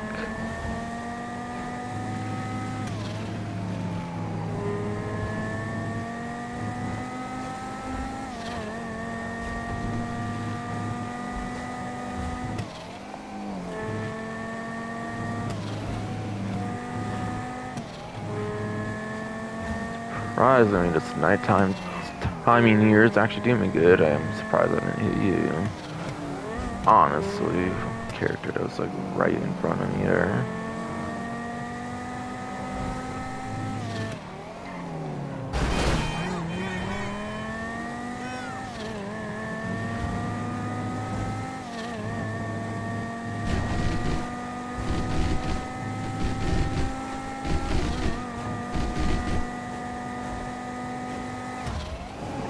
Oh my god, I'm surprised I didn't hit anything there. This one's actually going pretty good at this rate, and this is how the first one should have went, pretty much. If there was going to be mistakes, not how it did fucking go. It's fucking Lee. Okay, actually, if I was going to hit something there, not gonna fucking lie. Never know if it's insane top speed shit. Anyways.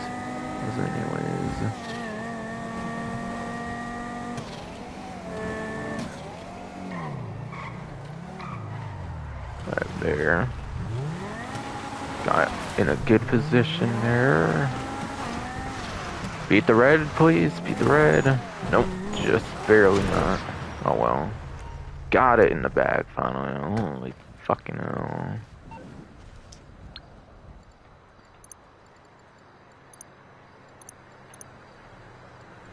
I mean, I could have probably not even collected the agency thing for a bit. Of course, had it happen the first time too, for a few minutes more.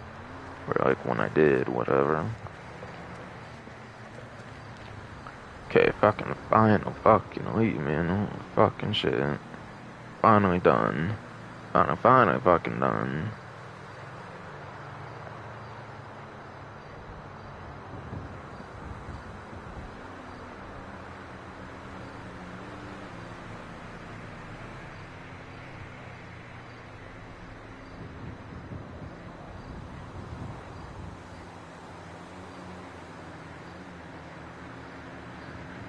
Yeah, looks like I definitely went for all the discounts now too, so didn't really get to check on that to make sure earlier. Didn't really find an opportunity to do that, so yes. Okay, yes. Stream seems to be good. Stream does seem to be good. Showing gameplay and everything all that time, despite every little thing that happened here, bruh. I was zooming in and out on my phone to reload it. Are you fucking for real? Fucking for real, man.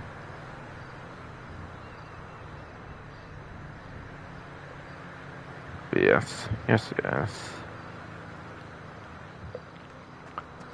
Yeah, I think this definitely truly finally gonna be it for this stream, though. Past one fucking 30 somehow. Maybe would not have happened, of course. I had to do the second run there, and my bro falling asleep especially like crazy and everything. Not just falling asleep, but taking naps is what I was saying, obviously, in the stream.